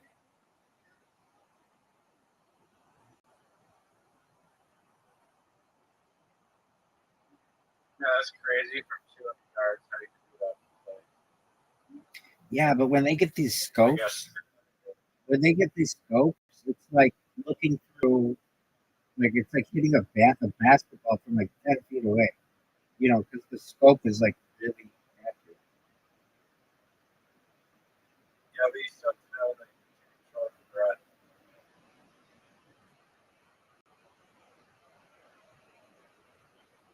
I guess, yeah, maybe it's not that impressive. Dog, this Was it catch up? oh no. I wish it were, but no, this motherfucker got. It would be um like a two like 1 liter worth of blood just shoots out right away, like a fountain. Like it would be like you said, like a fountain just squirts out, and it's not just it like squirts out and keeps squirting out, like almost like a cartoon, like a gory cartoon, and you just see his head just like roll in the back of his eyes roll in the back of his head, and it's like, oh, dude, the person who got him was an expert. Like this was well, it was Military. Yeah, dude, this person, a sniper was spotted on the rooftop just before the shocking assassination. They've got this guy on camera. If you look at Mahi, Mahii, this guy, he's got the sniper on the fucking roof. And a man who had a long rifle. Dude, he, and there, oh, well, another video, but okay, it was a professional hitman. It changed the entire calculation about who was behind this. Um,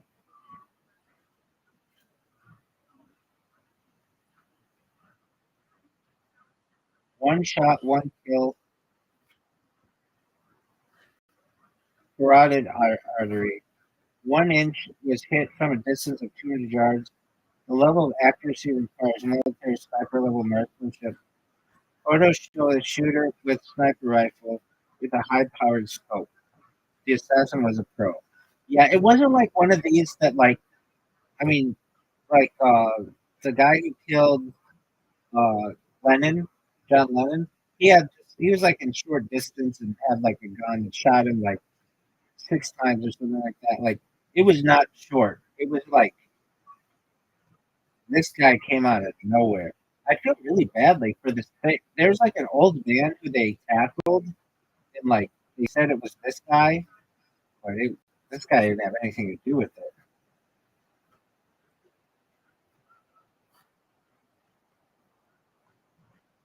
Yeah, like, I just got him. Sniper cameras and shit. Well, that's the thing. It's gonna be like it, it could very well be like they're just like, yeah, he just got killed. Oh boy, oops, and then they just don't ever prosecute anybody. There are 2 videos. Yeah, I mean, the guy literally got Right. that's crazy. There are 2 videos that I've seen. One is from very far away, and the other's from up close. And the one that's up close is very gory. The one that's far away, you can't really tell. They um they took this old man into custody, but he didn't have anything to do with it. I feel really badly for him. And it's really sad that this guy was a dad and had a nice, like a really beautiful family. And Zoot came in here today, and he was like, I know you always talk about world peace and everything, and I think that's the only way that we can have it. Like, I'm with you on that one now, and I like basically I wasn't always, but that's the only way to do it. Is like in a peaceful manner. If not, you're just gonna get this for the end of time. It's just you, one sniper versus you, and one sniper versus me, or drone attacks or whatever. It's just peace is the only way.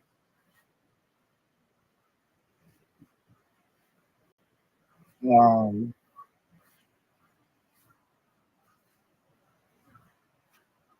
Dog, they've got this sniper on video, like not shooting, but like Space? What is space? he's all in black tactical shit. So nobody noticed. Yeah, no, they did. They did. Somebody did, and they got it on video. A couple people did, but it's just like it's just like a, yeah, exactly. There are a couple. Nobody. As soon as the shot was fired, I'm sure it's just like chaos and people just freaking the fuck out, running for their lives. That's correct.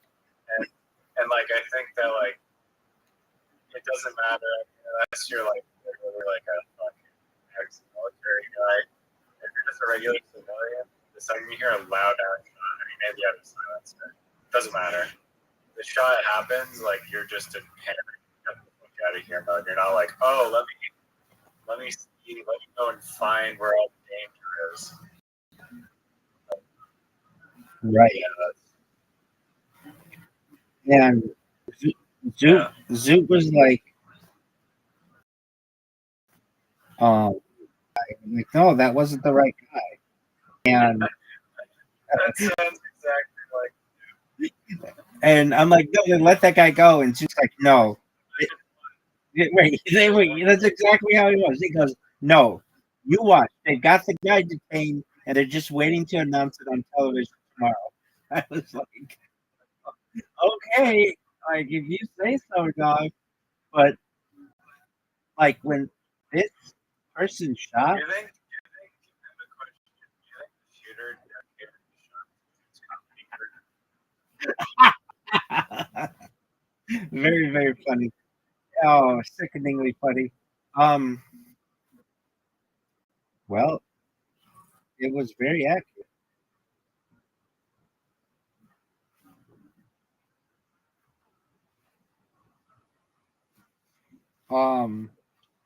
I know that they said you were like people said facade or like Zionism. Charlie Kirk was like a major Zionist. I don't know why. According to these posts, man, getting away, like said something line of that. Yeah, I mean, but people say that. Recently. People say that all the time. And they snipe. Yeah, I mean, the other thing is could have just been distracted or some other even worse thing that we don't know though because of this distraction. So If I had to guess, is probably I don't know. 9/11 is also today. right, which is I don't know. interesting. Maybe it's just like Coincidental. crazy coincidence. So Ben Shapiro was going to be on next, and he's a much bigger target than Charlie Kirk is, in my opinion. And I don't know Ben Shapiro Okay. directly. I think Kirk is smarter, but I don't think he's as he doesn't say as much offensive stuff. I feel like. I don't know. Like this guy, like on his last story, he was talking about, I mean, there's some other murder where some like, woman got stabbed like a bunch of times. Right. I've heard me listening to it. But Yeah, I did. it seemed like, yeah, out of the two of them, Charlie Kirk was more into like just speaking on whatever topic. I guess Shapiro doesn't too. Yeah, They both have big followers, and they're both like whatever Republicans.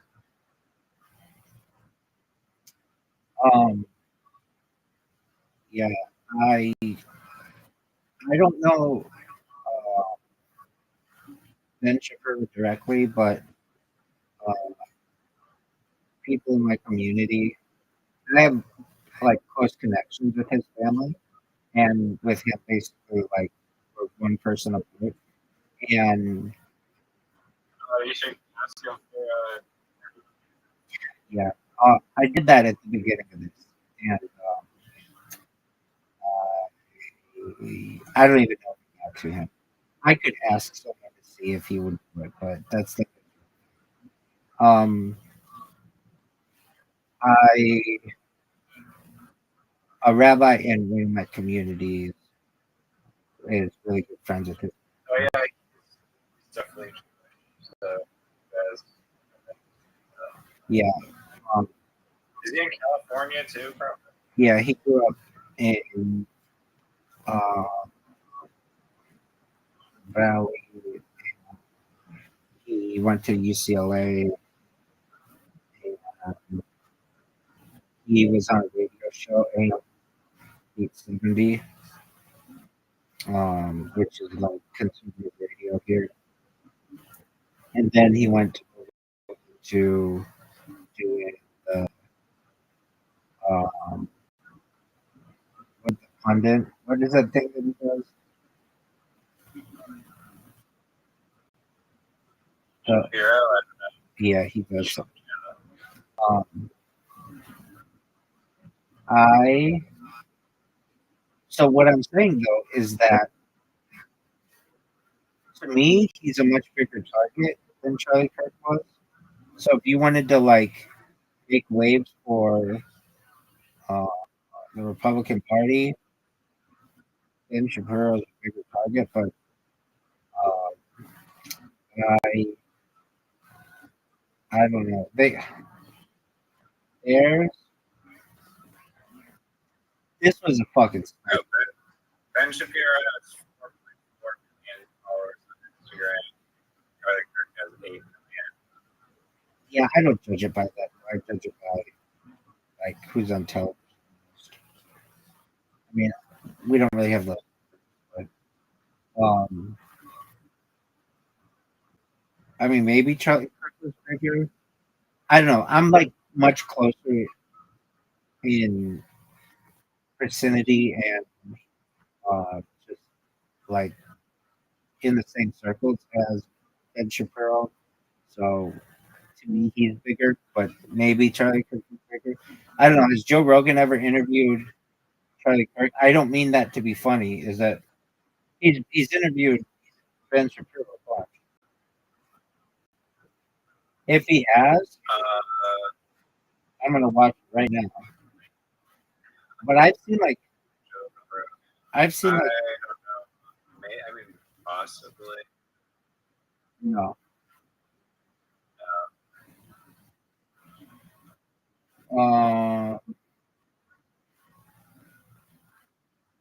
Joe Rogan posted this shit. What is Joe Rogan tragedy? Dog, do you know the thing about Ja Rule? Do you know who Ja Rule is? I've heard of it, but I don't know who they are. Oh, dude, it's this fucking Dave Chappelle skit. That's so funny. And it was so true. On 9/11, you know, like the whole country was just in shock. And no one knew what to do or whatever.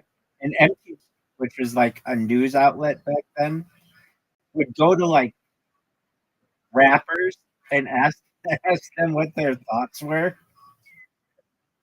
And, and so Dave Chappelle has this hilarious skit like, like who cares about what the president has to say? What does Ja Rule have to say on this issue? And so ever since then, whenever there's been like, and Ja Rule's a rap, whenever there's been like a tragedy or any big newsworthy event, people will tweet like, "What does Ja Rule have to think about this?" Oh, yeah, I've heard of this. Okay, so I'm looking for Joe Rogan. It's from his comedy. Yeah, Somewhere. yeah. Put in Chappelle, Ja Rule, and it's so funny. Yeah. Man, they would.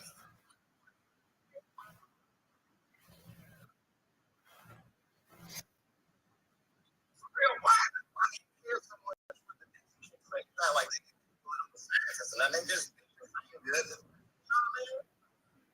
Stop watching the celebrities. Don't listen to attention. Right around September 11th, John Rogan on MTV. That's what this is. That job phone. See what John's thoughts are on this tragedy. Who gives a fuck with John Rogan?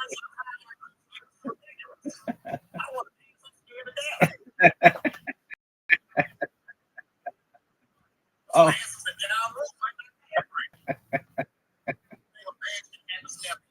Oh my God. Somebody please. I ain't never wrote this. I want this motherfucker to sense of all this. It's a job.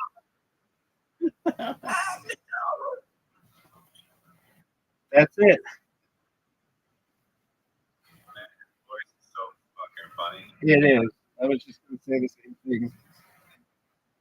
Doesn't he look different back then than he does today? He looks like a fucking Um,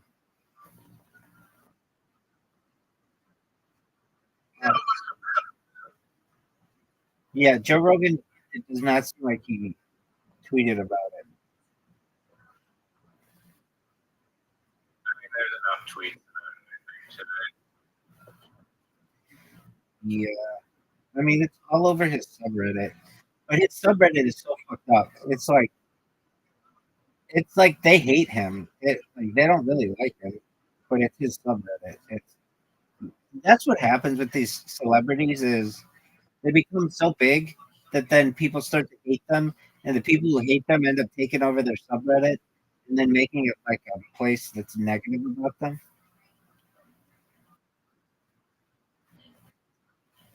Another thing that happens is like the people Not who that that's the case for you, subreddit. yeah, but he's not that big.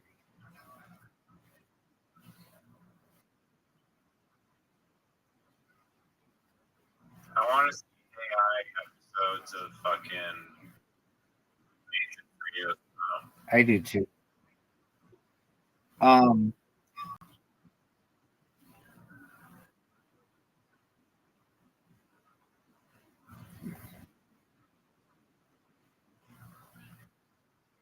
I don't know. There's people in the front row who be fucking traumatized.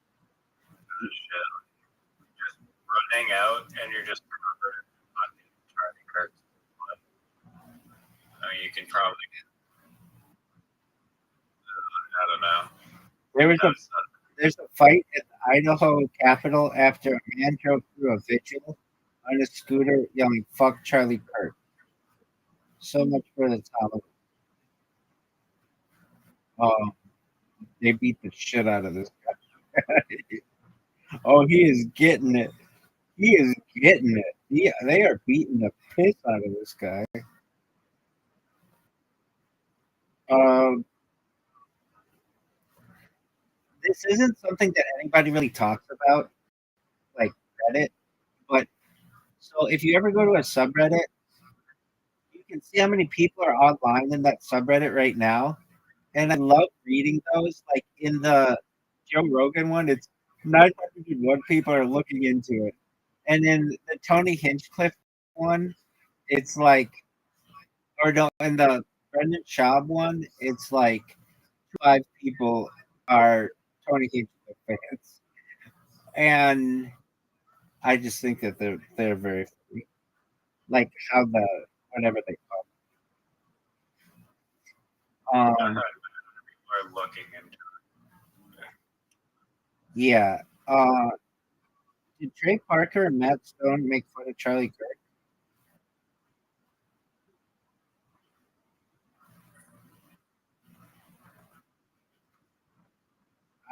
I don't believe it or not, of any show that I should absolutely fucking love, like I should absolutely be so in love with this show, it would be South Park. And I've never gotten into it because the voices bother me. I don't like the voice. I don't like the. I can't stand that. That's like it's annoying to me. Yeah, I like The Simpsons, I like Family. I've seen clips of South Park. It's funny, but I literally, for whatever reason, I can't watch the show. Even though, Kenny Hotz apparently is writing for it, and it's very popular. Who's Kenny? Yeah, the voices are just, the character is the most annoying, but I find the dad part to be so goddamn funny. The dad just fucking kills. Who's Kenny Hot? Oh, I think I've mentioned this to you before, but there's a famous Canadian show called Kenny versus Men. And Kenny Hotz is a Jewish dude from Toronto. and he's a comedian. He's very funny. I used to. Oh, does just recording like clip on YouTube with like your face as like a React video somehow get around like any like copyright shit? What do you mean? Like if you're just like a React channel and you're just like there's a video playing and then your little stupid face like in one of the corners and then you're like reacting, maybe not even saying words, just like moving your eyeballs around. But then you repost it and then people watch that and that's fine. YouTube doesn't care. Believe it or not, the big case and so that the comes from Brendan Schaub. Brendan Schaub spent between $500,000 and $1 million against this really little YouTuber, and the little YouTuber didn't have the money to fight the case, and so he was just gonna lose. He just wasn't like he was just gonna lose and lose it. But at the 9th hour, or 11th hour, a lawyer came in and defended the little guy, and basically the judge. The precedent is this: you have to at least you can't show long forms of the original video without making comments.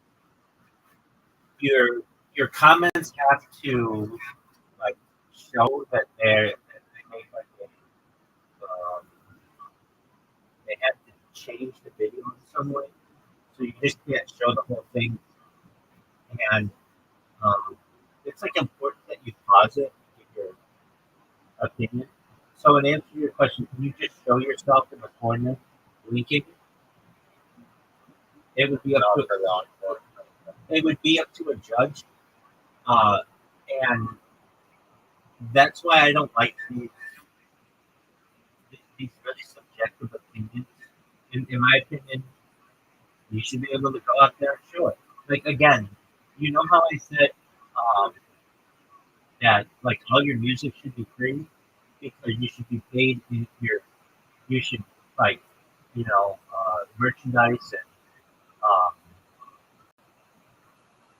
ticket sales and things. I do the same with the YouTube videos because if not, it just becomes a judge who just is making a decision or a jury, and it's like it's just a subjective opinion. It's the same with music, like songs. When someone's like, so and so sampled my song in their song, and then it goes to a judge and jury, and it's like, whoa, it was just like their opinion, but you get another judge and jury, and they may have a completely different opinion. In my opinion, it should be your paid and your paid and what did I call it earlier? Your paid and exposure. Thank you. And go do with that what you want. But because these channels are monetized, they're not able to do that as much. But I personally think so. What's the answer to your question? It's there's like certain words that you have to, or certain words that there's certain phrases, and it's like you have to materially change the original version. And one of the ways that you can do that, you can do it by putting yourself in the corner. Dude, you want to know the best way I've seen people do this stuff? This is fucking brilliant. So, you know, it's a lot of work doing all the editing of someone's video to get the best part, right? Yeah. So here's what you do. Let's say you are a fan of the Joe Rogan experience, but you don't want to cut up all this shit. You go to someone who already done a reaction video to it. You do a reaction to their reaction. That way, you don't have to do any of the editing of Joe Rogan's shit, and it's usually a lot easier because that person already cut up all the good stuff, and you just do it of that. Does that make sense?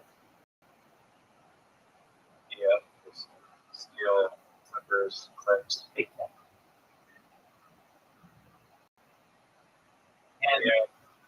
And the Clippers probably like oh, I don't like the big clips. But it's like that's what you're doing with Joe Rogan.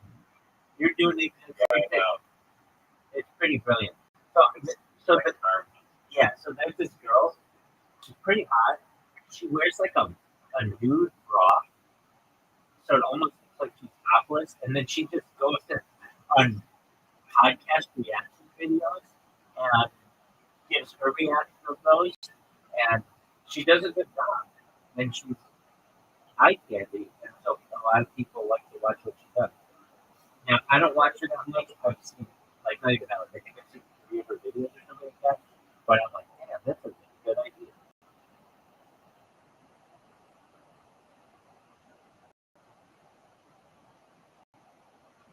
Yeah, I don't know how I feel with Clippers.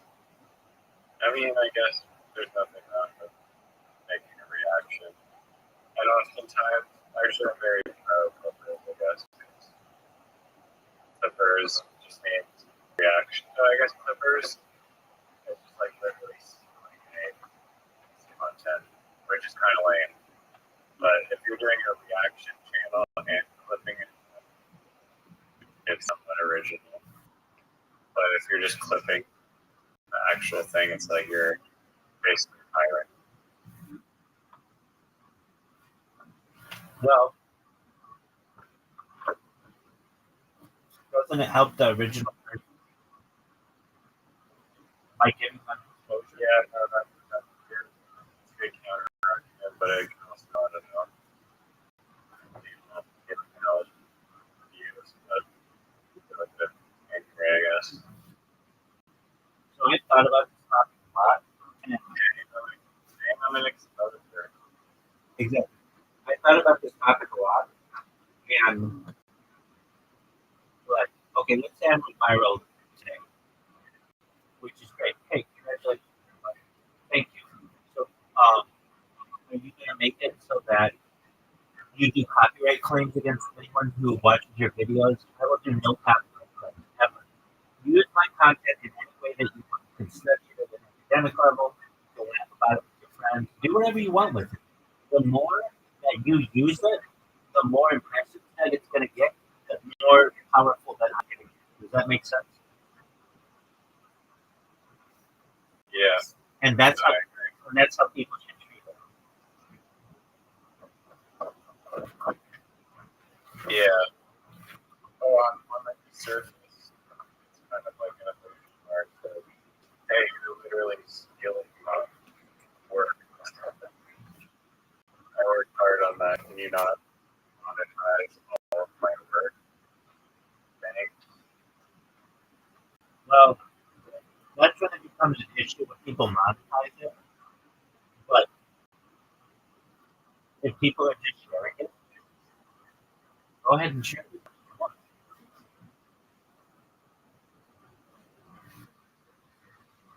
Like, that just means you're going to get more impressions, more exposure, more popular. It's like, okay, here's a perfect example. You ever see, like, on every website, where people have a feed, like, for famous movies? Like, just people actually be like 3 seconds of a movie. Yeah. Well, technically, I mean, I think in the United States, the law says like 7 seconds or something. Like, but technically, like, you're using someone's name and like to put on stage. So, couldn't you like sue Reddit because I don't know, name one of those that you've seen. Like a meme. Yeah. Like, it's the Brian Gosling movie. Cyberpunk Twitter. Okay, so Brian Gosling and Cyberpunk. He could sue you for that, or Cyberpunk could sue you for that. But guess what? It's not that just to let you do it. It's just going to make him a big actor,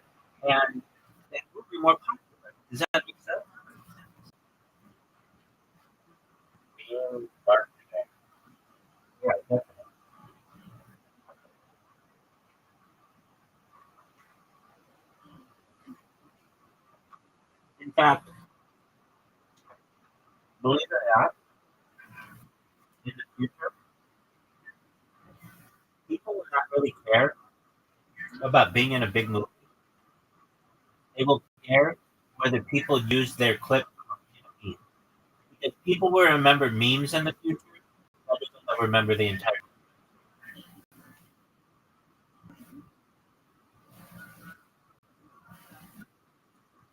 Like you become more a part of, like, imagine like 150 years from now, people will still use memes in one capacity or another. Yeah, that's how actors will be remembered. Sure, you were in a movie 150 years ago, but nobody's paying attention to that. They'll remember that their grandfather and their father and they themselves used a meme because it just got really popular. Like, let me think of a. What do you think was the most memorable meme or scene from The Shining? Here's like Johnny. The Jack Nicholson where he's like, "Here's Johnny." You mean Stanley Cooper? Oh yeah, I guess something. Yeah, Another character. and he's like, Yeah. You know, like the hotel. yeah, the older hotel or whatever at Oregon. Whatever, yeah. But isn't that the one where he like chops down the door and he's like, "Here's." Yeah. Okay, yeah. So even if you haven't seen that movie, people know that scene. And Jack Nicholson, I always do. Actor, not the golfer. Jack Nicholson will want to be remembered in the future, and so he'll find it more beneficial to his career that meme of him in the movie. Why? Because like in 50 years, no one's going to know who Jack Nicholson was, but they'll know that meme. That meme is in the common psyche of the Western world, and so people want to remember. And yeah, he'll be remembered from that movie, but only like cinephiles are really going to care about that. But the overall general people will understand, like, oh yeah, here's Johnny. I know that. That's from the meme.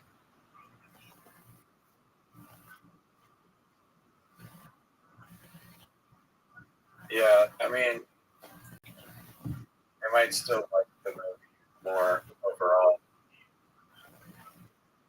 Well, the meme will enhance it.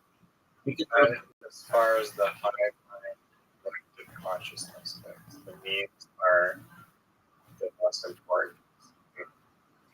that's what I'm saying. Don't underestimate the power of the Meme magic.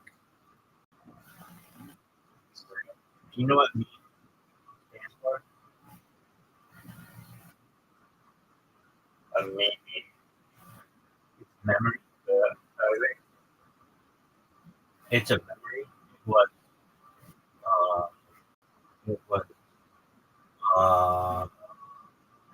what do I say? First discussed by Falcon. a memory is called Yeah, but they just needed it. They call it, alliteration. no, it's not alliteration. It's like a short. So it, But it's one of those weird, like a literary term for like when you would do like a sound or something. is that what it is? It could just be men. But people didn't know how to spell it, so they just made end at the end.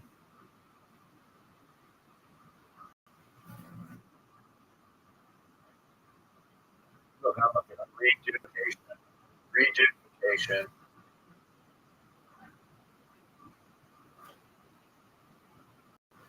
All right, meme word. Rejudication is a linguistic process where a word or part of a word is Is that what they? easy peasy. No. Easy peasy. But that's not what it is, though. The term name was coined by British evolutionary biologist Richard Dawkins in 1976 for celestine. He derived the word from the Greek "nema," meaning imitated things. Imitated things. Itself stemming from "nemistai," meaning Dawkins introduced the concept as a unit of cultural transmission, analogous to a game, to describe how ideas, behaviors, or shells spread through imitation within a culture. There you go. He used the term to explain the evolution of cultural phenomena, proposing that means replicate, mutate, respond to selective pressures, much like biological change. So it comes from the Greek "nema."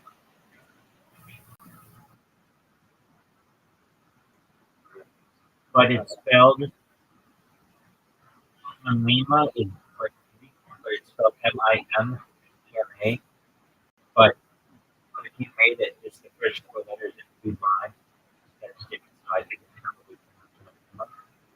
So they made it "meme." I like that, baby.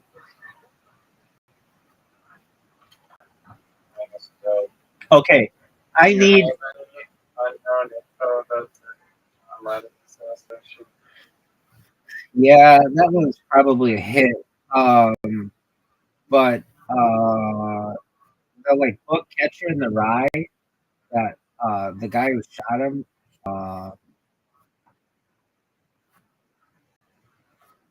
he was reading it. And that's like a book like the CIA. Um, so it was outside the Dakota by Mark David Chapman, and they broke into like they cut into Monday Night Football to announce it. It was like a big deal to do that, and like everybody was watching Monday Night Football at the time, and um, there's like a famous last picture of John Lennon. Like Mark David Chapman was a fan allegedly of John Lennon and had like gone there a bunch of days in a row and got autographs, and John Lennon signed something for him. But I mean, like we were talking about MK Ultra and the ability to program people. How easy would it be to just someone who you program and be like, look, you're a big John Lennon fan, right? Just go there every single day and ask for an autograph, and then you just send a hitman in there to take him out, and then just blame this guy. There are no cameras. Nobody knows what happened.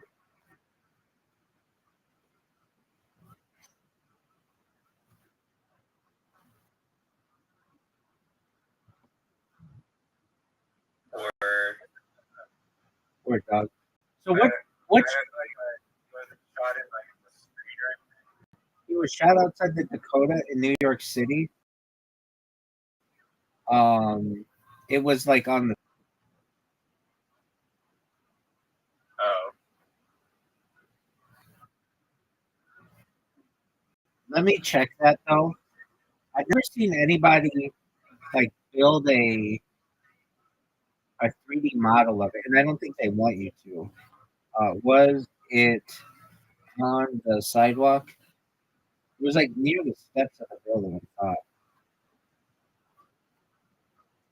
Yes, John Lennon was shot on a sidewalk outside the Dakota, his apartment building in New York City. The attack occurred in the archway entrance of West 72nd Street, where Lennon and John Yoko. I said stairwell, but I meant like the entrance. Where Lennon and Yoko Ono were walking from a car to enter the building. Mark David Shepard fired the shots at close range as Lennon passed by on a sidewalk. He collapsed just steps from the entrance. Well, I mean, Yoko was there, so she saw it. But I mean, they also can program these guys to do shit. That's what that whole thing was at Harvard and fucking McGill, and we read about it. I literally like last time you were here, we read about it, and they like keep these guys awake and force them to listen to shit and reprogram their brains.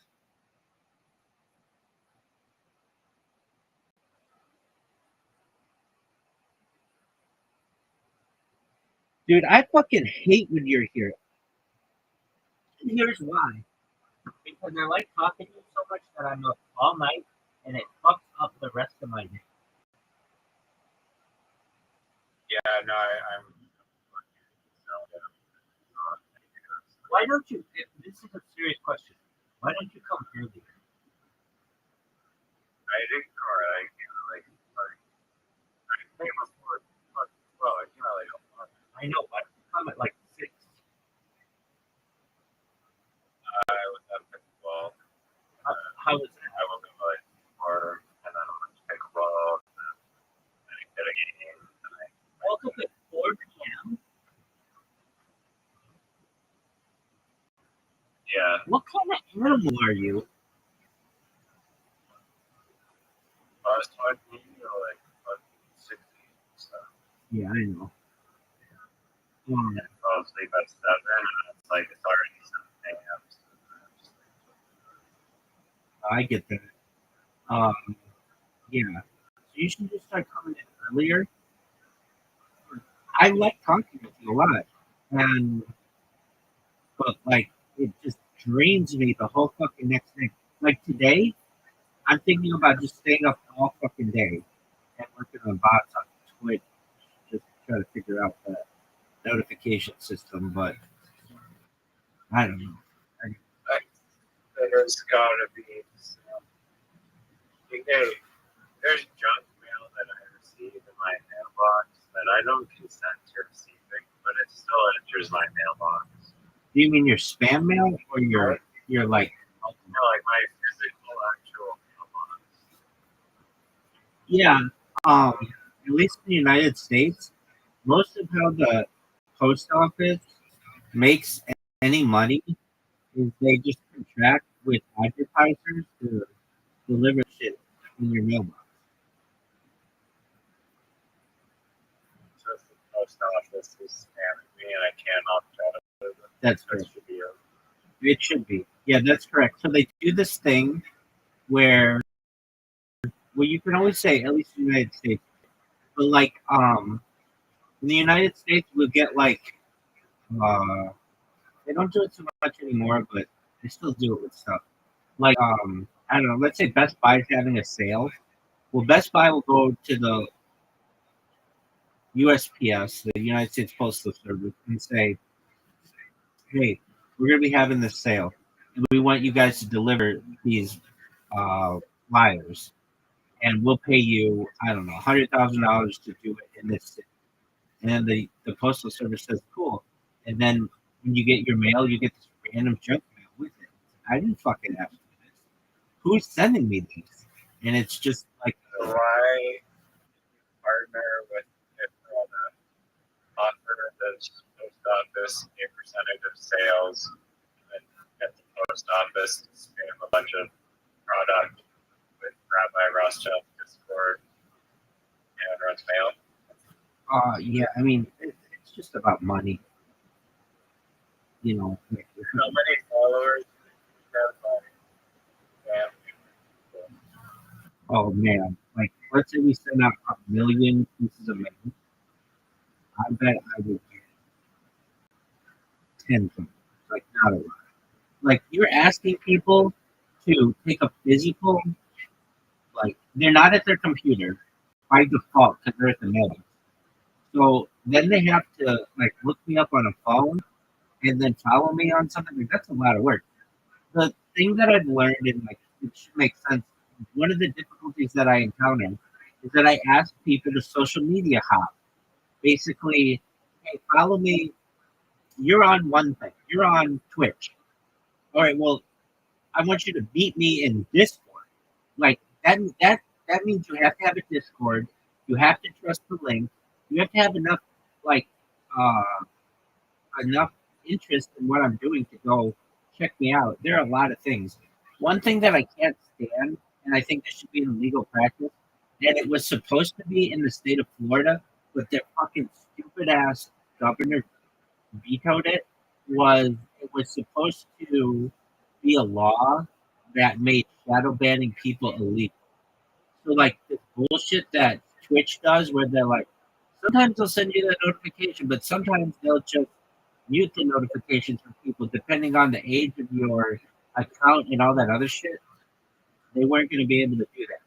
If you sent a notification or if you sent a follow, it was going to have to be a notification, even if you did it 100 times, because if you weren't going to be able to shadow ban people. But they basically bribed that fucking governor, and even though the state passed it, the legislature passed it, and that just pisses me off. I have a free promotion. What's that big? It'd be on Reddit, essentially. Other Hold on, places. stop right there. Stop right there. I'm fingerprinted on you. Best wishes. But let's hear it. Well, I just heard this guy who was, he had some online business.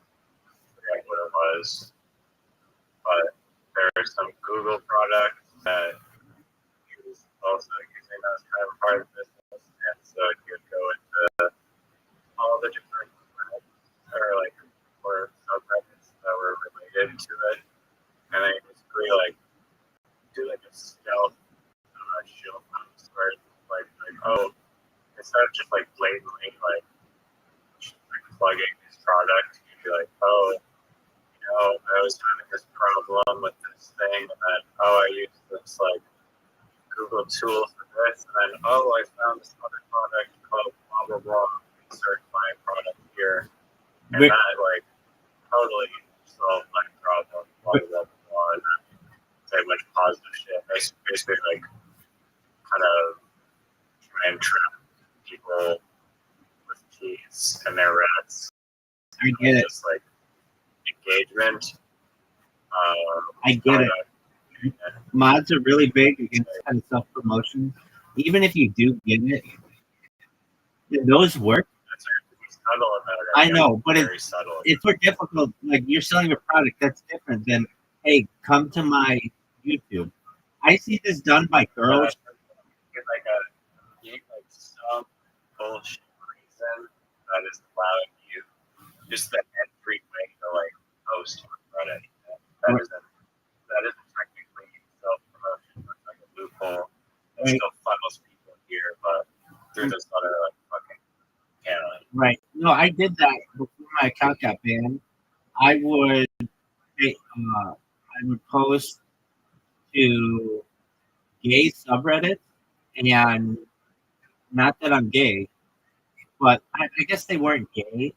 They were male feet lovers, and because I got a huge following of dudes who like my feet, and that would get them to come to my Discord. And I got the idea from, I got it because I was on Discord, and I was in a really big Discord, and I wasn't paying attention. But, if you see where my cameras are, my feet are right in front of the camera. Not that I give a shit. It's just how I'm sitting. And I would get these thirsty gay dudes who would be who would ask, want me to do shit with my feet. And I was like, I'm not gay. But what do you basically, I'm not gonna change what I'm doing. I'm just gonna sit here like this. This is how I'm gonna sit.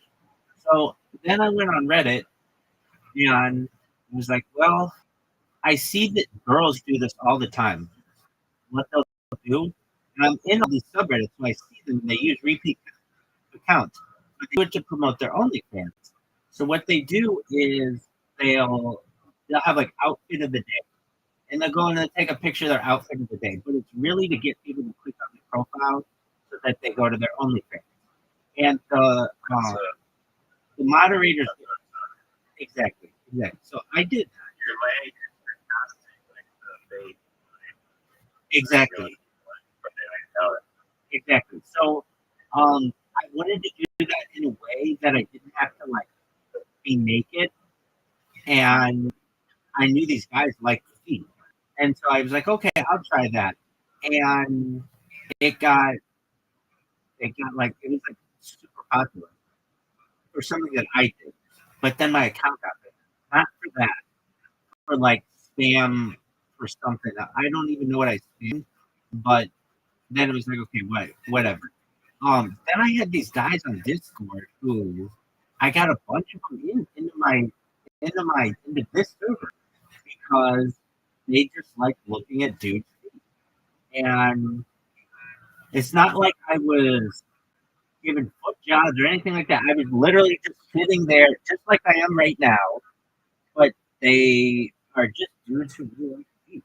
And I wanted something that, like, I could just exactly what you're saying, like, basically get them to click on my profile, and then they would go to my links. And it did work to some extent.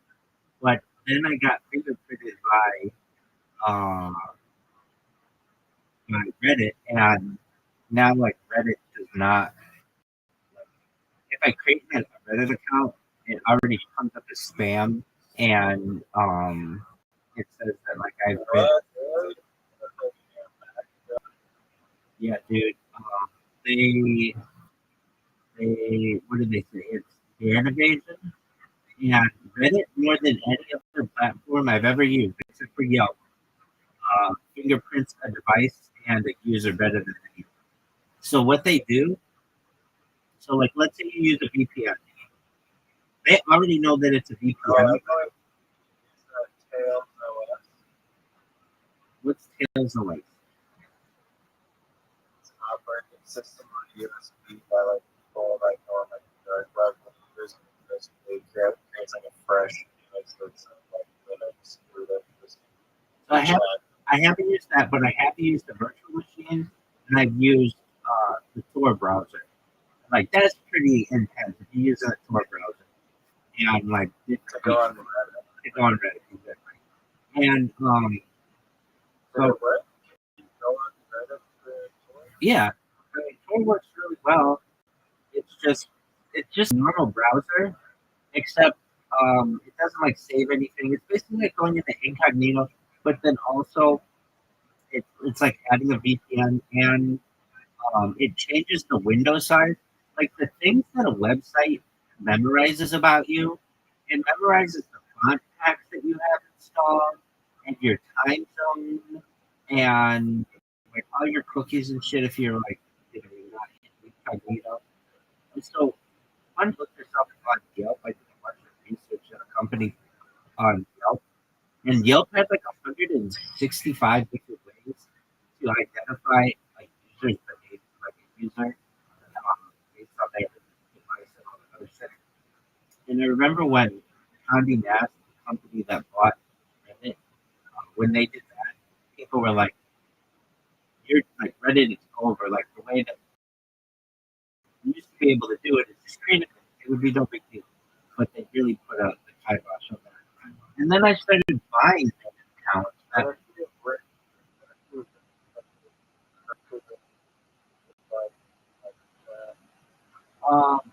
I mean, that's essentially what a virtual machine is. And they, um, so, like, I basically have to use There it. has to be a way.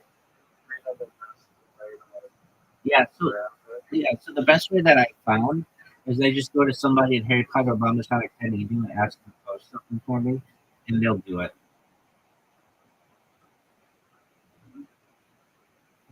Whoever like not you can't be like, yo, my spam bot like post on their account.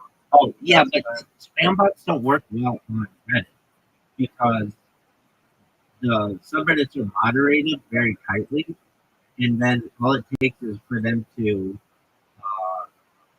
flag you, and then that goes in the queue for the admin team to look at, and then they'll ban you. And they can tell. They can tell that it's a virtual machine.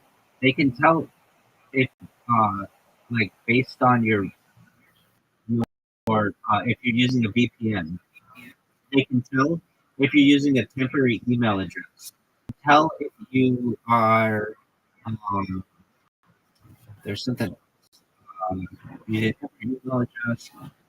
Well, and then I don't help myself. So I've done it. Okay. And then, like, a lot of times I want to make the profile, like, connect, like, so that if you click the profile, you go to my link. Well, if you put my link in Reddit, it's flagged. So it takes down the whole account. So, like, if you put in linktree.com/Rabbi Rothschild, boom, it gets taken down. It takes down the whole site. Or if you put in the discord.gg, whatever.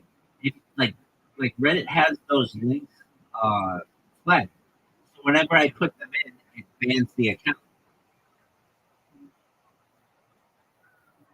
I'm not saying that I don't have Reddit accounts that still work. I do, but I don't use them because I don't want them to get banned.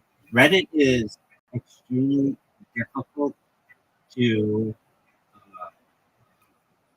traverse once they have your shit banned. So in my You case, can't even follow individual people.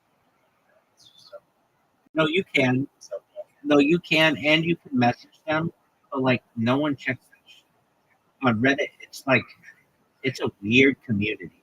Most of the Reddit community, I think I've seen statistics, more than 90% are lurkers.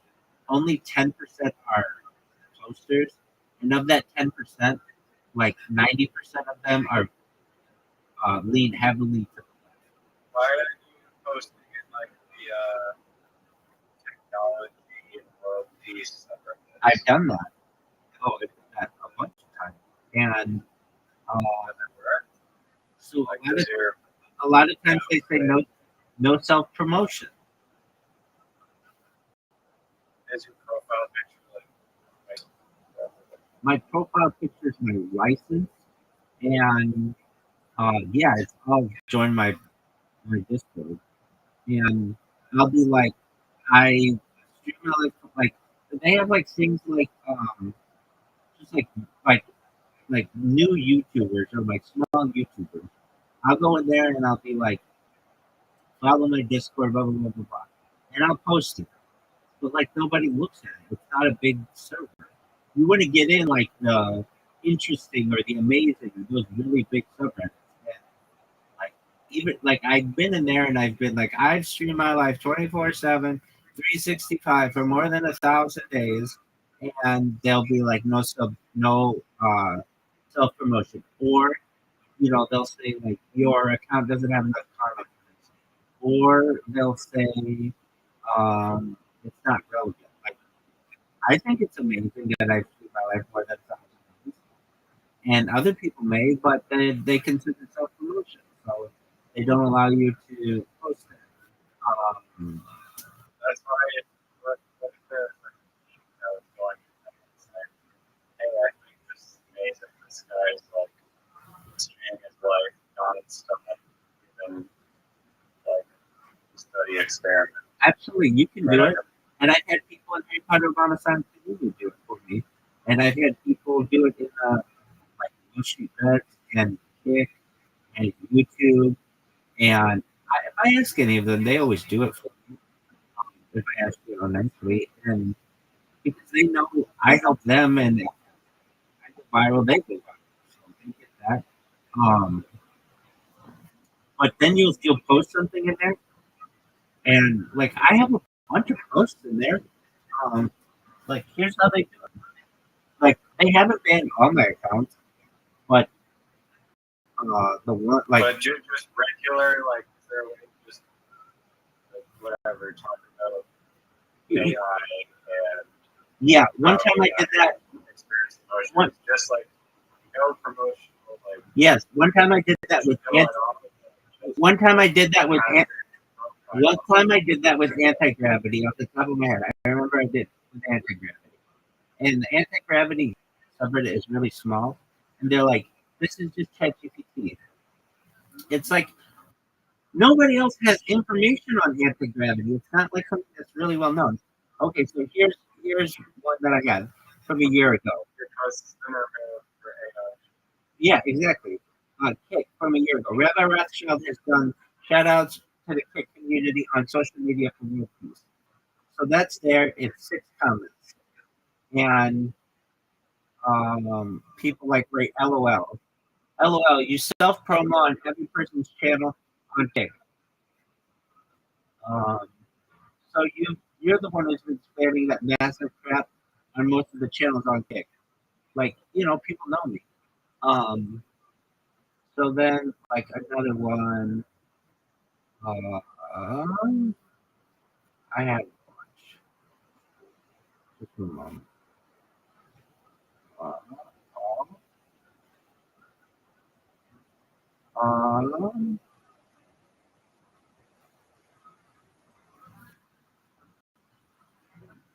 Like XQC shut it out at 49:33 step in Ori and Rabbi Rothschild interview.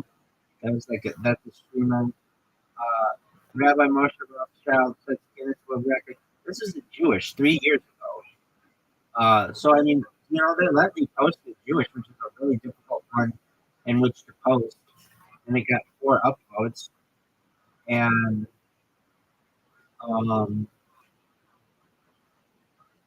like sets a record for streaming for what? Hey guys, welcome to my YouTube channel. Today we'll be reviewing all the Shrek movies in order for most push release, which is somewhat accurate. Another thing, so this one was a year ago. Does anyone know what the deal is with the rabbi who spams Shrek? I didn't write this one, but I asked someone to write it for me so that I could get a little emotion going there. I have another one in religion. Rabbi Rothschild sets Guinness World Record for streaming on YouTube. Congratulations, Rabbi Rothschild. That is 2 comments. I have,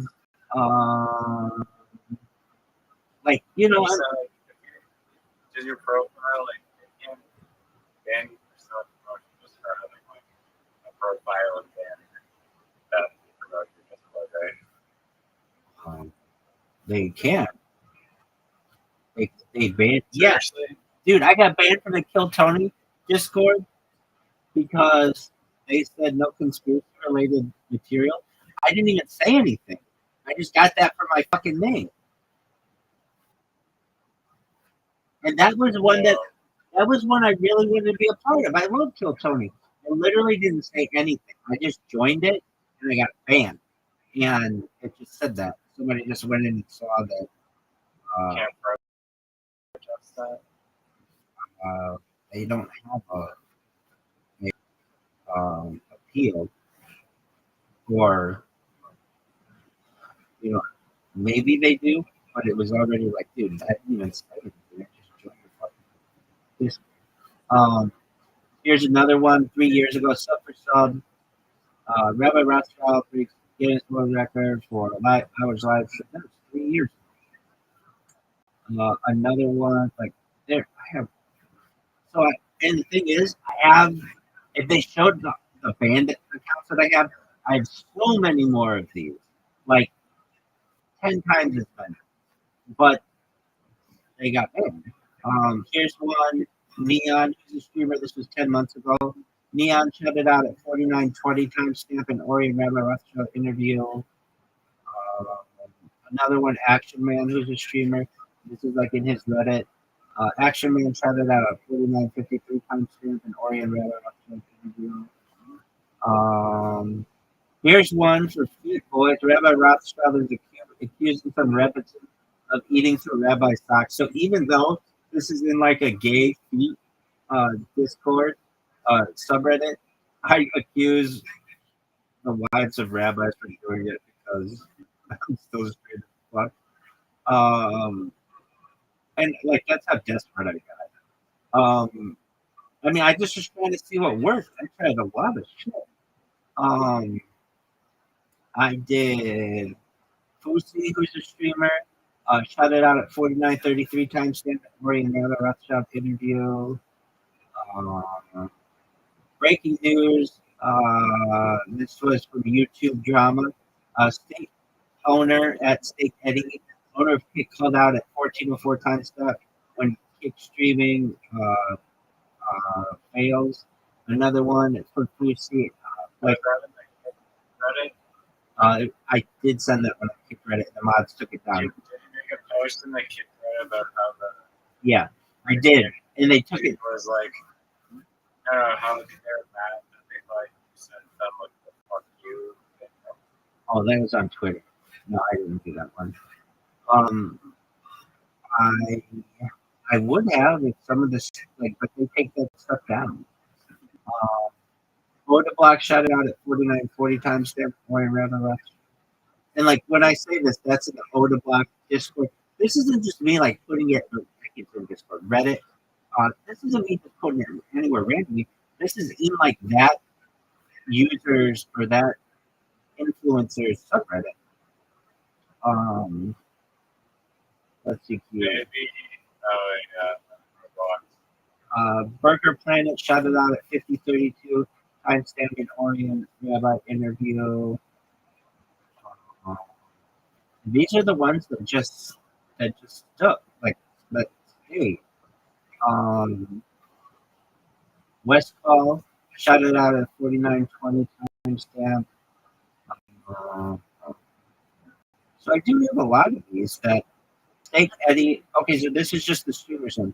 Steak Eddie, owner of Pit, called out at 14404 timestamp when Pitch stream platform sign up here. But then you go to it and the video is unavailable because that account got taken down. But you can still find it. It's available. So that's the YouTube promotion. So you can stick Eddie.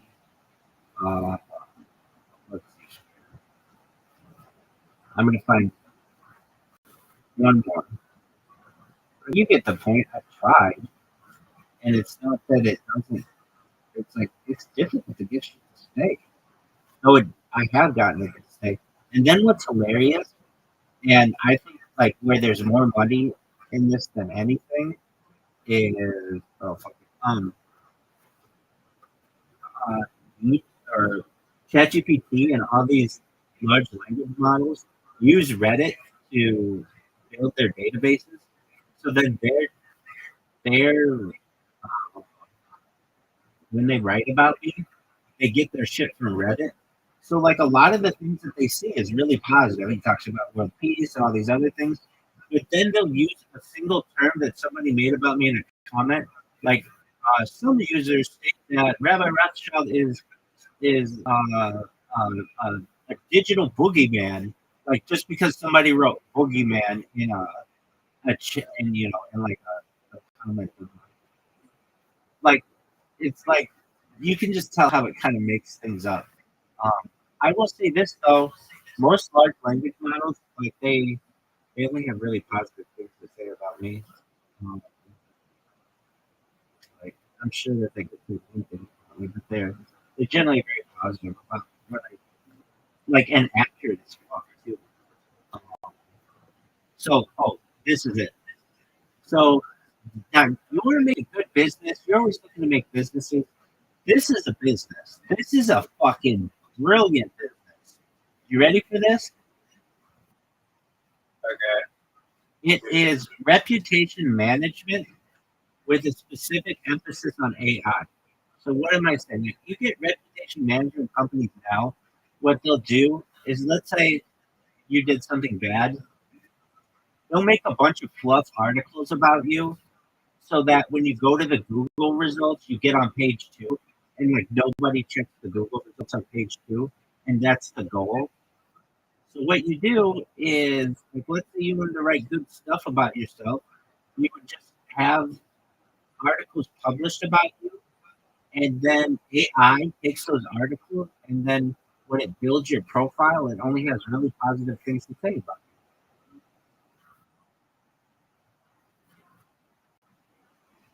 I don't know how that Google results work, but don't they like require credibility to get like higher up on money? Well, so like all you do is like make a YouTube video and put in the description all the positive shit you want. And YouTube is like the strongest fucking thing for Google. Or you create like a Google blog. That's a really strong one. Or you post in TikTok. That's a really strong one. Like it uses social media and picks from that shit first and puts that stuff at the very top.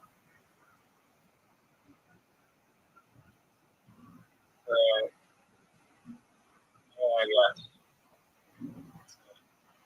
Never really considered that before, but it seems like you're helping actually criminals cover up their trail.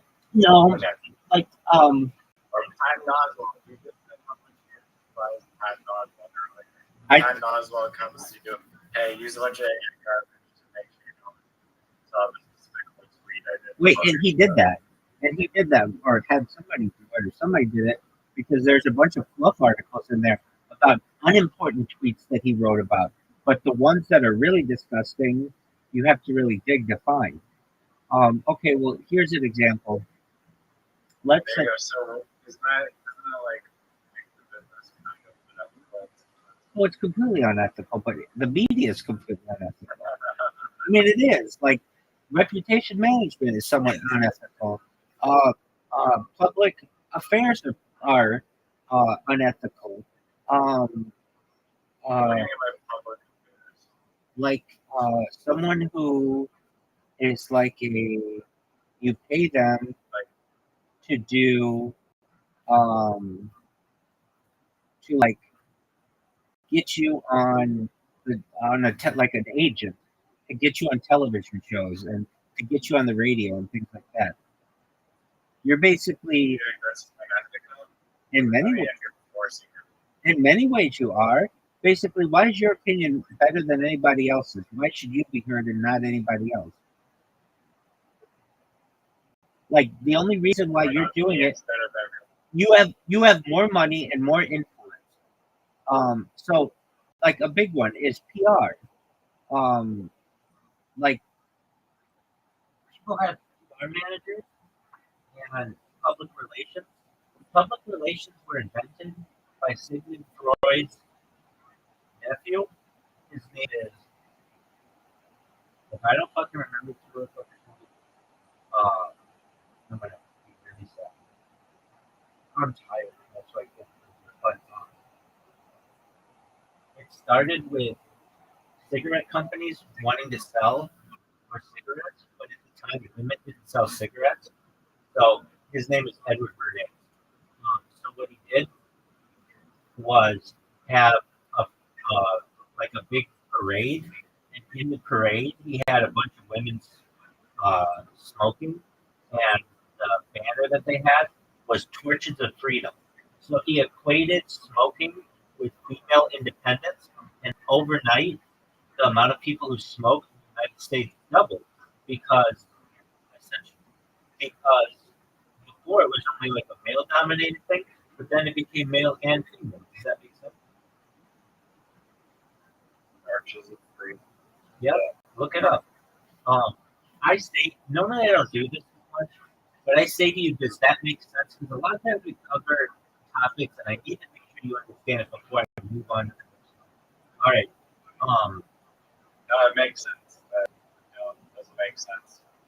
It does make sense. Yeah. And I don't always do that with people.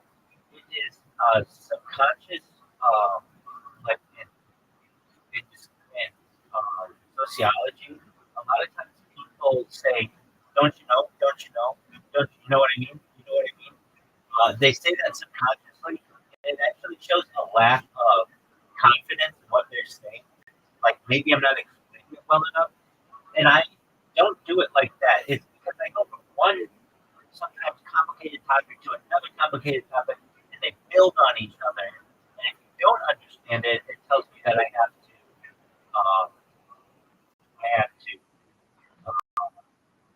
you what we went through so that you understand it. Like I did it. That's a good check. Yeah, no, it's good. It is. It's like a check. And I don't normally do that with everyone, but because we cover so many topics, I do put myself. A lot of times because they're financial related or whatever. Like there was one we were talking about tonight, and it was like I was talking about influencers or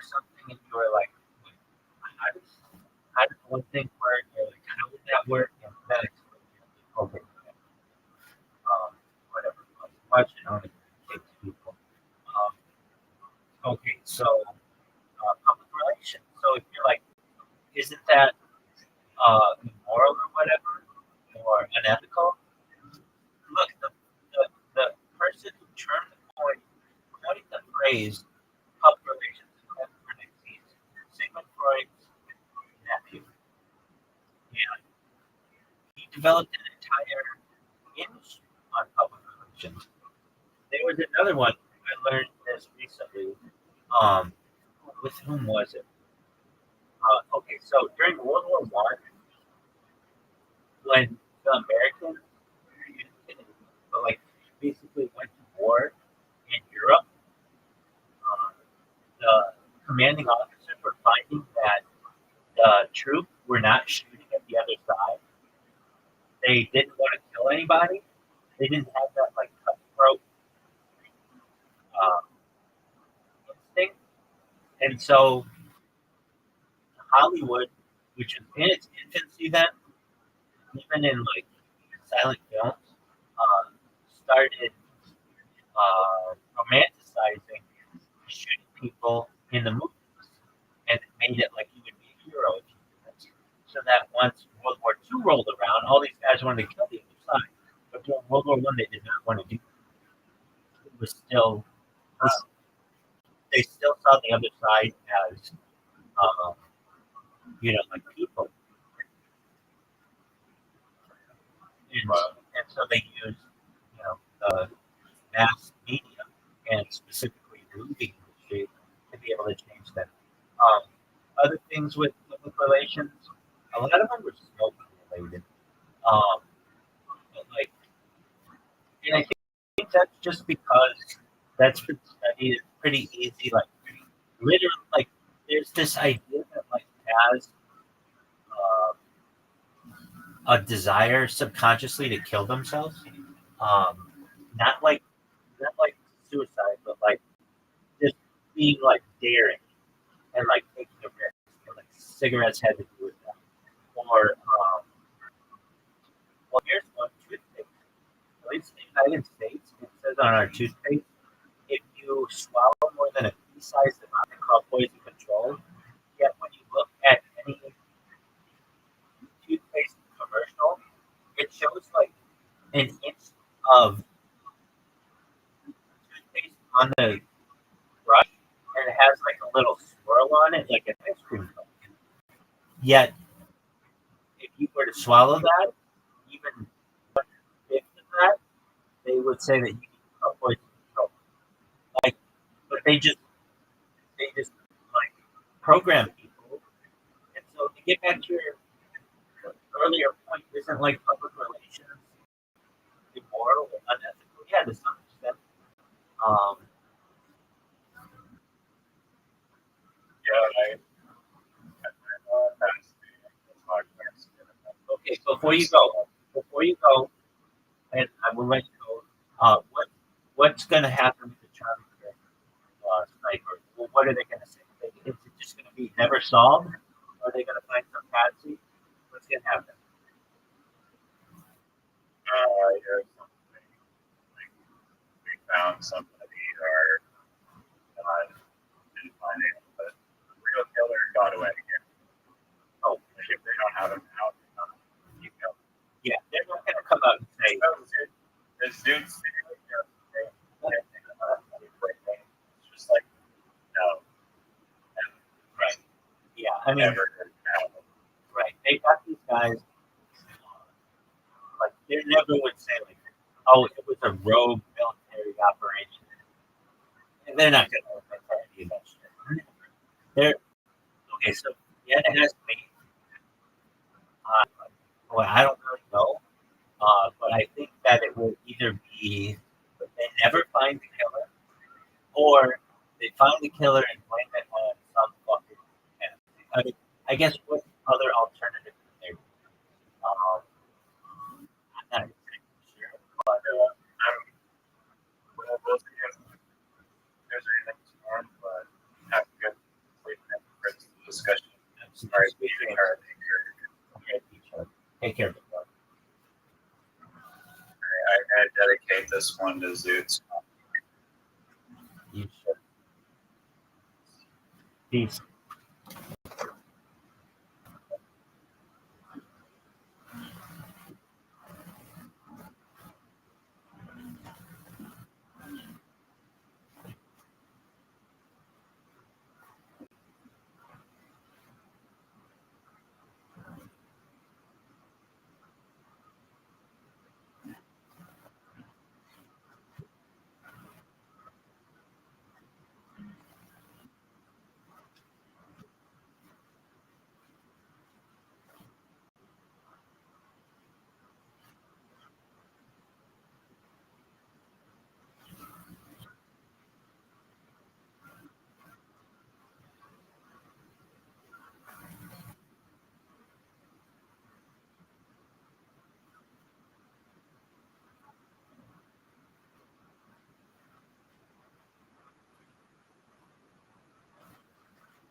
Amazing shit. Muslim and that Arab was a Muslim, but all the Arabs, I know this from Shaw. Shaw brought that one she wants to bring me down. She says, I tried this, I tried that, but never mentions I tried to ruin it.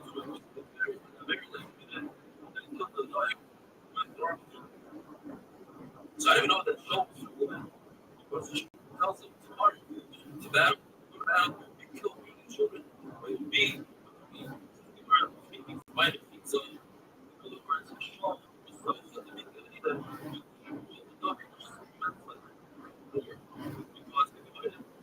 he said they'll forgive Shaw, gives them 7 sons that they killed. Obviously, they hated Shaw. And so I'm saying that Shaw was able to hear Hashem. The order that it wasn't the order that said it was Hashem. That it was behind the hear Hashem. Forgetting Shaw.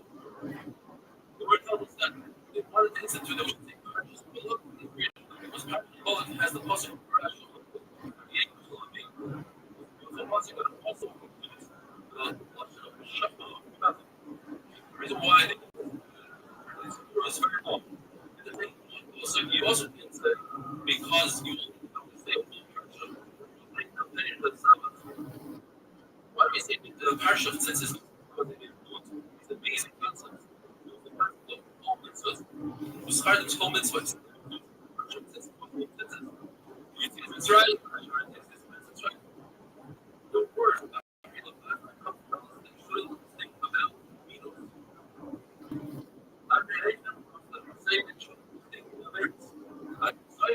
comes to says the mission.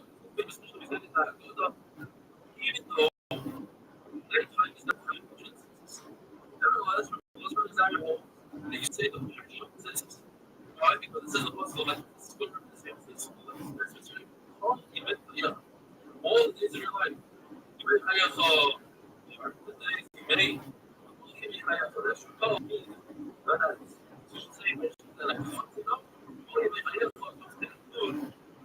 yeah, we're also going to say the parsha of senses would be wonderful.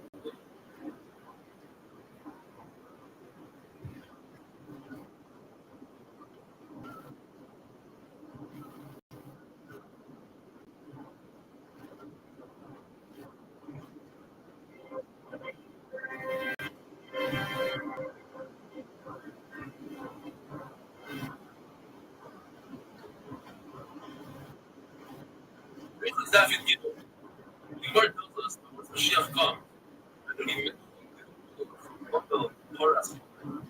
Well, he mentioned it's right, though it's slightly unique compared to how we mentioned it today. Because the main focus is going to be on the goal of going among as positive.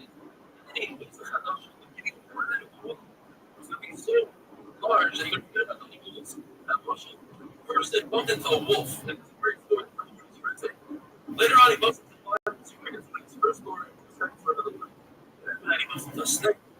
It's about the other two stories. Oh, it tells people how he played from the snake. The lion is going to be so busy with the people of Imag, they're going to forget about all the other rules that they have. You know, the short rules, you have to keep saying these rules. So, you have to do that every day. That's what because walk for himself. You have to act.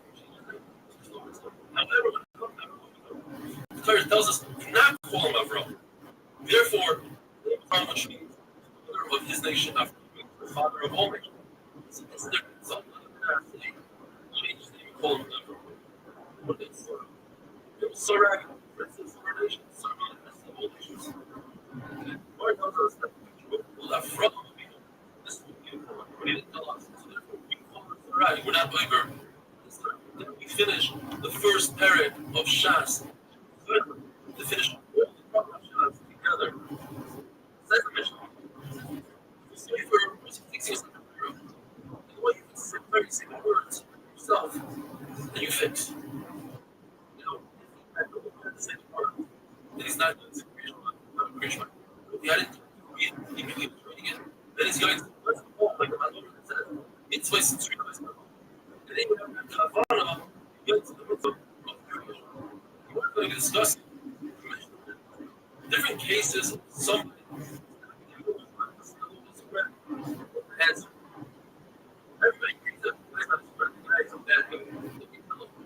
Then obviously you want to say and answer them. It's better on public. So it's between truth. See what that means? You're allowed to report from it. You're allowed to answer somebody. Anybody. Even if it's honorable. In the middle of the paragraph. In the middle of the paragraph. According to a mayor, you're not allowed to answer. And according to people, you're allowed to answer. What is made up from? If brother means between should be the second row of the Shema and the Shema. Between the partial Shema, the way I Shema. Shema is like that. You don't stop. The partial Shema. It's the right word, the first partial. It's by the right. That's right, because the first we do that's the partial Shema. So what is the Shema is second?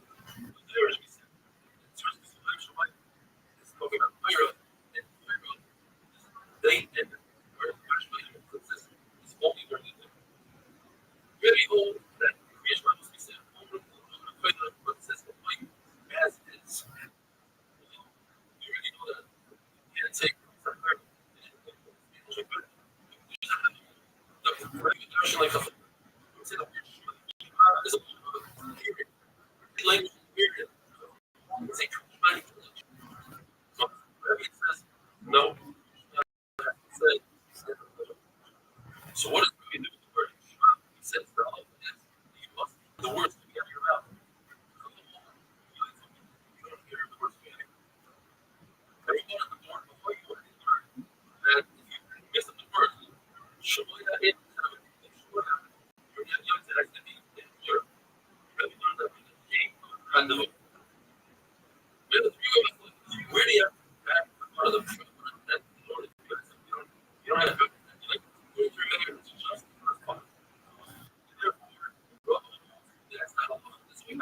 so a person just like and he has some he's going to fill out you must say the first three so you're sure as it says and therefore in other words if you're walking like still you like to you must stand still in order to have Rebecca holds that in the first version you must have because it says and therefore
sound like you should do that.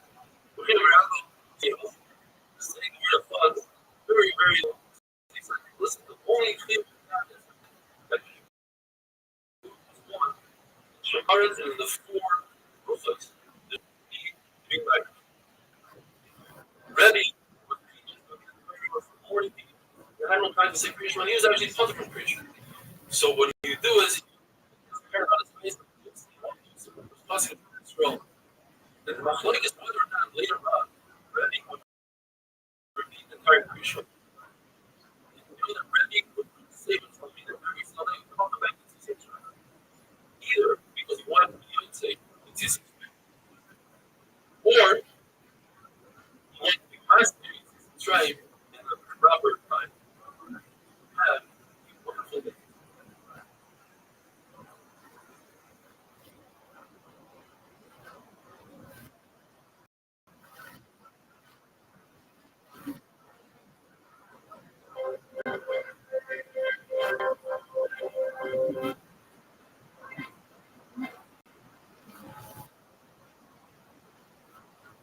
Probably not valid.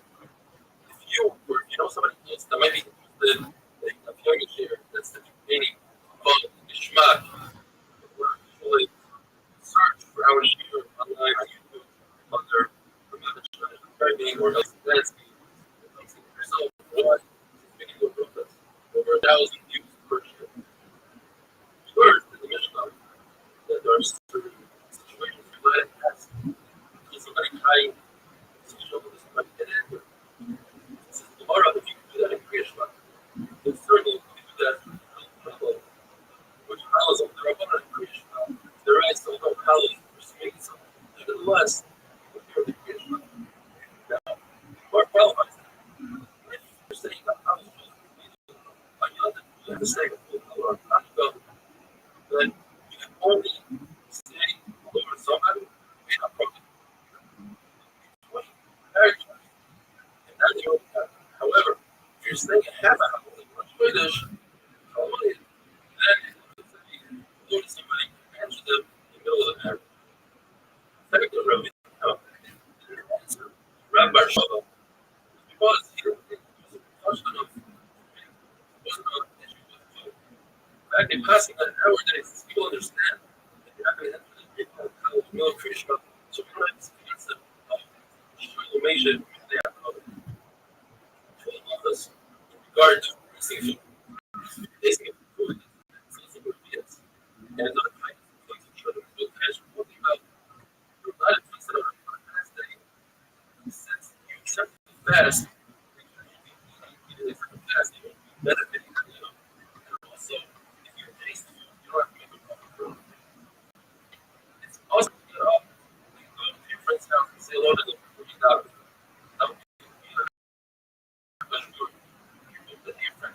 That's okay to say hello to him. It's also as well. It's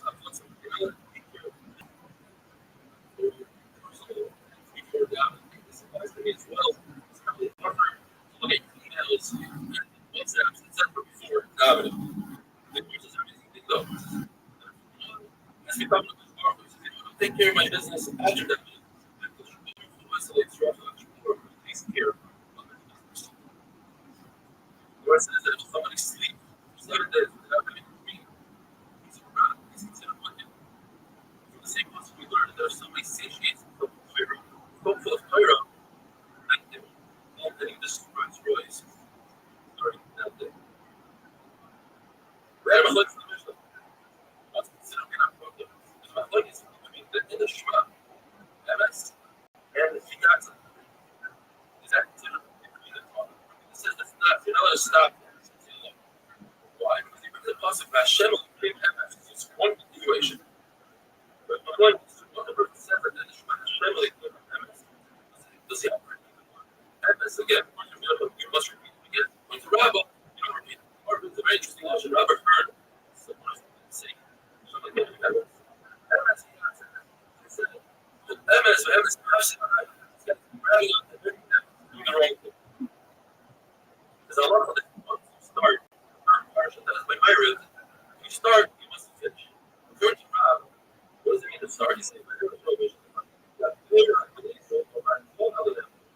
That's it. Once you get the whole right, you get the whole parsha. That's not going to start. And therefore, if you just say that, it's everything, and go to the picture of the commandments. But it says that everything is started. You say the beginning, and therefore that means that you finish, and that's when you finish the entire part of the labor. Rabbi says that you say the children, you're going to say, but you know, this is environment. You have to say it's another project. Why do I have to go them? Just consider where it's trying to set up a tribe of something that ridiculous slavery. But these are the reasons for I go. These price like the water, the shuttle law, the same thing. What you think you mean on what the way of Hashem, and then you can that all the way the God is strong. That's not only is the parsha of Shema, that's why we say it. But the parsha of Shema has because Lamed, it says the possibility is that he should learn Torah. Lamed, not the one. The last is to do with the action. And that's why before going to what?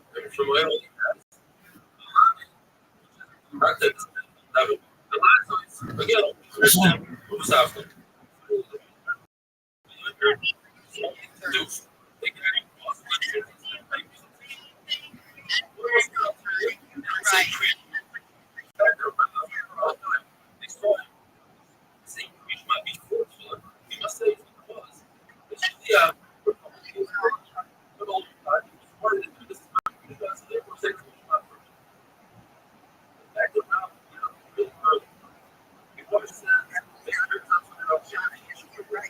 Which is that I've seen on this Rashi.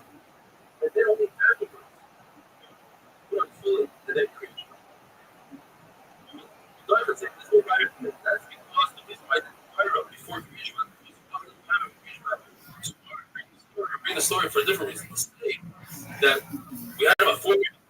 When you see you see the opposite. There's somebody thinking of right. He's supposed to remove that. He's agreeing with another person. And then it's a little automatically and saying, switch to this friend. Which, according to this, that Jewish Rabbi saying, and then he does it. But he gets what it means to physically has to go. Philip comes from a creation of according to this creation.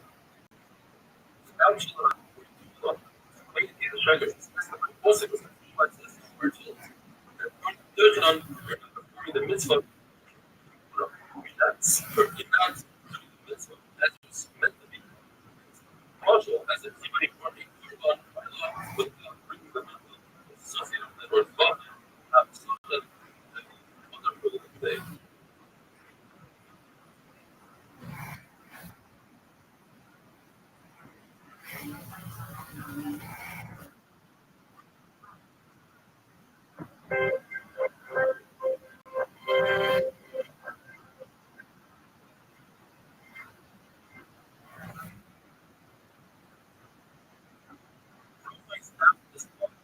This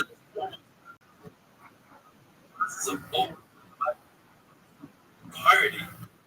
First,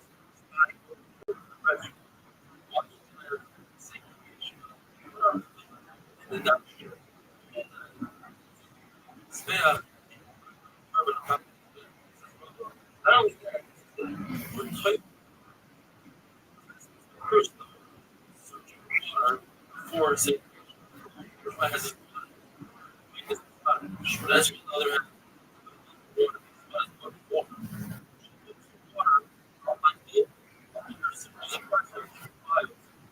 direction they can travel.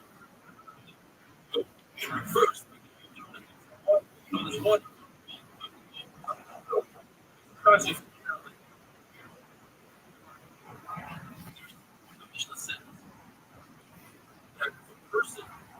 here is over here. It's a question. Tanakama signs up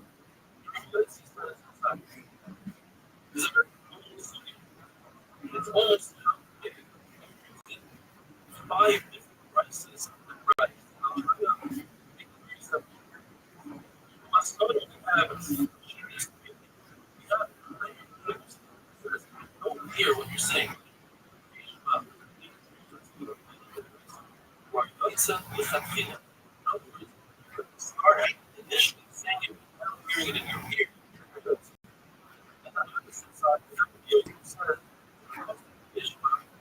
You don't hear it. Not young. All the benefits happens to be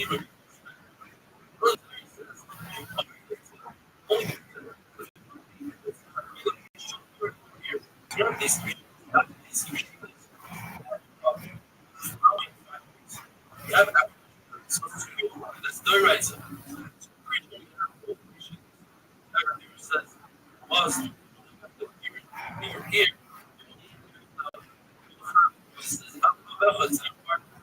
Rabbi Yosef said,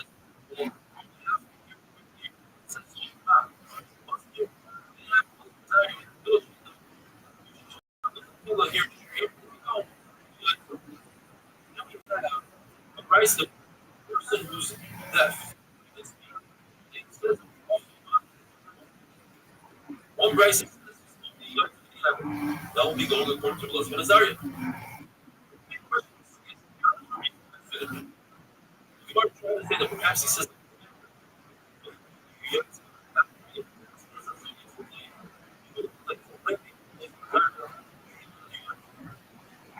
So this Bryce and speak.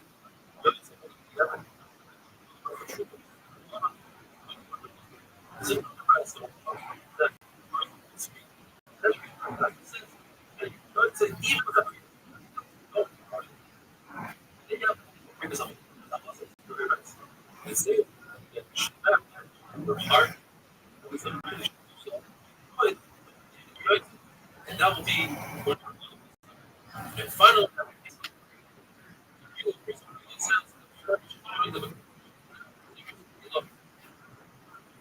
And so, Yo, how are you? What's going on, Rector?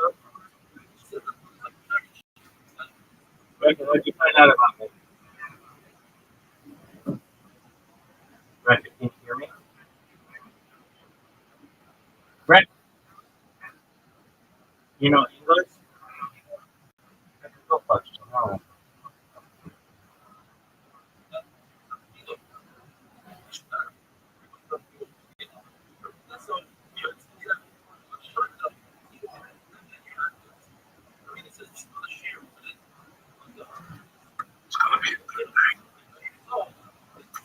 What's happening now is presented by these are back. Currently what's happening now is hello.com is mobile devices. It's putting up My people Samuel. Come on.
Yes.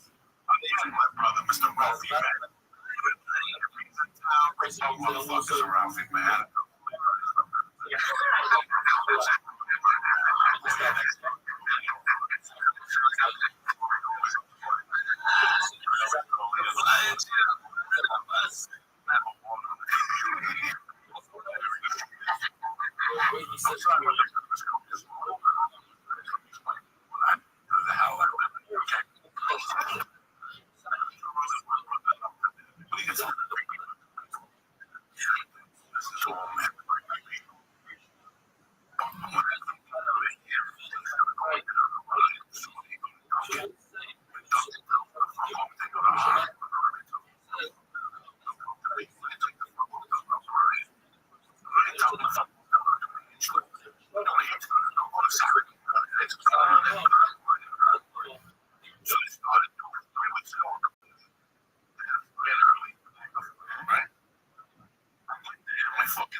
Stuck in one of these.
He's fucking right. That's all. Even okay, we you know join with a ass thing. Join we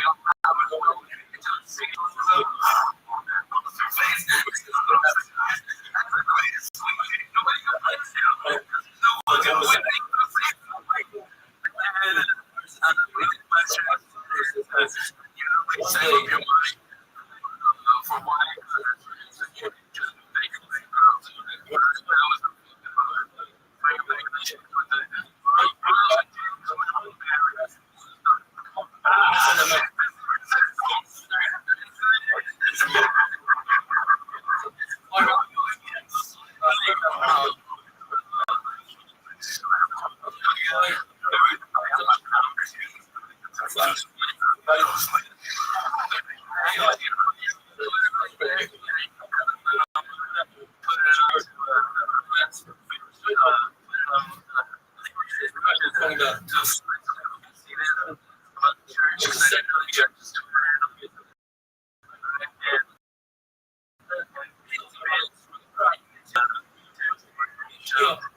send it out.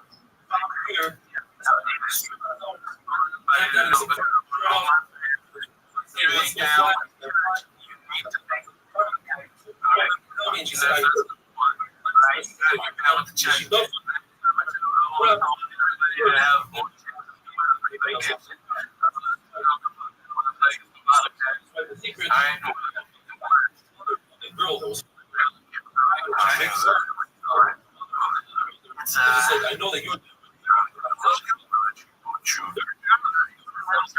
here's the real thing. So what are you sweating?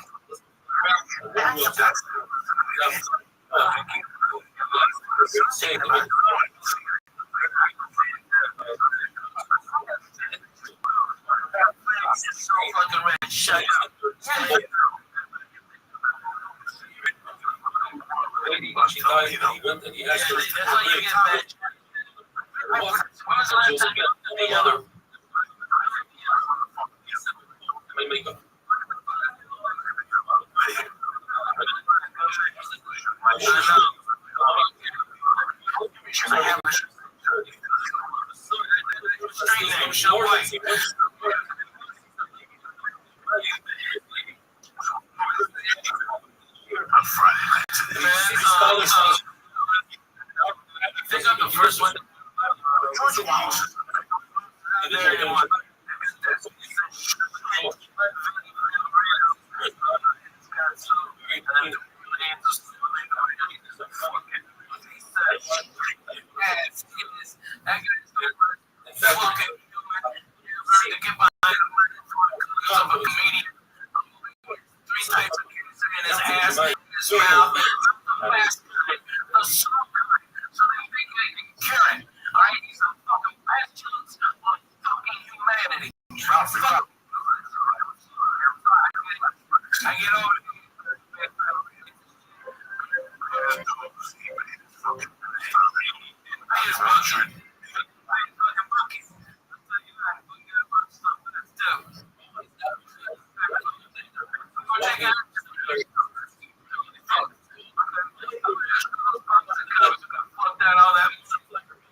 And therefore,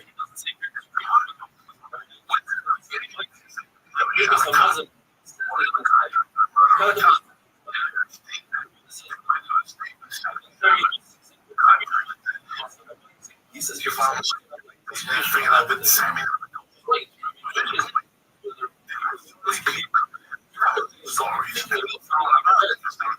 same effect as saying it with your mouth.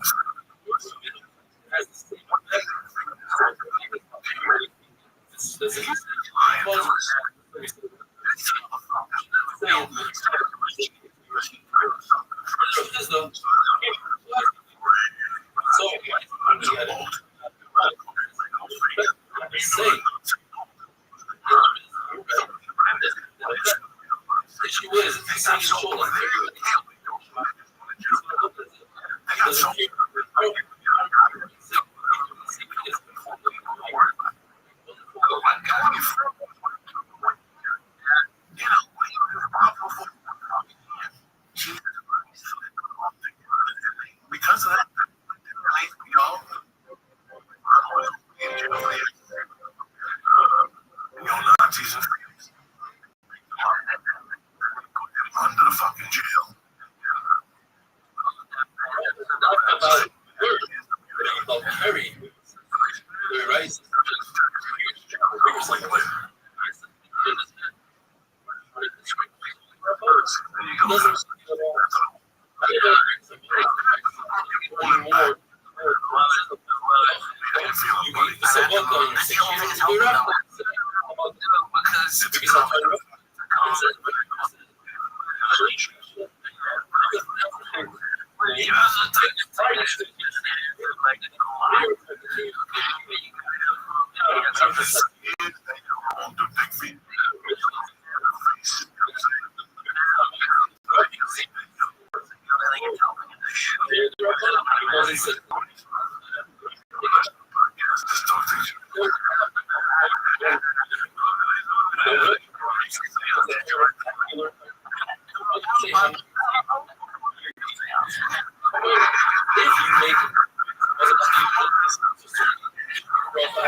So you feel good about it.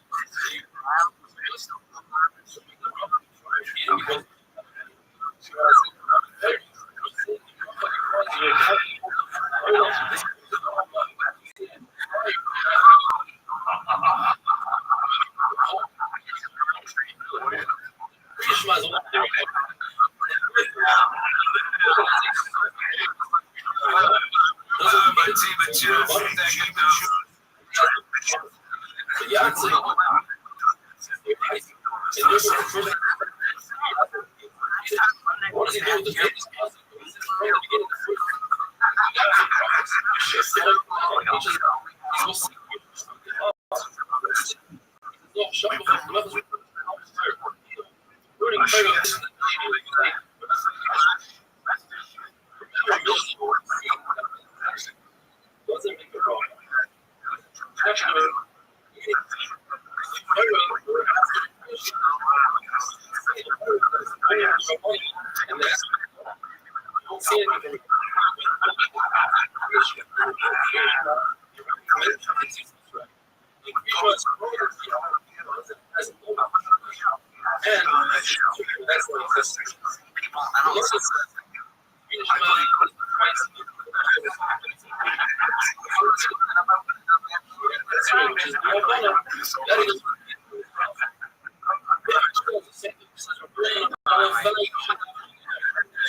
my head. It's like a medium.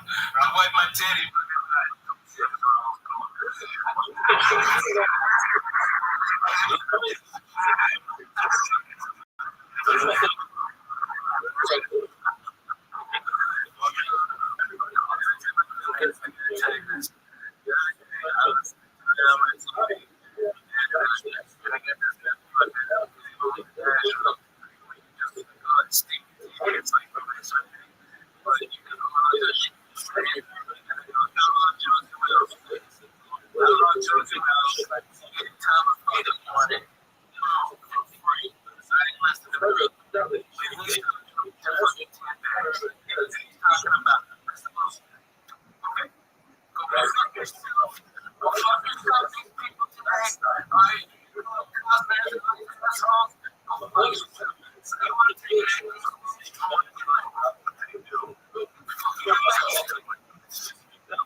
Also, the side.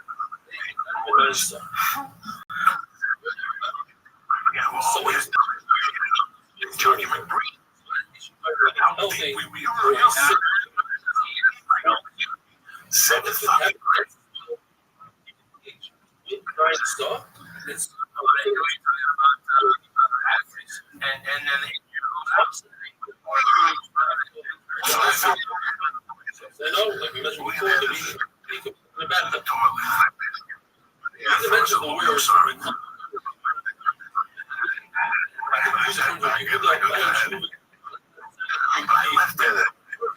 Story.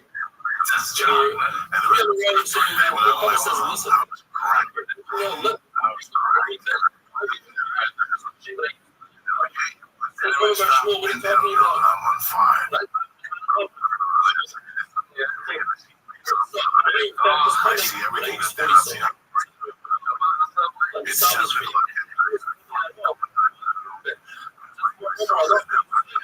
I'm like, I'm not even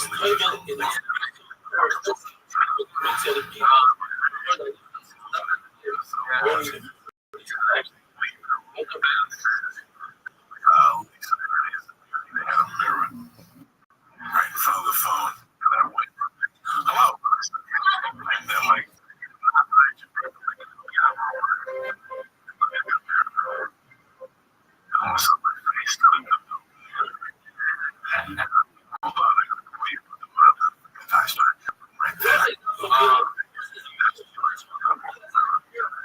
just going because everything just a little bit.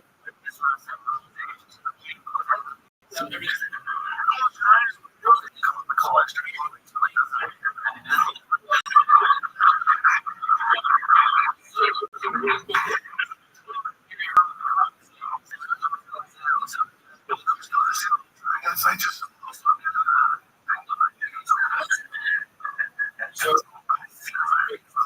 there was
the greatest of all time.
It's all right now.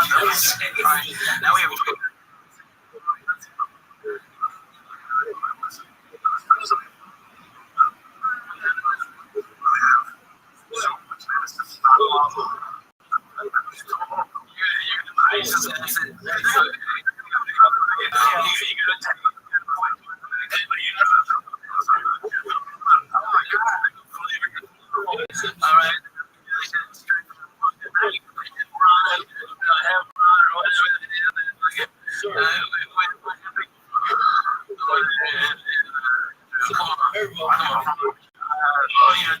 I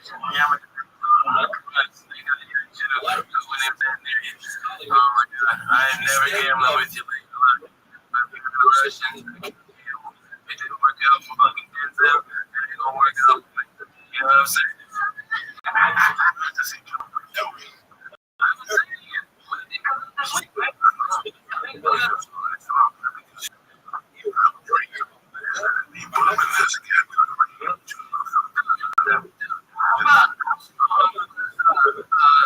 What was that place to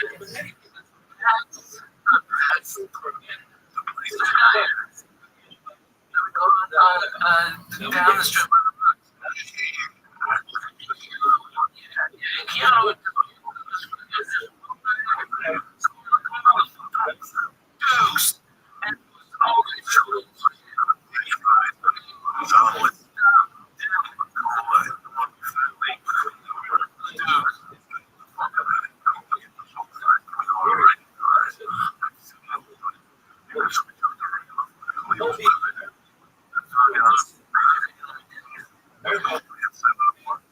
I mean, sandwiches, yeah, I fucking like it.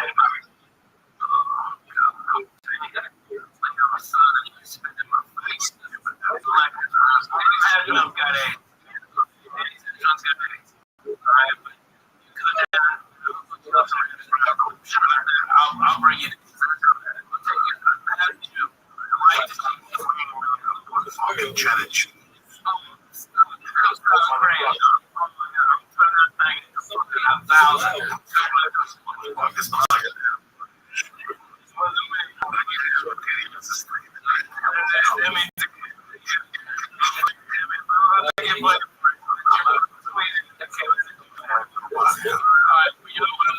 Something so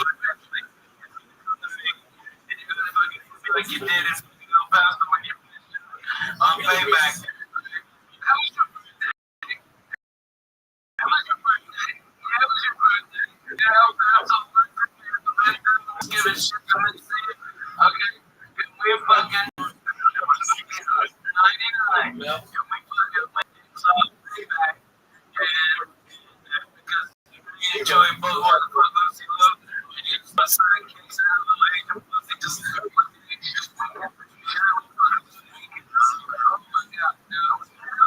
Jack.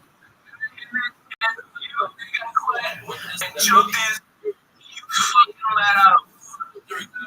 That was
concentrate on the yellow.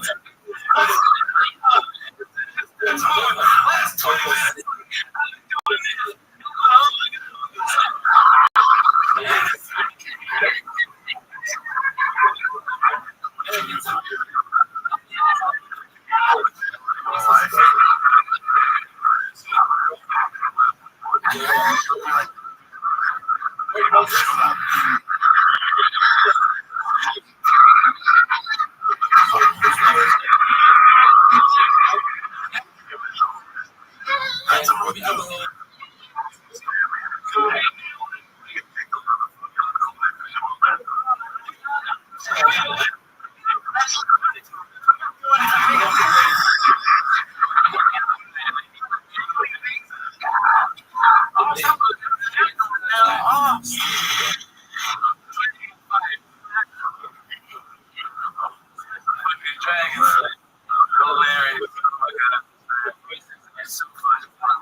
fact,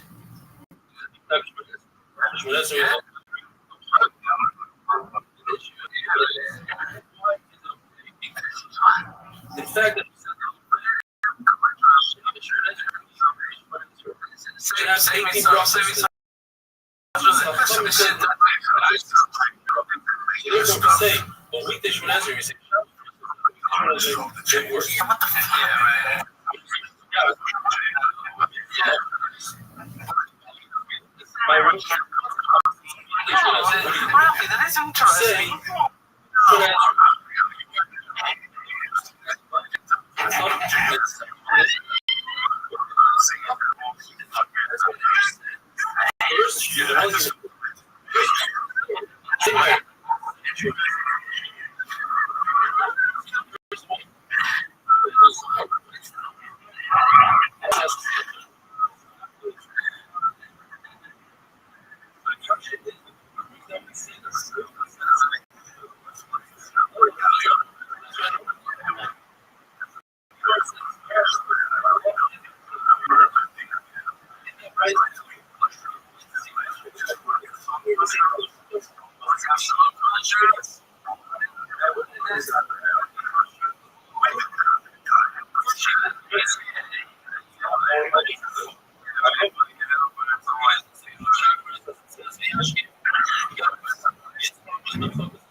Sorry, night.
like 100.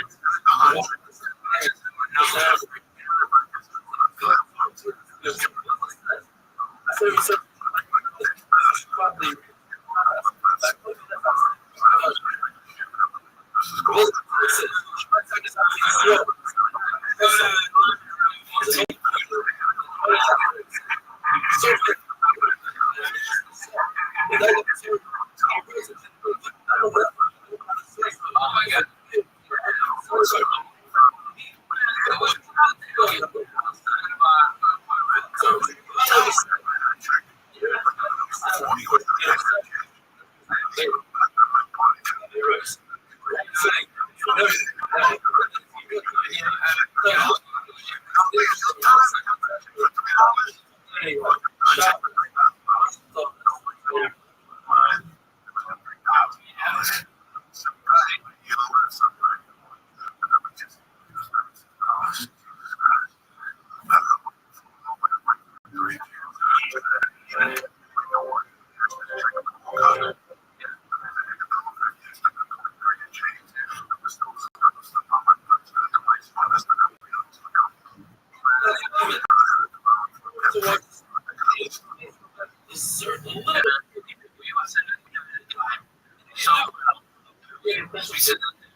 Stay black.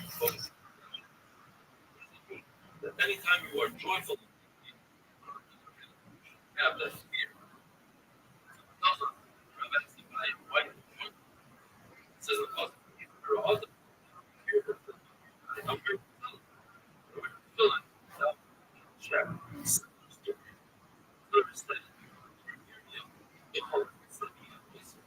I'm a listening. Allow myself to listen. Most people be sad. It's being sad. What if laughing, joyful,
is the reduction.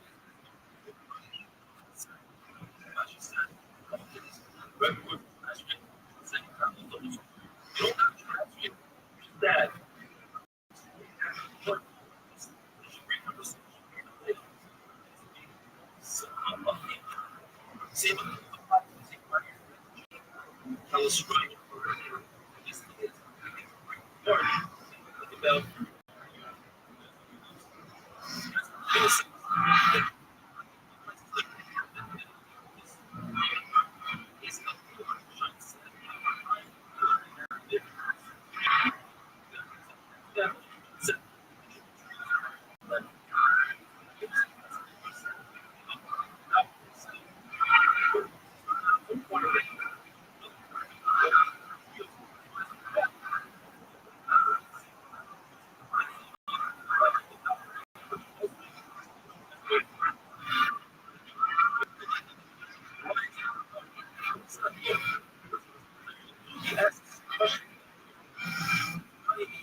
wants to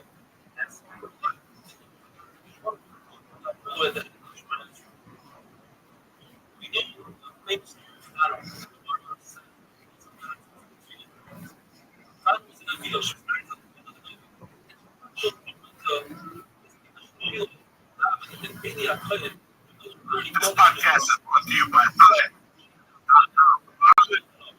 Church and episode is tremendous. Number 2, the slaughter choice. Great shame and a great price. And we live it right to your door. Dollar Shave Club. And right now, Dollar Shave Club is going to give you a deal of the time. And your members get the first one of the second one. Dollar Shave Club. With free shipping on the DollarShaveClub.com. Church. Number 2, explain something. These days, you can look at it.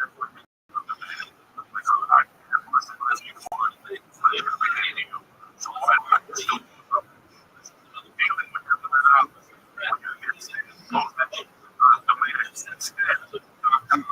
right now, today, Friday.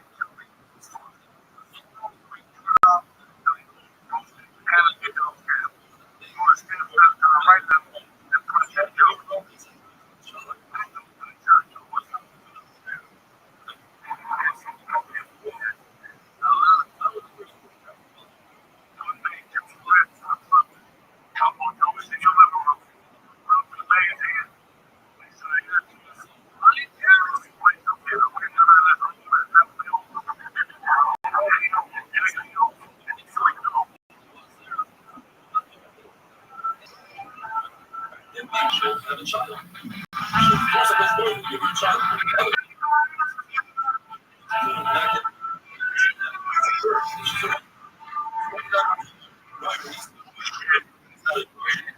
The boss says I'm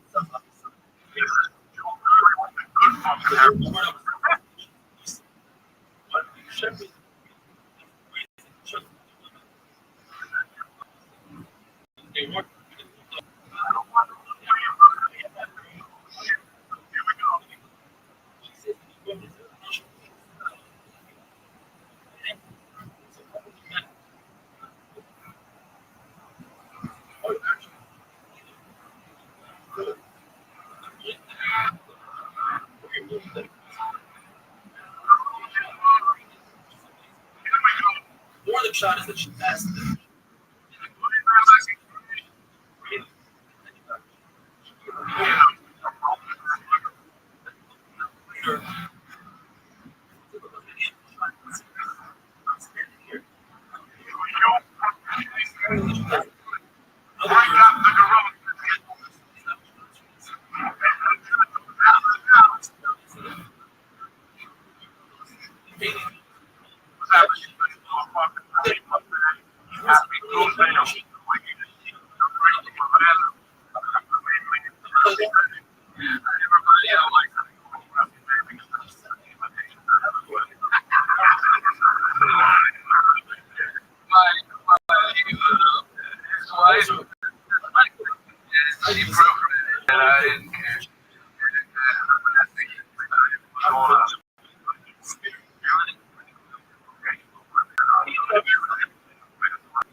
Having a reunion.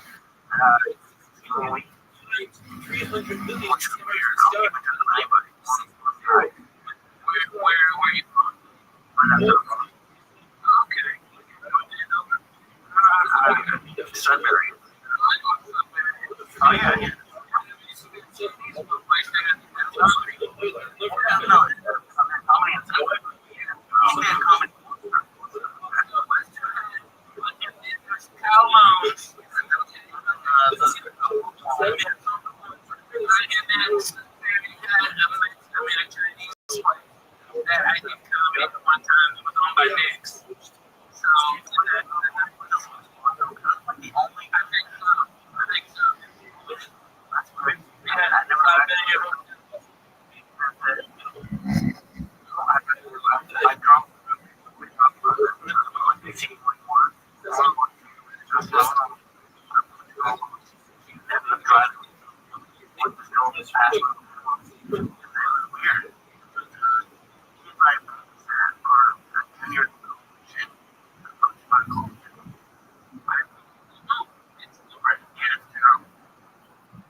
you know, a Yoo-hoo and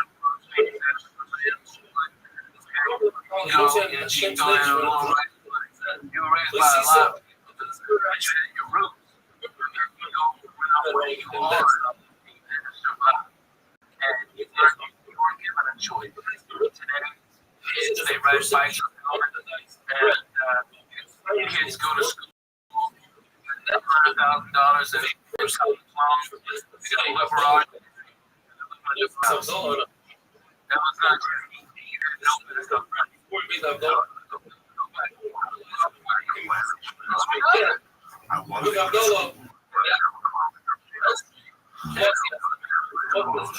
there was no backup plan.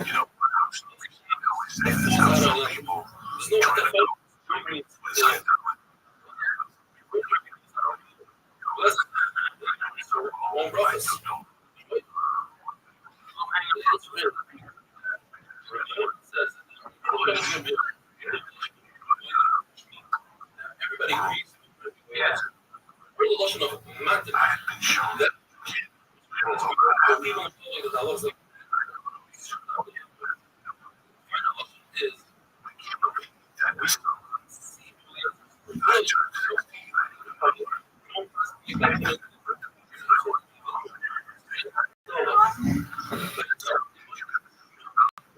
I don't think I did.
Those are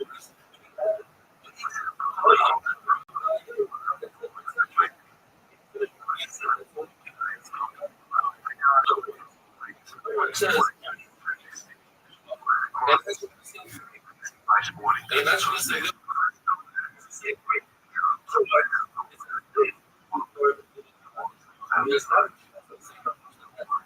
That one.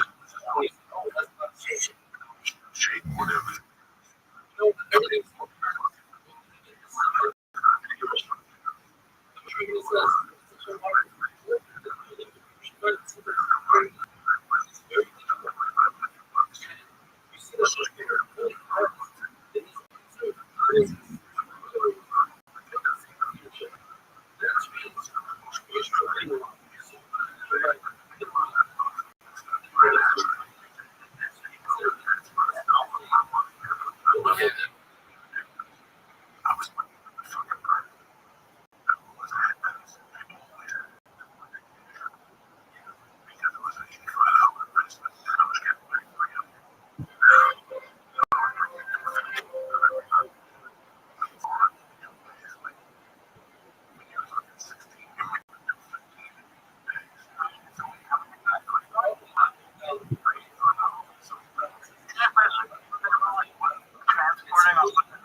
Says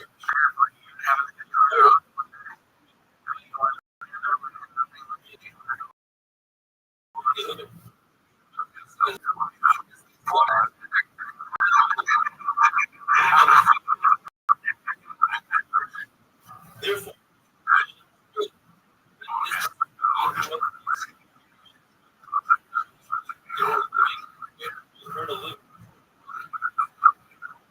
I obey.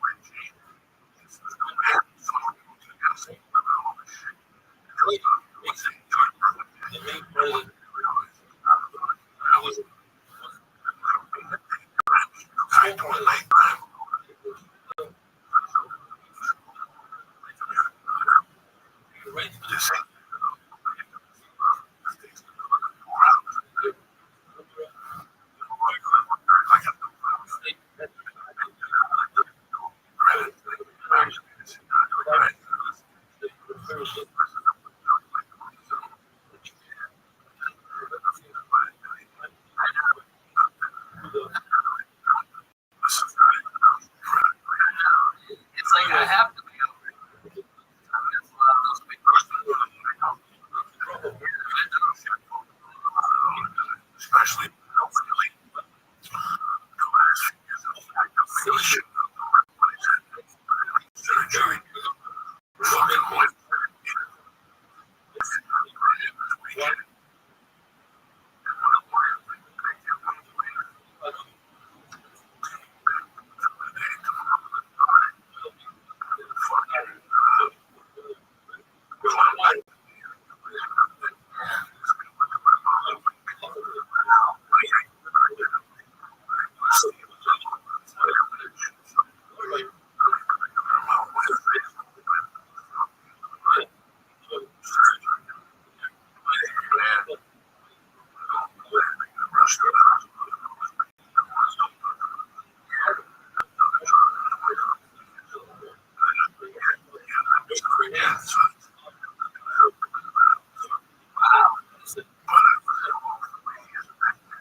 super nice.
Man, you ain't. Hey, hey.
What about like that?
Yes, that is.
How would you stay we have today?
And no matter.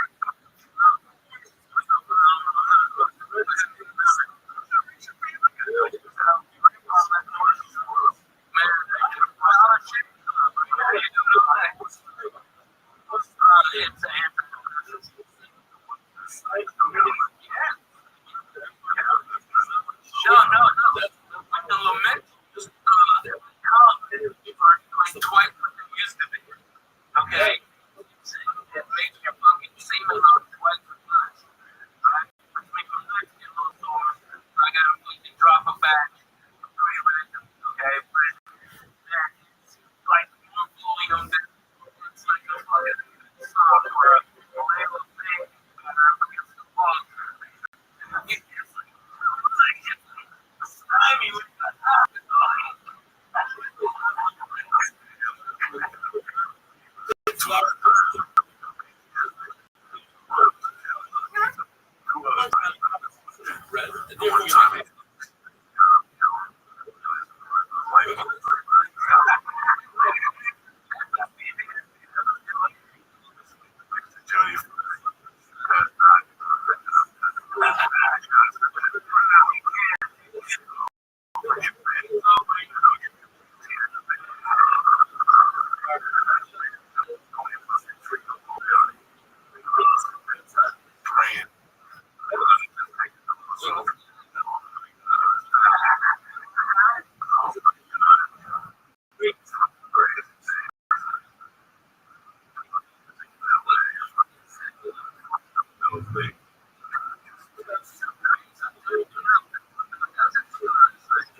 the same guy is the police with the followers or something like that. Even though I haven't seen him, it was like, I saw him this week. You know what I mean? Just we went down so much, you know? Okay. So I'm like, yeah, right?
right, you gotta have a mind.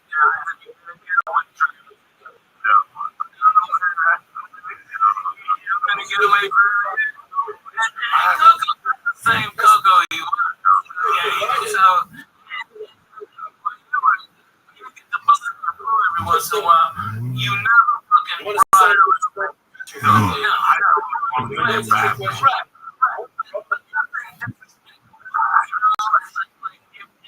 when I first got here, you always I'm not talking about that. I'm just talking about like him.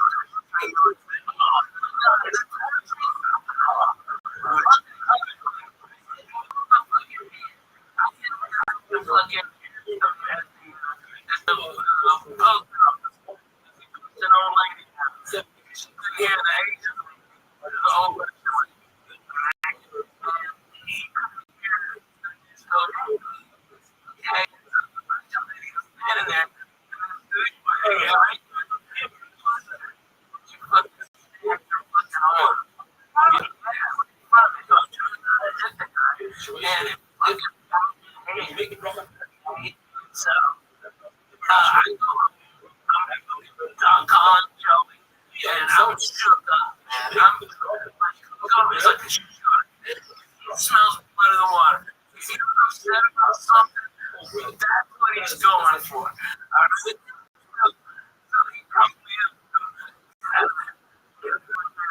Right now, you knocked the guy out. I'm compadre. Back door right now. And I ran out the back door thinking that, and I didn't have my key. So I left myself out in the back of the car. Oh, and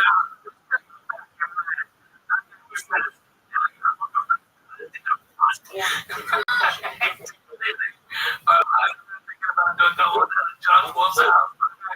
You know what do I think? It's crazy.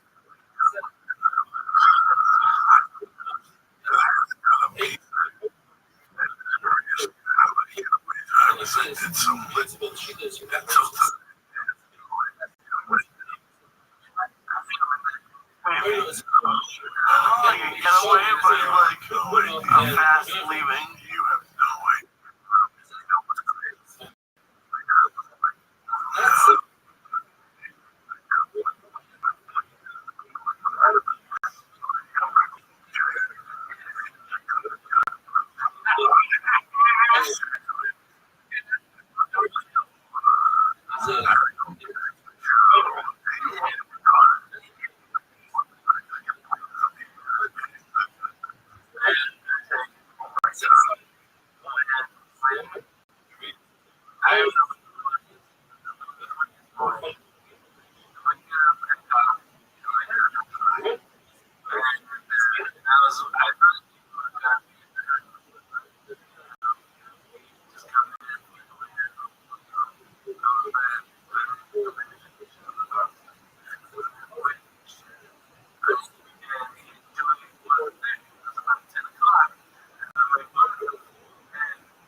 the milk.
That's enough.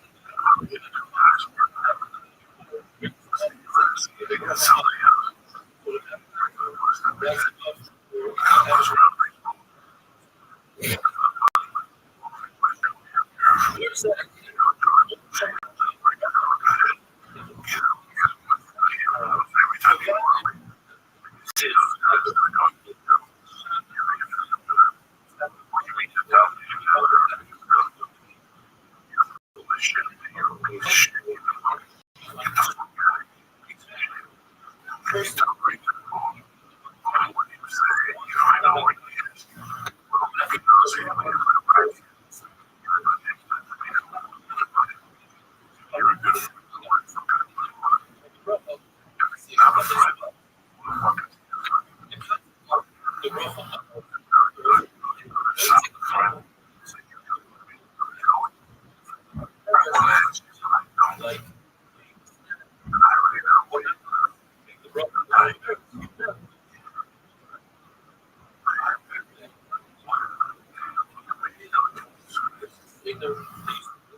Great, still running.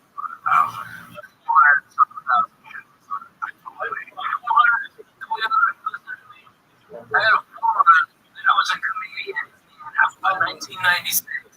Okay, it's 21 years old. It's going to go half a million dollars, and it's still going. It's still going.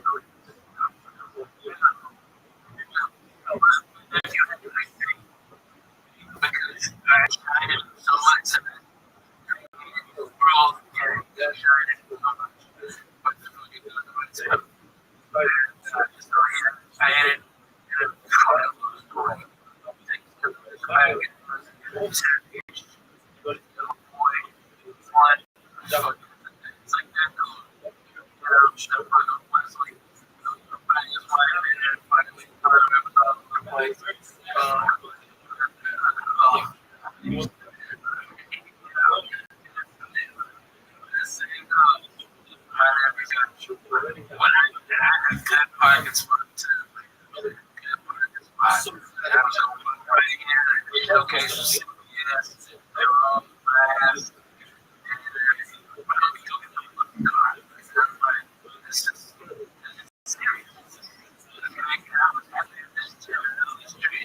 And I'm so bad that I can't warm up.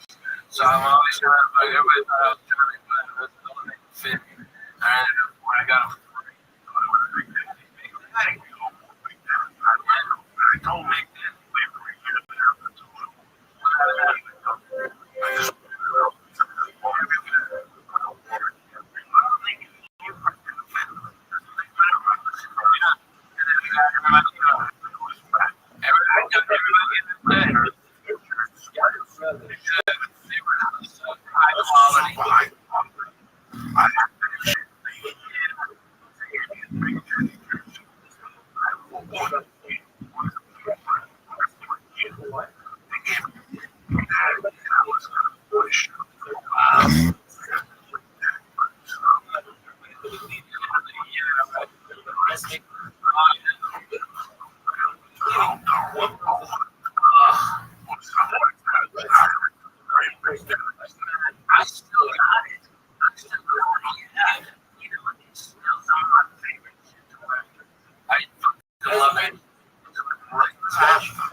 Yes, a bunch of, I was on a magazine card around the country, and I did the sponsor that, so I'm getting my hair, Fairbanks, yeah, one of your big daddy places, they were selling out, I put them in, I went to Iraq, I won Big Daddy, and they make shirts that bring so much, so 135 degrees, and my chin is really big. It was great shit.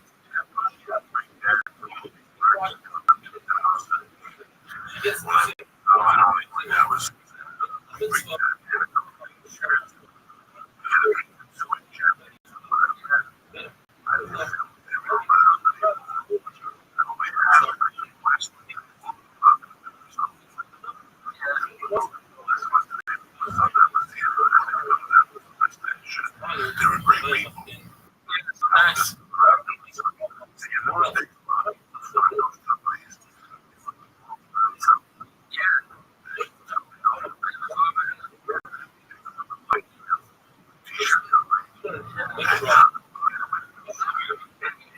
Got in contact with this.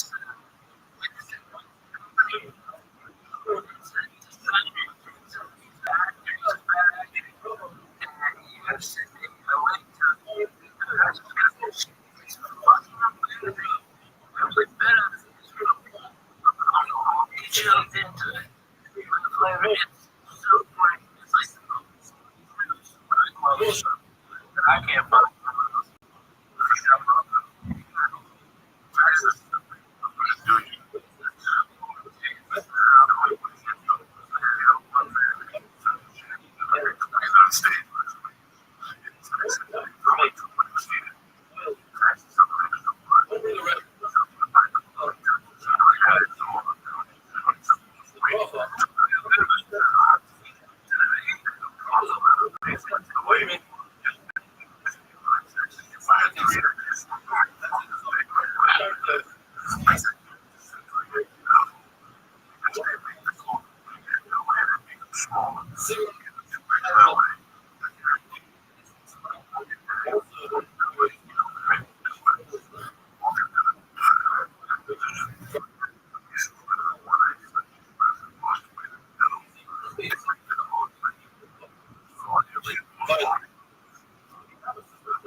Oklahoma City, Denver, Austin, you know, fuck around, found something.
There was another woman.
Comedy show, okay.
Okay,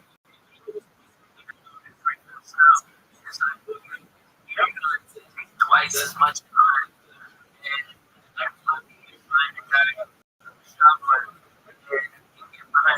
now you miles an hour, so you just double the time, so you don't sleep.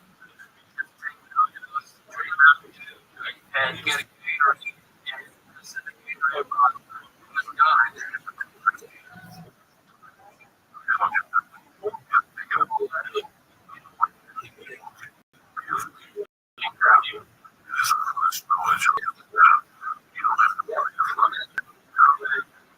Take the chances, Trevor.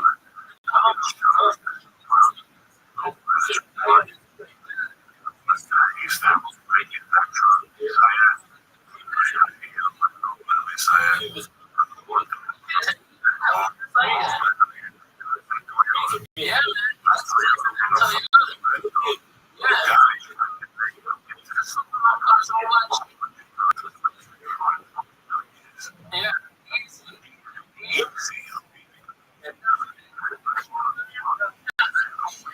Anyway, it gets that.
really doesn't matter. Go back.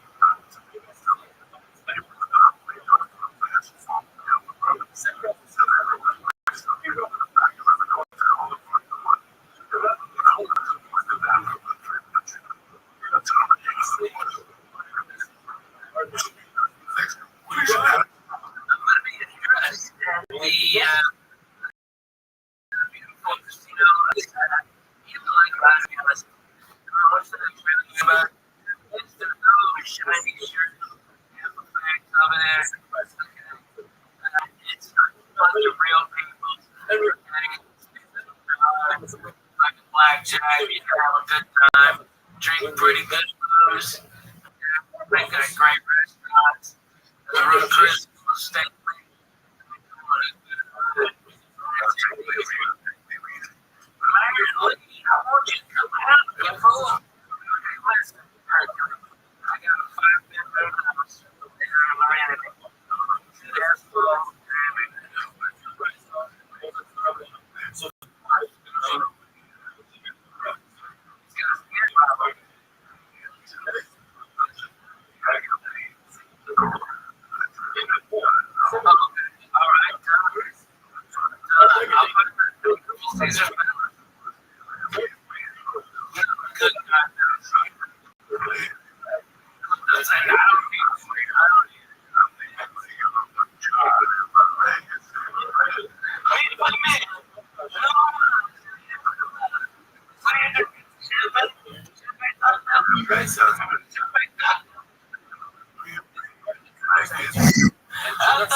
t-shirts for Take the weekend.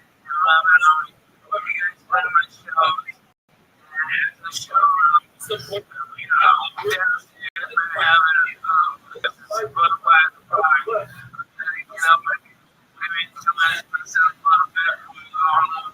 And you guys come up to me and you're like, look at the Rabbi, where's that going to be? We fucking love that.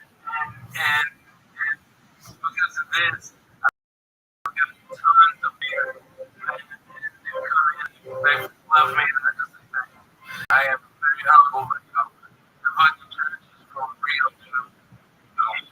They do not, by the way. In Denver, I had like 5 guys. Dude, I'm from the church. And they brought me reefer. Okay, I had no idea.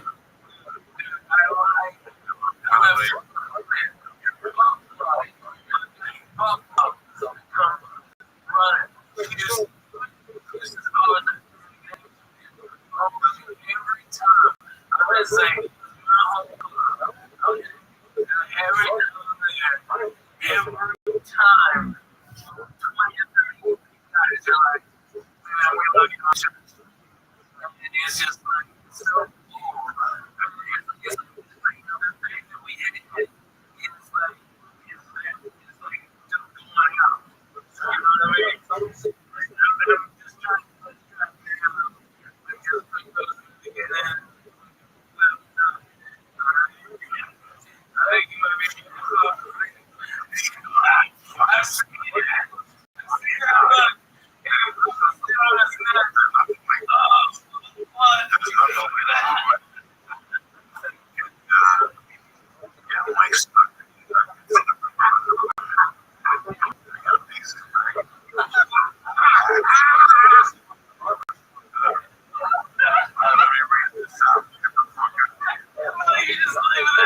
Don't forget.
Rabbi,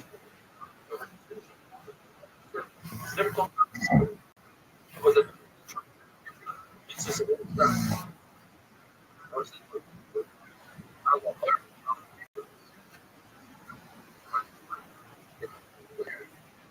Now, where is it?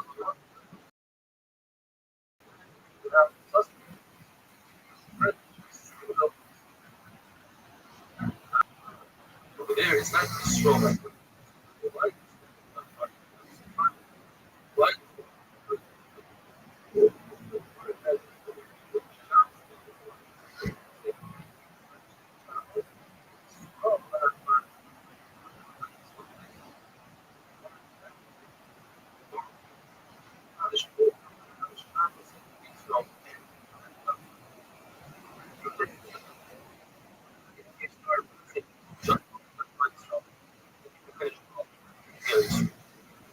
Otherwise,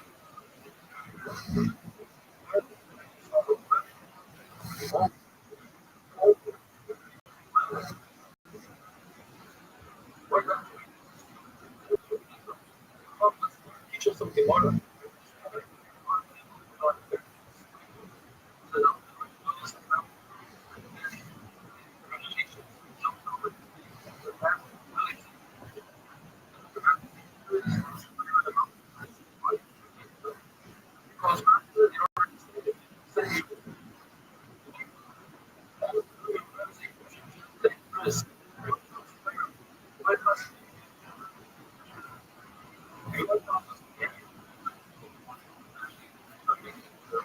There's no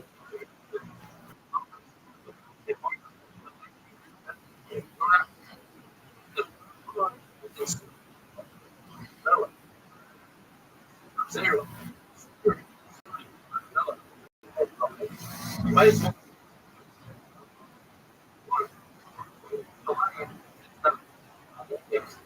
What are you slamming?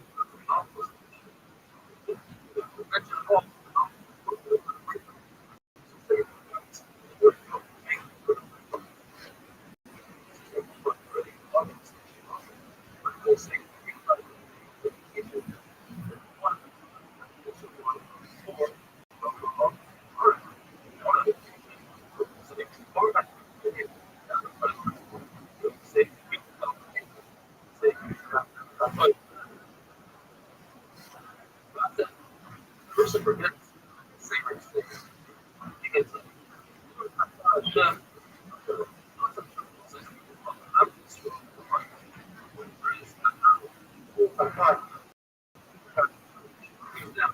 Remember,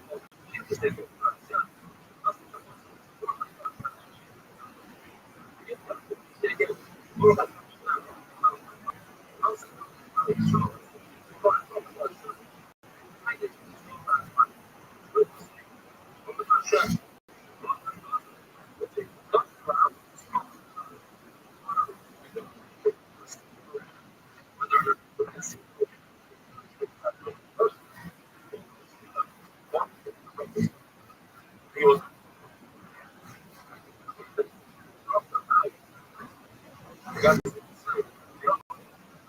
that's what it is. Go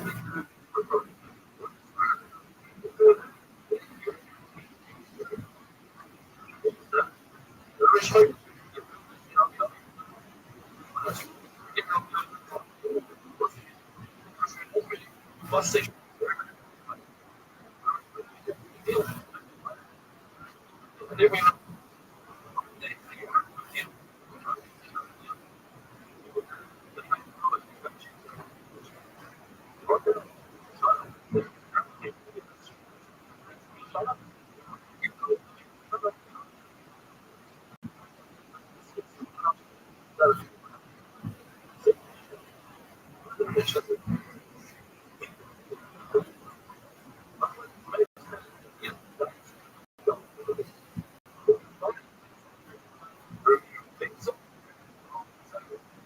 Somebody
Bringing the troops of the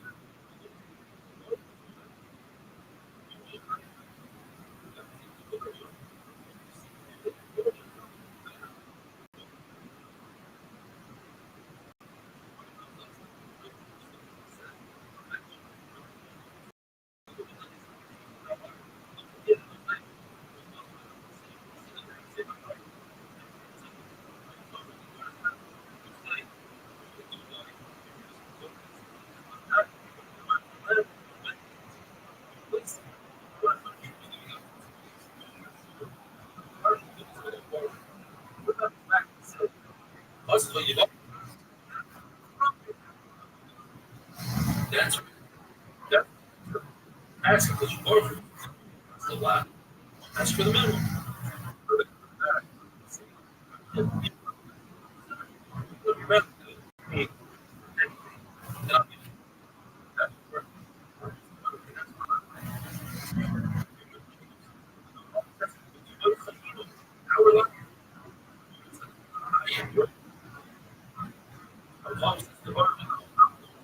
Shalom. Misha.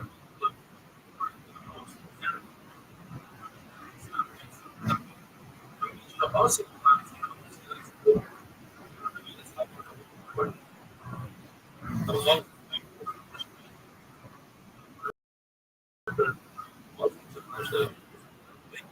on the food rather than the food.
Robinson.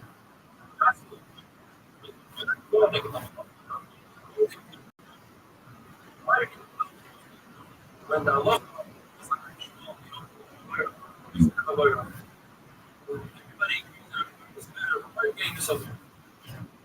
sir, you prove it.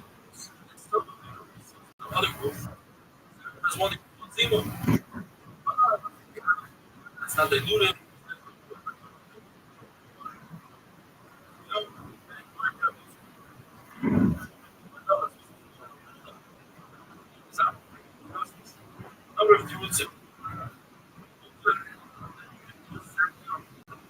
Never ate anything.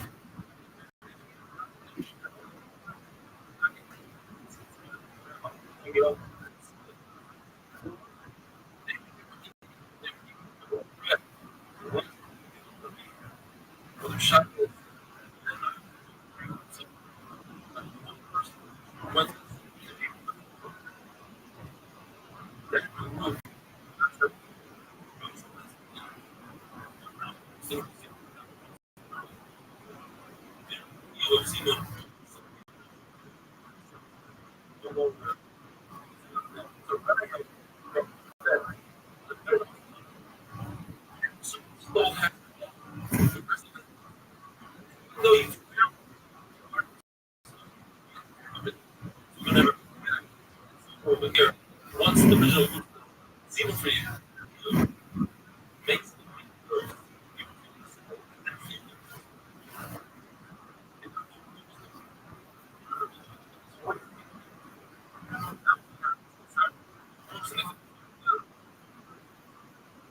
discussing all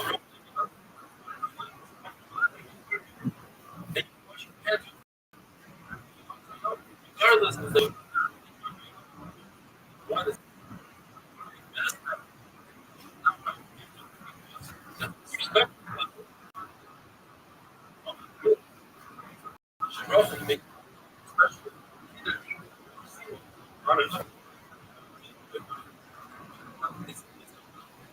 better wine.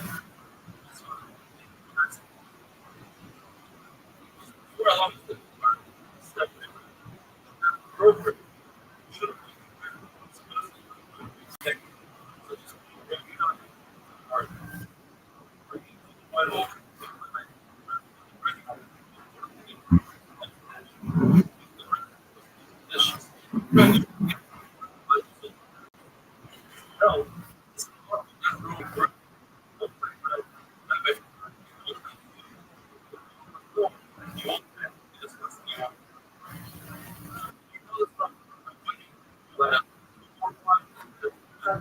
As long as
not make it bro. The only time you can make it bro is afterwards. But a person was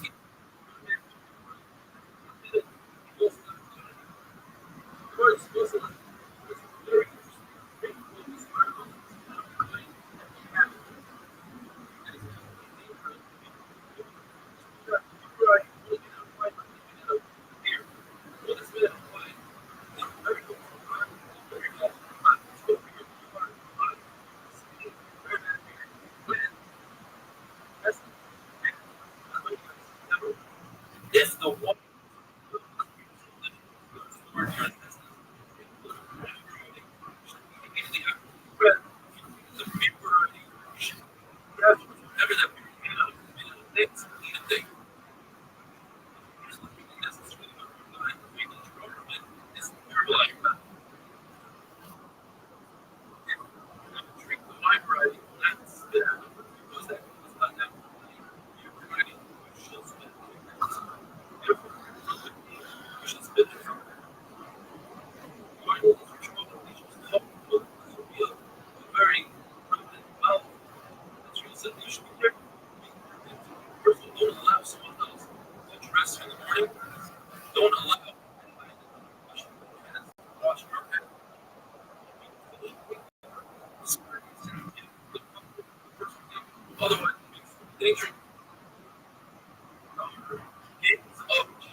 Whatever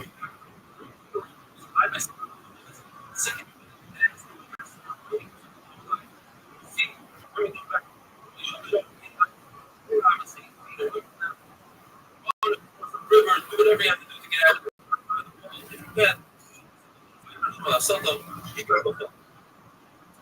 how long is it? You should wash it inside, you should wash it outside. You should use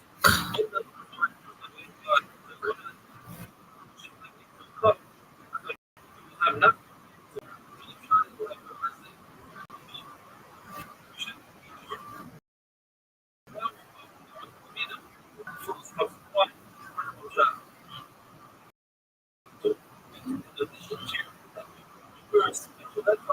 Just for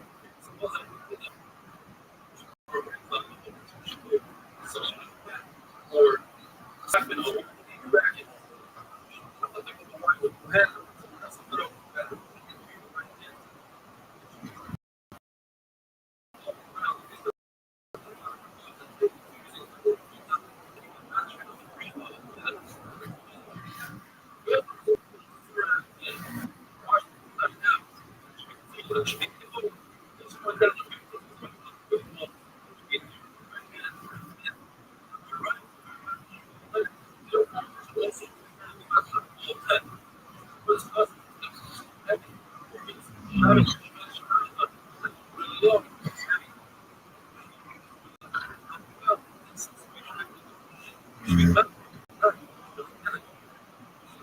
try to sleep.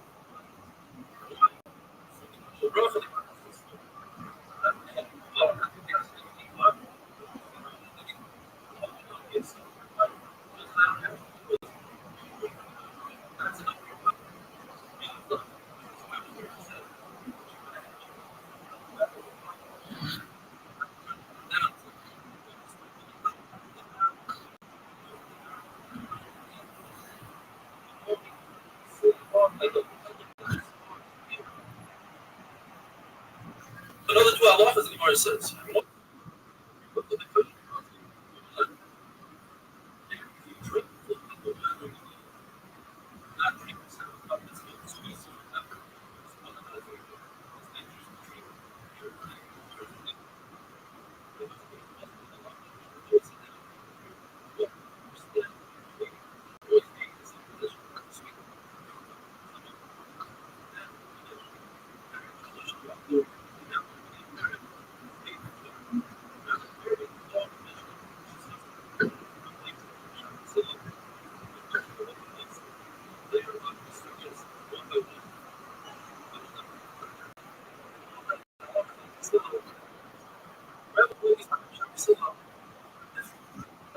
You make it going to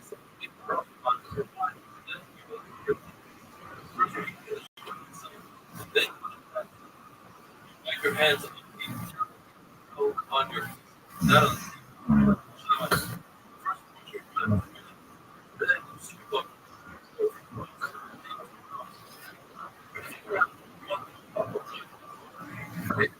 that cup.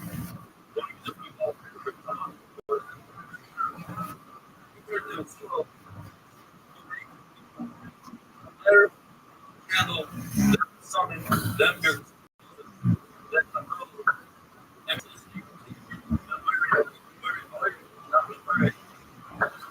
in the fact if you person forget that walk away some other they according to base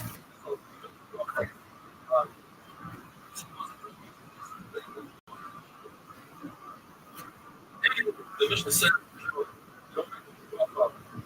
handle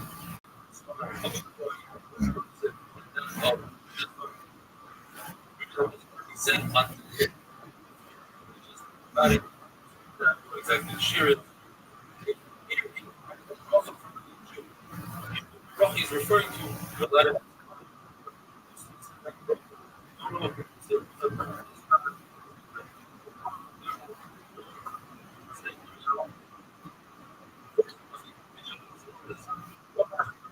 Kiddush,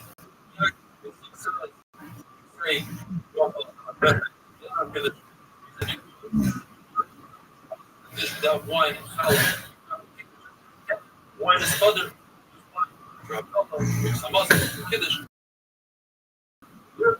Wine comes first. It's two reasons. A basketball that said before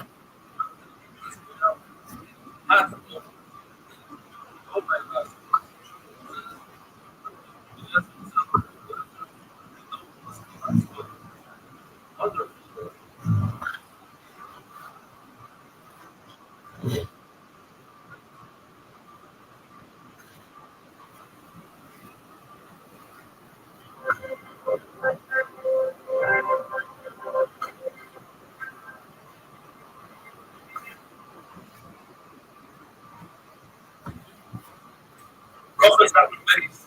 A person only has one cup of wine and he has to have his blood.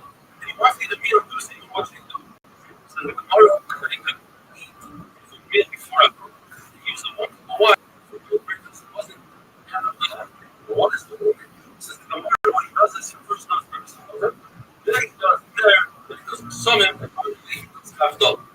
This was the point to be shot. What is it? Not to be confusing, everybody agrees that I'm also good at that. And you're a reader, agrees that you're the first. So, you say, for example, number 7, you say, bring someone. And everybody, though, everybody agrees that exposing is first. But this is only before the study, some before there. Look at this stuff over here. Where do we see that some other comes first? There, some and then Noah. Like we said in the verses. The only one that says that not like according to the other issues. Noah is on the end. Noah equal to they didn't mention the Shabbat. At first they do on Friday night. And then on the wine, they will hear the opposite. First the wine. It's really different. Letting Shabbos stop. But Shabbos want to make it as early as possible. And the way Shabbos we want a long Shabbos. We're going first. Afterwards, are you required to have a cup of wine for the food? They still say the Shabbos is two-way mechanics. Specifically, that if the Shabbos you don't wine because the rest that is the person about to finish his meal and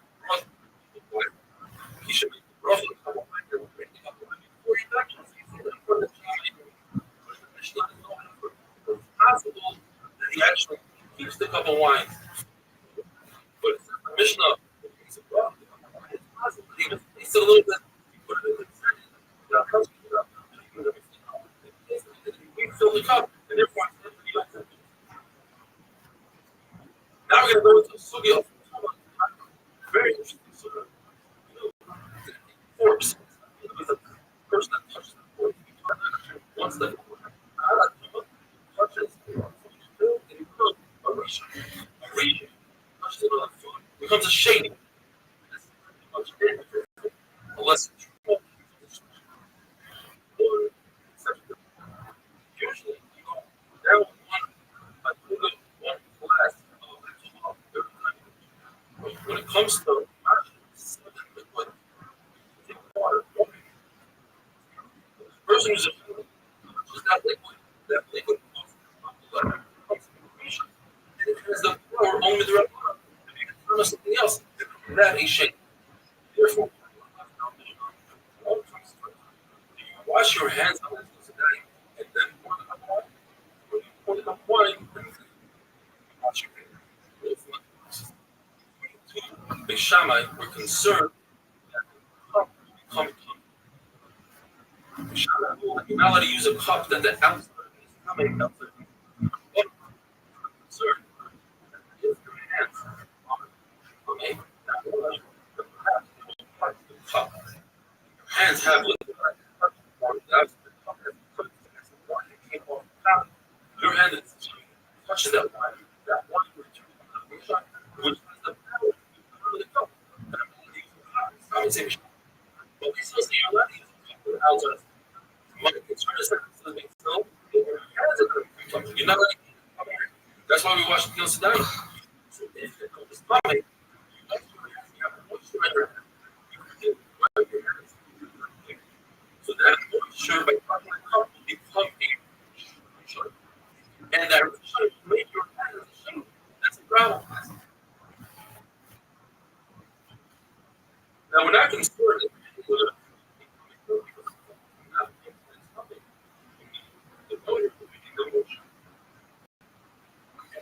and without water, nothing. Either shade doesn't make a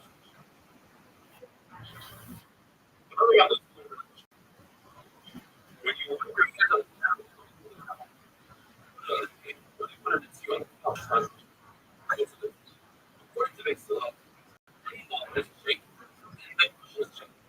So there should be a difference, but there is the moisture in the table will make the combination of the table. I'm not concerned about that. Plus, that is not something that we find in the Torah that just that's not right. You're trying to say you're concerned that your hands become tough. Now, it will not be a shame of motivation. You know how to use it.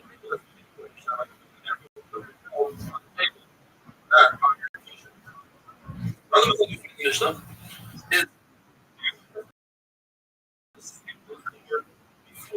watch. I'm afraid you have to literally deal with the purpose.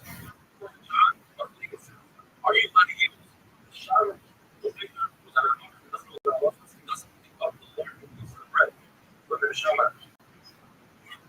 Are allowed to because he will. You're allowed to use Shamish. That's a different concern that you might be large pieces and the water you're not afraid of and food goes. So silly. Because you're only the only a lot of in this case like the Shamish. Let's use which is you see the Shamish. Therefore, Irish a lot of us would be like basically like this between Shamish and the union of the country. The text creepy and like right there is created. Or perhaps also means the text that's the language. What they're doing that having say you throw it or doesn't creating means he created just rewritten. Therefore says as everybody will say but like this says the word later already means that how many different colors does it have? Still lives. Why are you everybody had people in one of the other collective. And a lot of it is that had a lot of good, had a lot of use from it where I thought because he did this with it during China's specifically, he did it from a lot from China's music from a lot.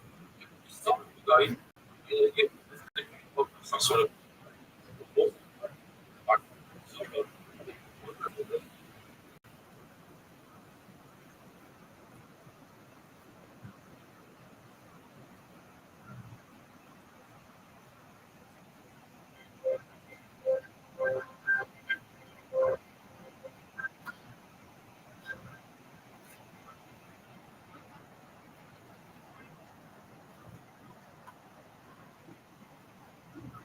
Rothschild never given but mainly that's something. On Shabbos, great symbols. You're letting it around. Look at the foot before Shabbos and Shabbos. You're letting it around. But if you're loving before Shabbos, let it go. And you just on Shabbos, you're really good. Now letting you you can't go into the combination of a feeling that existed before and then walking. And every second you veterans it becomes the bread of life. Therefore, if Shabbos lights a candle, or you light a candle from a guy, you light it from a guy. On the other side, if you take a candle and Shabbos, at least in a third of it, because you think the older thing, the most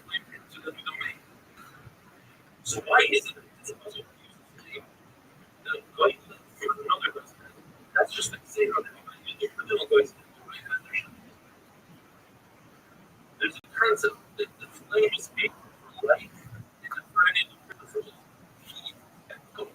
Therefore, it sees a very beautiful furnace. Well, the fact is, in the process of stones for applying that they make a rough on it. So at the end of the process, and they're using that light, that fire for light, then it's filtered. What about the in a show? Here, it depends. If it lit up the end, honor of a important person that you can't use it for the mayor for the caretaker, even though he's an important person, but the caretaker moves overnight. You could make a rough. If there's a photo that the caretaker doesn't need, like, so even if the caretaker is there, you cannot use it for a bulb. And it will be careful. Especially for a bulb. Unlike one person makes a rope for everybody that can cause it to make the rope. Just like it's say, unless you use it. So, the rope is making the rope for everybody. That's it. You're right. One person makes it. It is very bad. Amazing, very bad. Better than one person.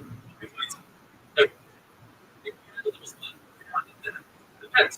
If it was then it's longer, then lighting it the way that you do the profile. If you have a fragrance, you want to counteract that smell, or for the cat, or for your having a profile. But if you want to ask perfume in the store because he wants to attract customers to make a profile.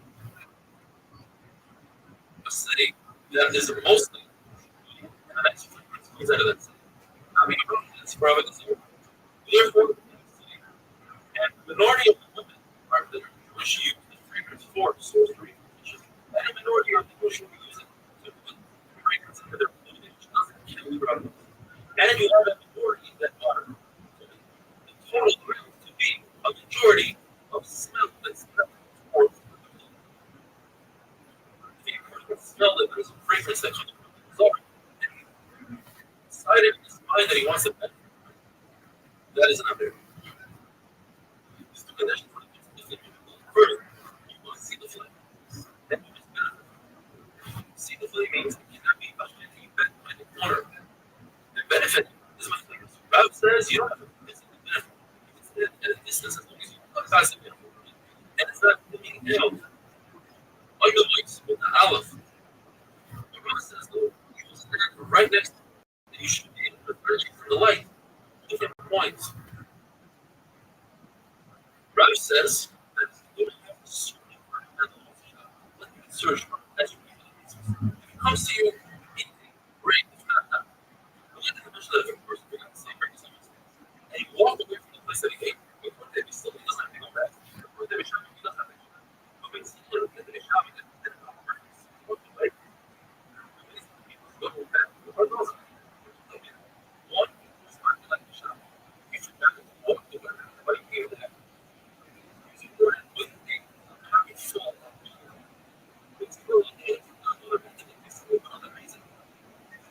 On purpose, that's far away.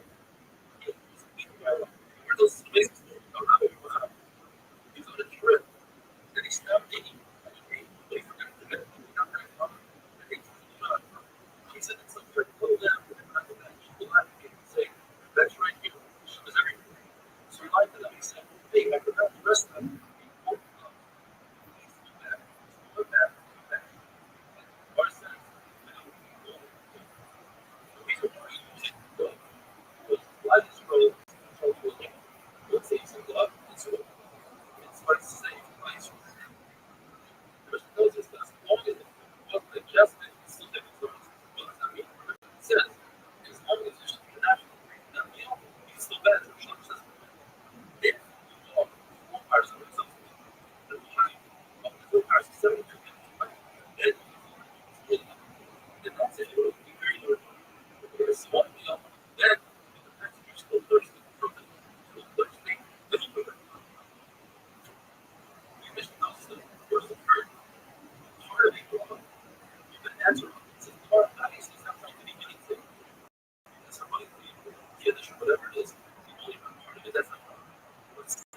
Since you've heard you're allowed to say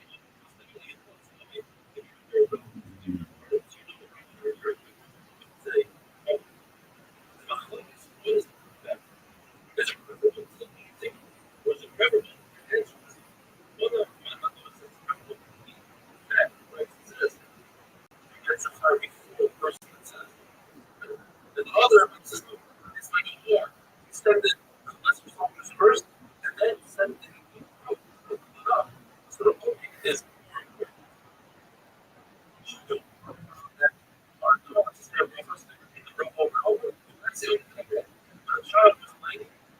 person reading the Bible.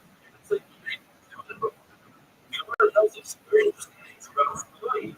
He said that the person that makes the question is not very Washington. That's not Floyd. It says that players that are very good.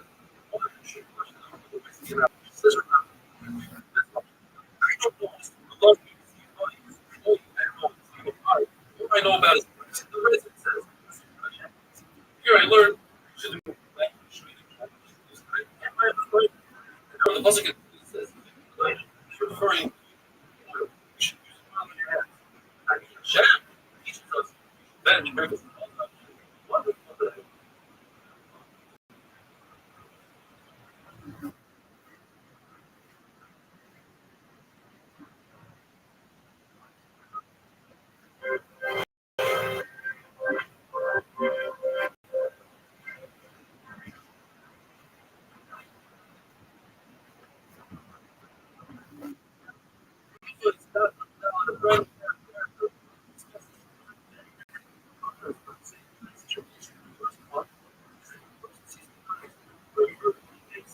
Forefathers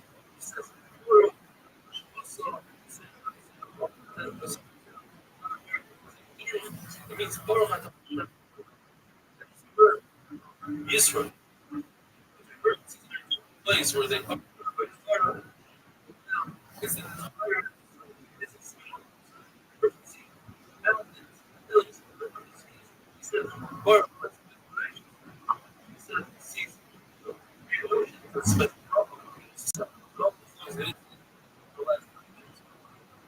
rain.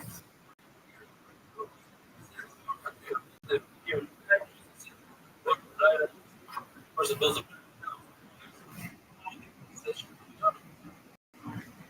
there's no use of davening.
Thus,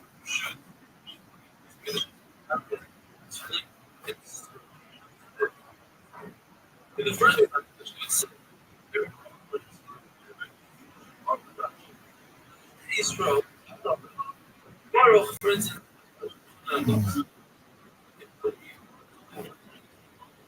more things. I love this world. I know I love the when you ask your friend and you say, hi, how are you?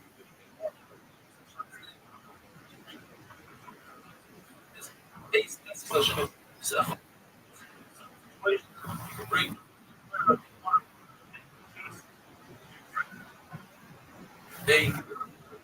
a communication. Say,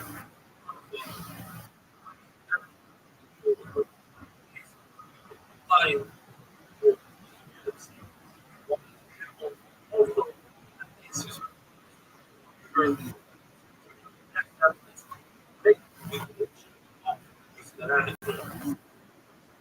the bracha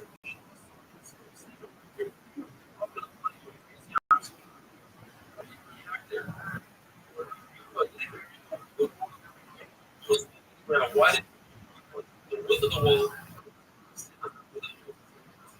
over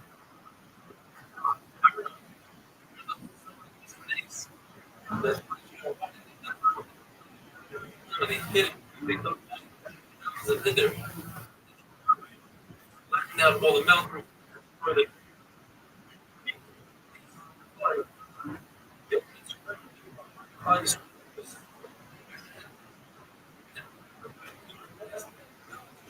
normal. They realize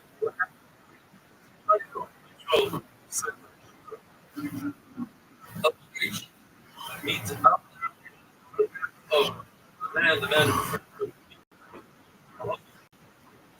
borrowed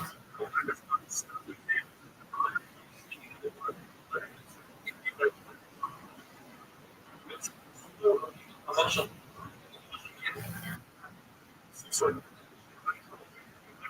person. But they put it on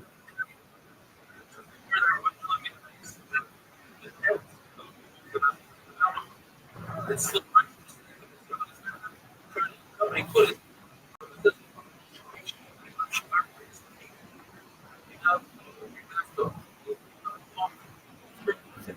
the mountain off. Meeting was Rabbi had it. He was able to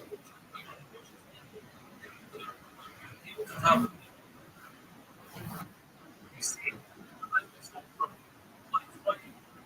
that's exactly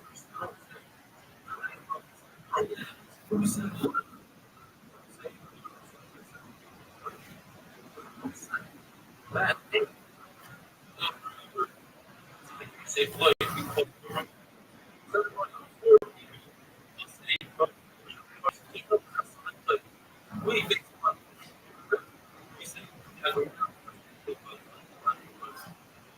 That is the people doesn't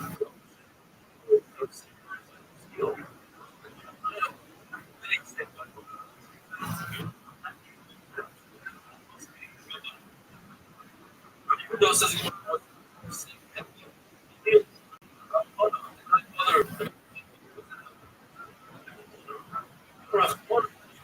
I love that.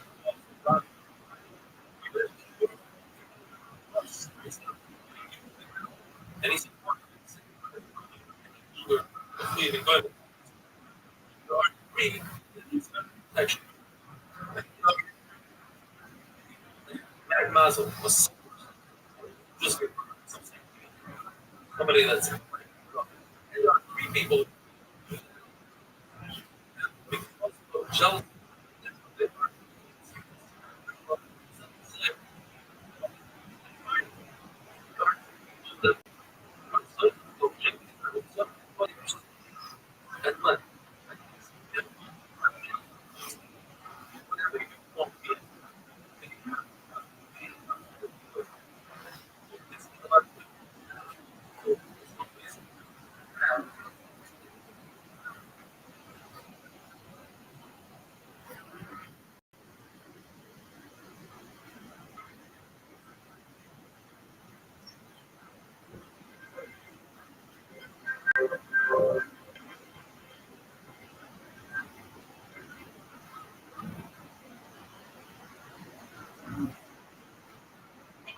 Hey,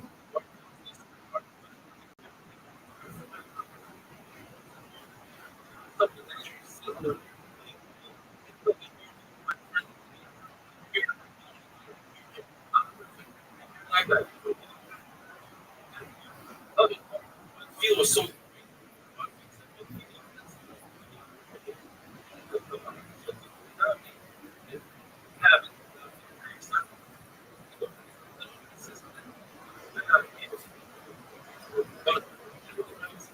so it's our table.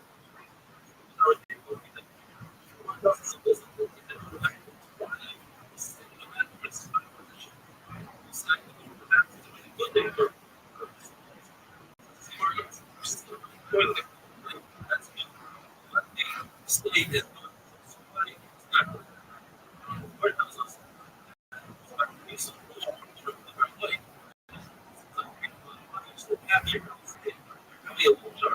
I swear that. But I still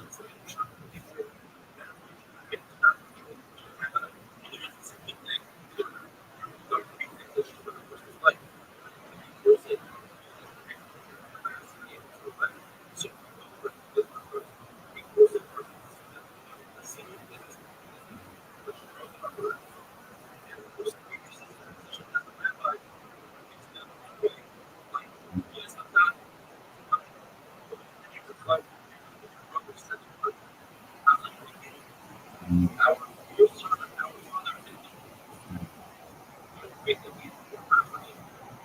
The people here,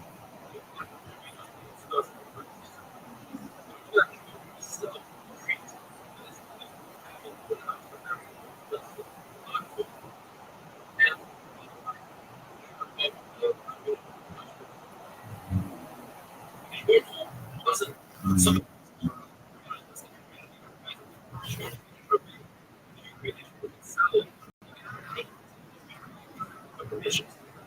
so that's why. So that's why. But years old. If I was wrong, it's certainly good.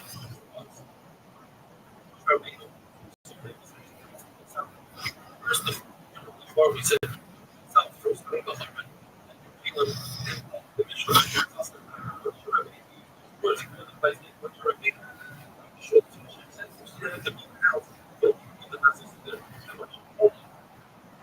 sure you're not selling, you know?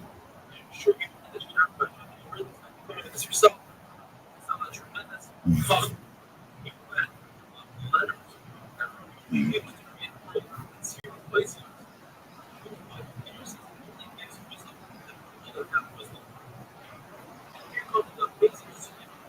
Very so said first regarding first of all,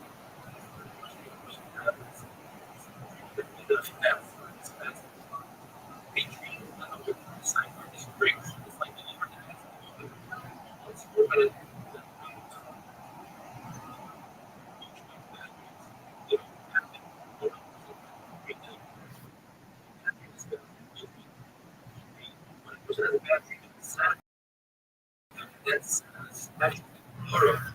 That's way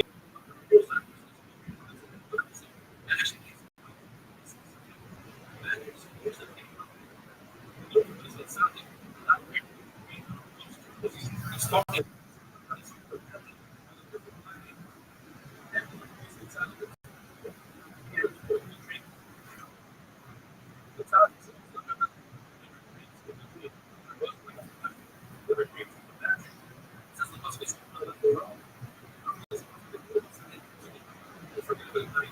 What's up?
So that's what we consider.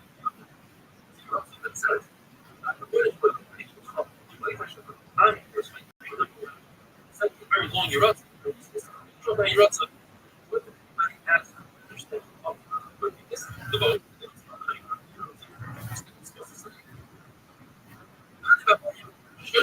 هذا شغل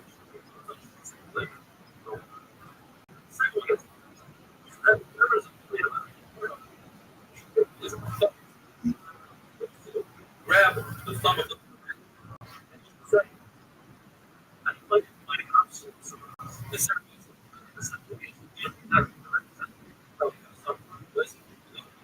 and therefore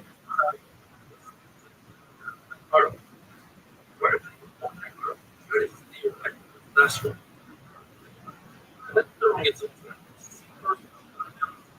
tell everybody about it. People should not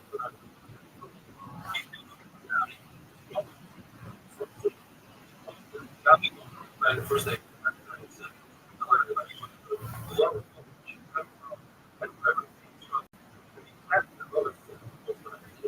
heard somebody say. It says, we take they're not there. On the other hand, say, what color?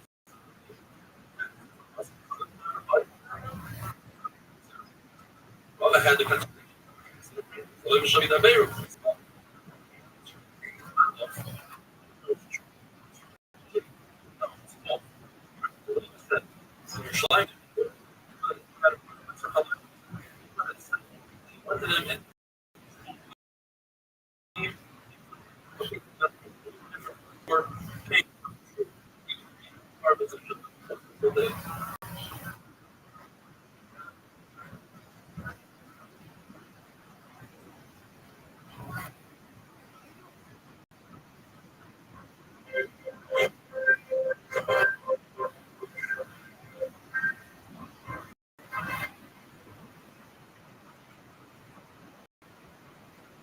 Rothschild's nothing more than a peasant himself. Today, tomorrow, during the day, the Jews inserted something and they dreamt about it. It says like that.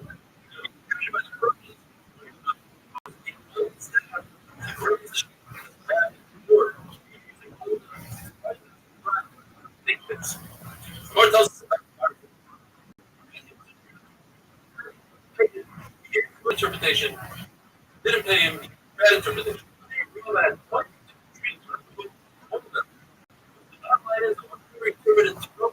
In the negative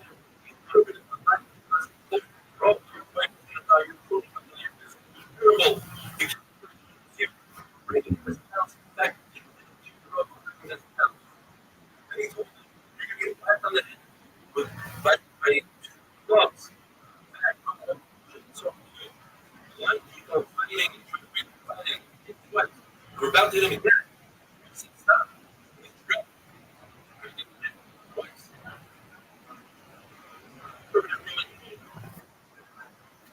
That he's going to divorce his wife. Wife. And Bravo paid him.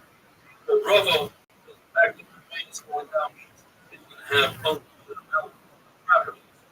The vice president of there was a fire. You're going to take my house is full. Where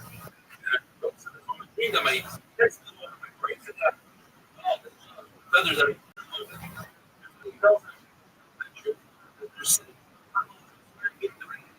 tells him that where it says what I had to remember that he said, why should I get sings Joseph hurry to drop the wrong people. So it says all dreams are interpreted based on the why do you interpret what my children, my business? I forgive you for everything. I cannot forgive you for killing the order of my wife. Pensions. That's a very difficult matter. And you said, first, let me go to Ghost. Ghost.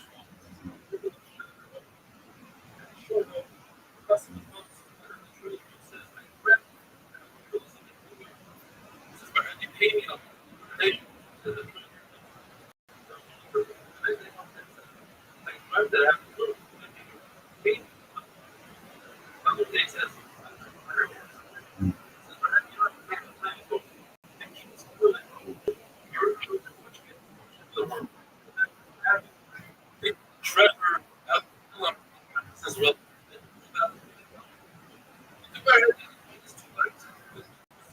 they bet this. I just let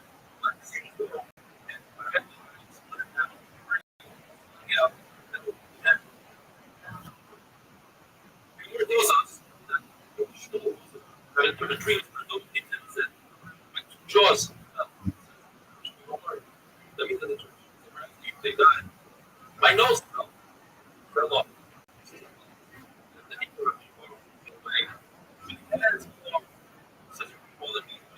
We're not saying feet fell off.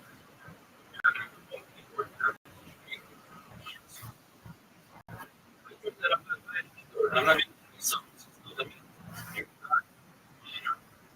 Yeah, just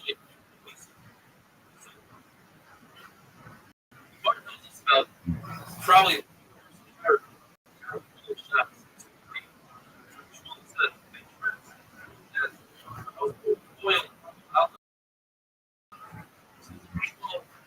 that you had I grabbed this card that you and the smallest you fold up. My eyes are me.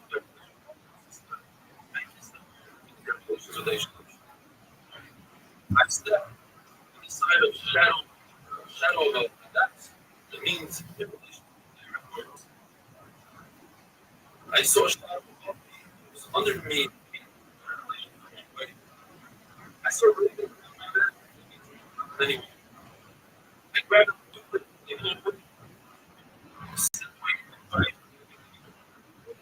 I killed an enemy. Says this okay, but I break everything in the wall.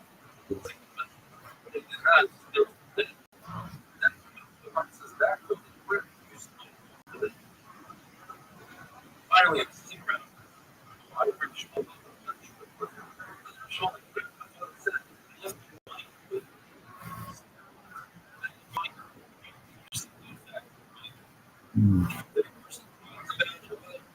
that's a sign of their peace. Working on the same of life. If a person peace, or not, it's a sign of peace. I'm gonna look at things like very easily. Each one is specific possible. That means that the person can be detrimental. The person keeps up better read, better word. It's supposed to but show you for a door. Lie. If you shave, that will very ornaments. Of course, dream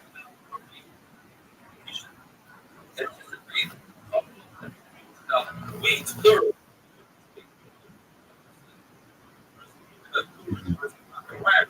It's very good for dream. Remember, like people have, right? Findings that are not. If you think, it pours you. If it is true, it gets you, then you're learning it. And if you write it, that means it ruins you. That means it's a sign of death. Dream about a monkey. Wait, sure. You dream about a cat that sure of, then it makes something explode in your city. With a young, you have something bad shaking. You dream about white grapes. It's a good sign. Lucky for that. It's the right time. It's a great sign. It's not the right time. Season. That's it. Dream about white grapes. It's a great sign. Nicely. It's a great sign. It's reality. It's the best. And finally, if you see like you should make the American, it's not a problem. Then you know that you're stop it. That's a really bad sign. I think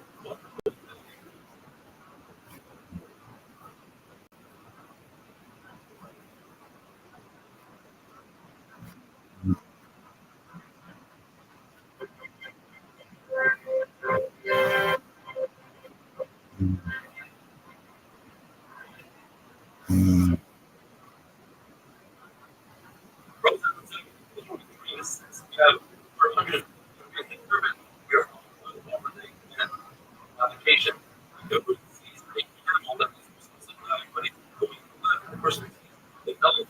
With the saddle, that's a great thing. You see this better. Written down.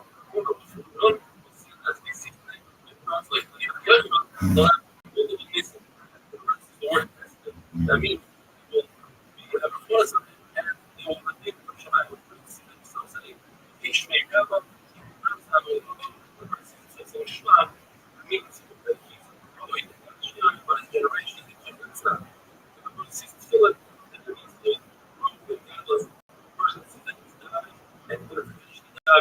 It's a great sign.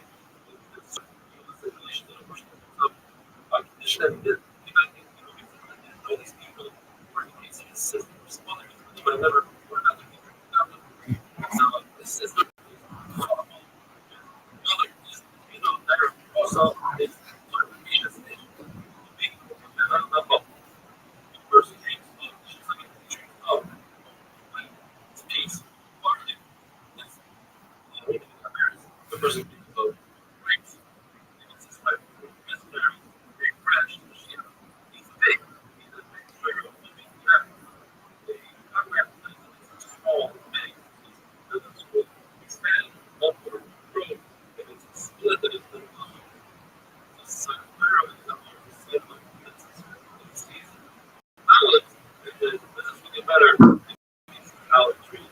children see oil as the light of Tyro. So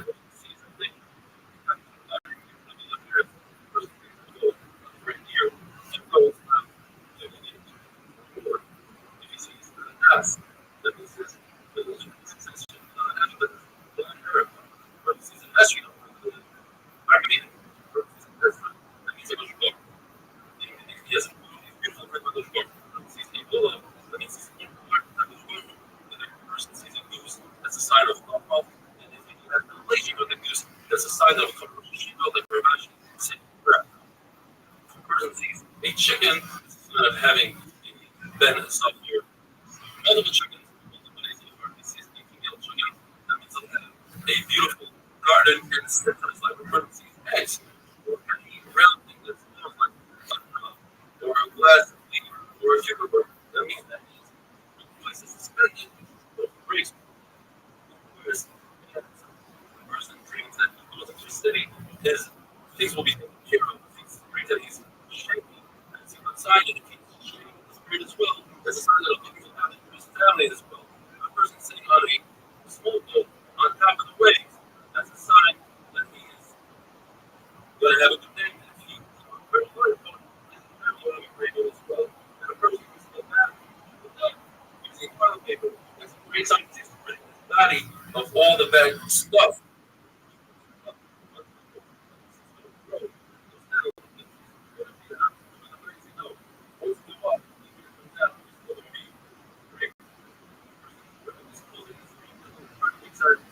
If a person is naked, I mean, some of all the cops have a person, I mean, protection, she have no protection. The person sees something in church, that means you're even being that of the British the person sees himself. The snake, that's the great sign of what analysis the word more than this is like that's and if snake if he kills the snake, that means he wants to hurt himself, even though that's not those up and want to give a good interpretation. All liquids are inside the science of the great that's a true interpretation. The verse says it's safe from the law in a dream. That means right.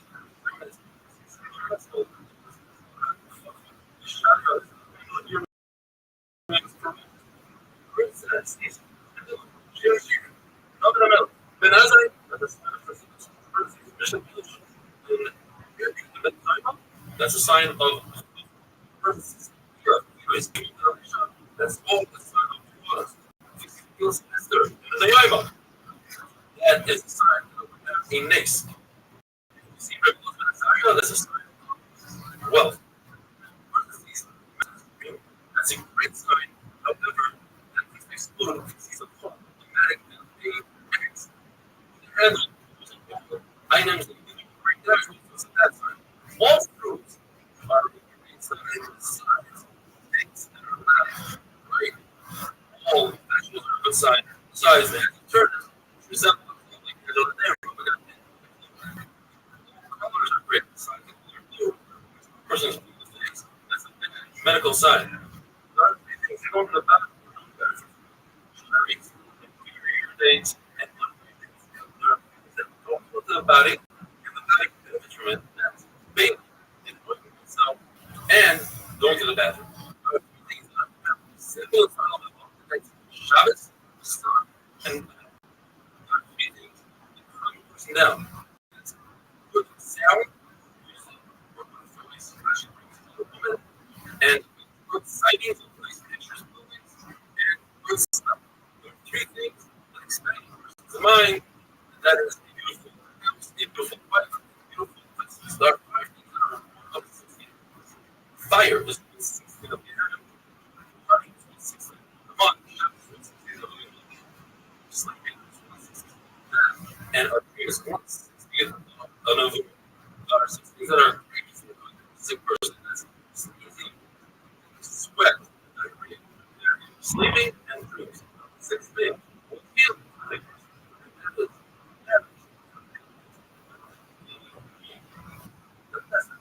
another friend. Some people say small fish and try that things will cause permanent conversation. Even worse, that is the people that acts. You know, bird, if you host or an egg, if you shave breast, milk, or baby, eating nuts, cucumbers are very little in the body, like swords.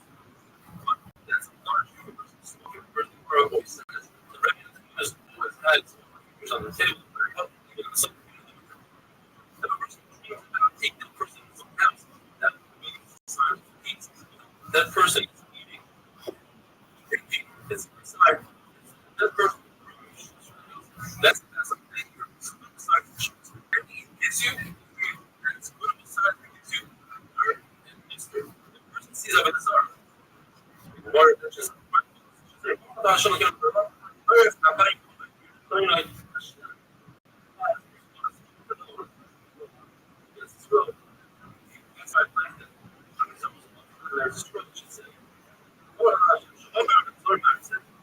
Shame. Just like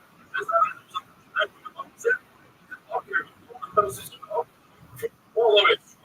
Possibly the people that love turn the heart of the people that do the Tanakh says, they are mostly goyim, where Shimon says,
you know,